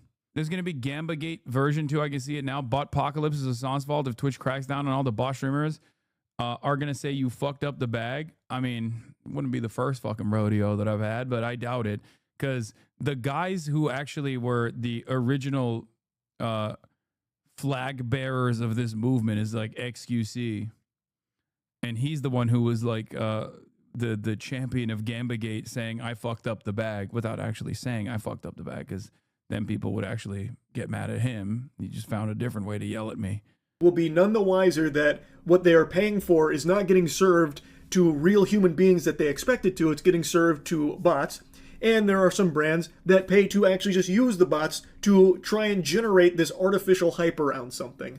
The way that bots function in the Twitch ecosystem is fucking crazy. I really am kind of surprised Twitch hasn't faced more problems from these companies for it. Like companies that might feel defrauded. I think part of the reason why is because people just understand, like many of these companies legitimately understand that like everyone is botting.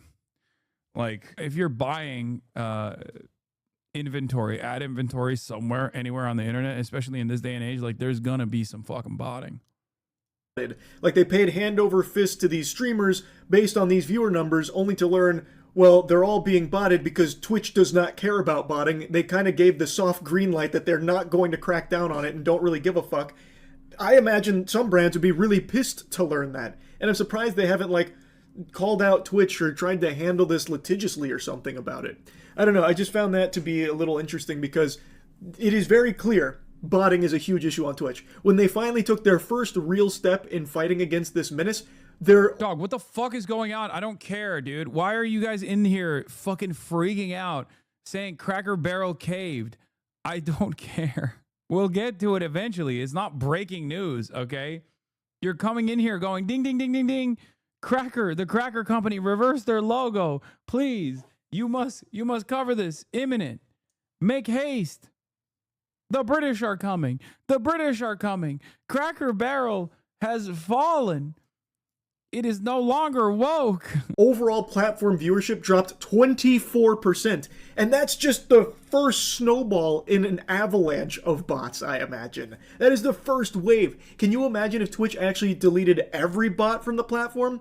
I wonder how high that percentage drop would have gone. You know what I mean? Now, in reality, I don't think that's ever going to happen. It's a very tall order to fight and delete every bot when these services are constantly going to be doing everything and spending tons and tons of money of their own to evade bot detection because they have so many clients that use them. There will probably always be bots on Twitch. Not only on Twitch, it's obviously on YouTube and every other streaming platform as well. I understand that. And also, I feel as though Twitch might be apprehensive about this anyway. Like, if Twitch had a magic button that they could press it, and it would guarantee every bot and all invalid traffic would be banned on Twitch from this point forward and could never return. It'd basically be like in K-pop Demon Hunters when they fully seal away all the demons, they can't return. If Twitch could do that right now, I think they would be very apprehensive about it, because we just saw them take one step in fighting bots and they lost 24% of their viewer base over the last few days that it's been there.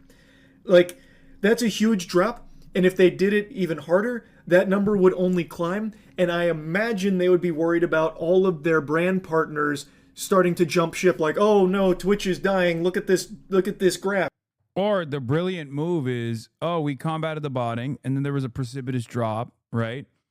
And then they turn around and they're like, okay, well, we're still combating botting, but then the bots are back.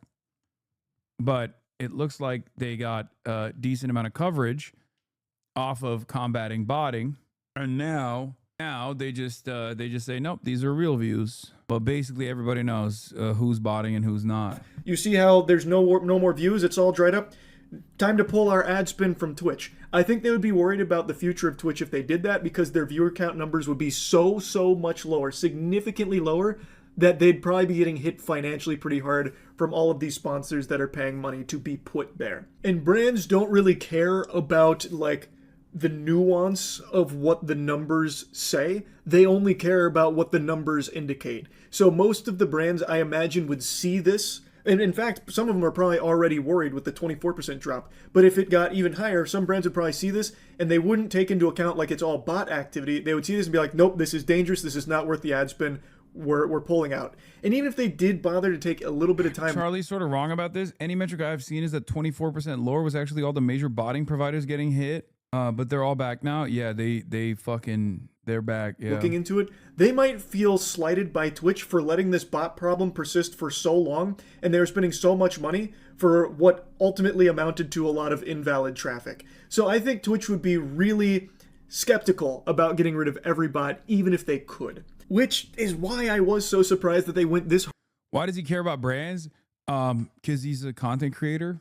And if advertisers were to be like, what the fuck's going on? He's a content creator who's not botting, right? I'm a content creator who's not botting. So technically, all the botters are fucking up the bag, a revenue stream for content creators across the board, punishing content creators who are not botting. Because if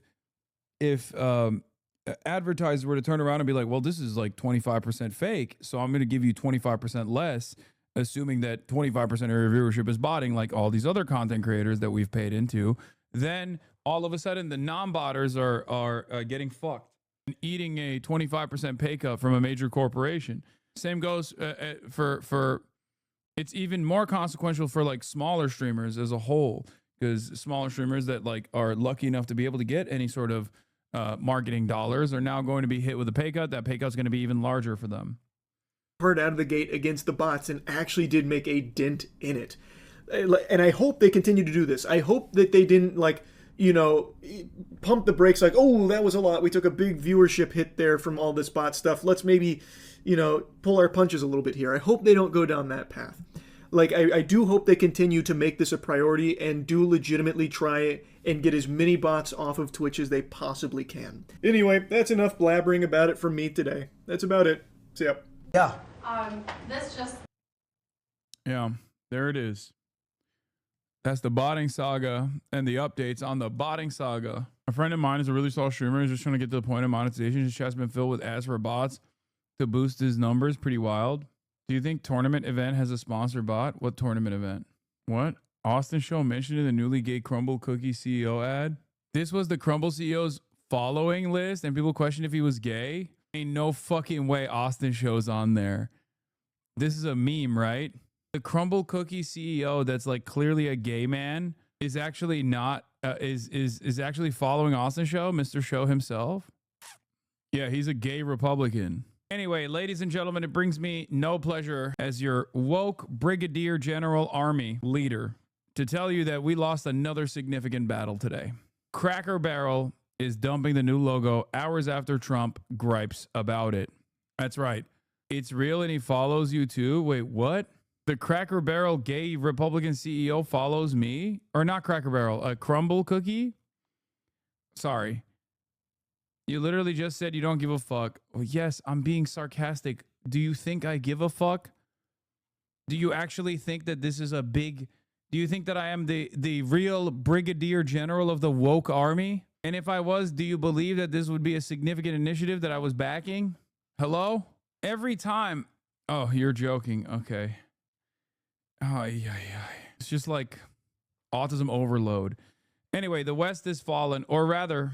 The West is actually going to be protected because we're woke and we want the West to fall. So clearly, Cracker Barrel is acknowledged. Clearly, promises made, promises kept. Real Donald Trump has saved Cracker Barrel. Cracker Barrel should go back to the old logo, admit a mistake based on customer response, the ultimate poll, and manage the company better than ever before. They got $1 billion worth of free publicity if they play their cards right. Very tricky to do, but a great opportunity. Have a major news conference today. Make Cracker Barrel a winner again. Dude, I swear to God, Donald Trump would kill himself if he walked into any Cracker Barrel, okay? Like, before this moment, he might do it now as a media spot. But it's not some shit that he would be on board with. Like, what are we talking about? He's a fucking... He's a goddamn New York lib. He doesn't give a fuck about Cracker Barrel. I still don't understand the Cracker Barrel thing. Why is the new logo woke? Also, that place sucks ass. The food is so fucking bland. It's not. It's just like a annoying minimalist redesign. Okay? That's it. As a younger man in his young 30s, I will not go to Cracker Barrel if the old man is on the sign. It says it's for old people who stink and can't park. So I would like them to remove it. Anyway, it's not. It's just we are led by babies with baby brains and who are at the mercy of other even dumber babies. And therefore, when the babies go goo goo gaga, yeah, I mean, this is what I tweeted out earlier, but when the babies go goo goo gaga, that's it. That's just now the new meta, the new reality. New Chud talking point is that it's not enough and then the woke CEO should be fired. It'd be easier just not to be a leftist failure in the first place, Cracker Barrel. Julie Fells Messino has to go. Yeah, once they found out that the CEO was a woman, I think that was it. That was when they were like, oh, it's because it's a woke redesign. Bro, I'm sorry. If this is your major celebration, I cannot mean this I can't say exactly what I think you should do to yourself, but like, I'm thinking it, you know, if this is that big of a part of your life, if this is like a victory lap for you, you have nothing to live for. Okay.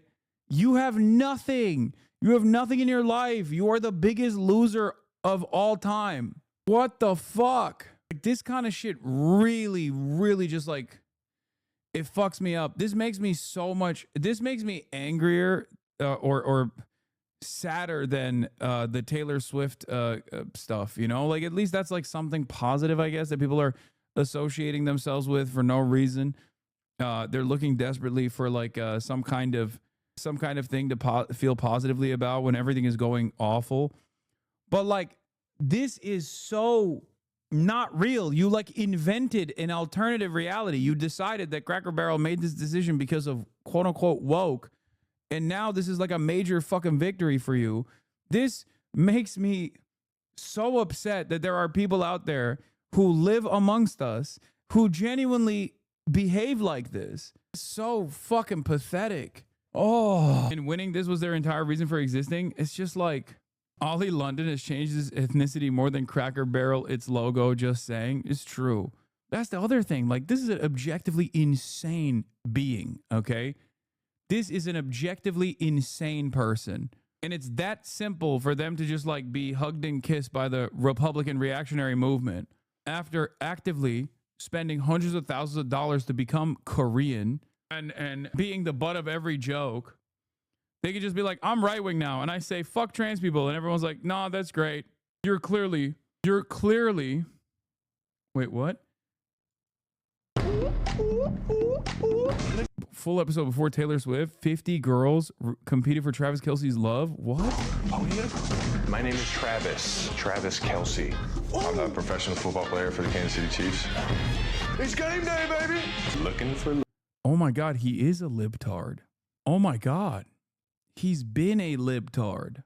Bro, this is literally, what year is this from? This is so 2016 woke bait coded. Yeah, no, this is like, this outfit is like major libtard. Everything here is like, this is a guy that definitely put the black square on his Instagram account in 2020. Okay. The cardigan. No, wait, this is a very specific subclass of men. This is, I feel like I'm looking at a fucking mirror. Okay. I'm looking at my old self.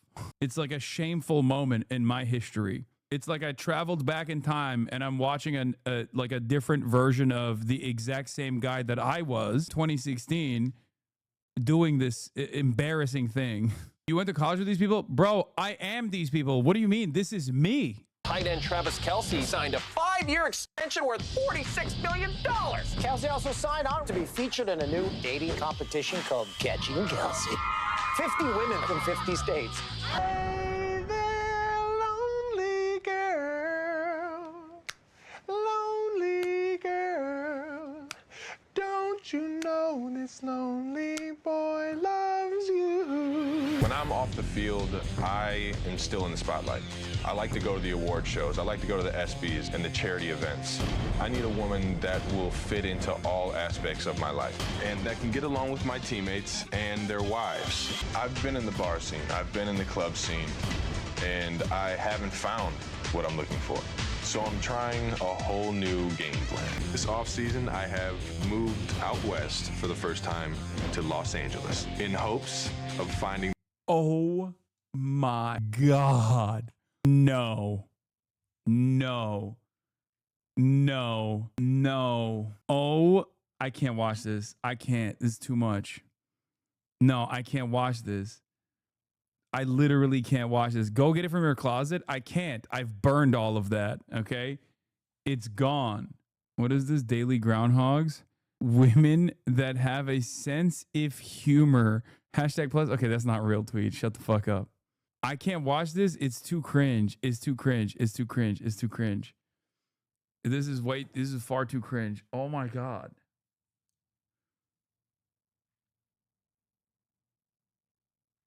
Oh my God. This is, oh God. Close enough. Oh, stop. Stop.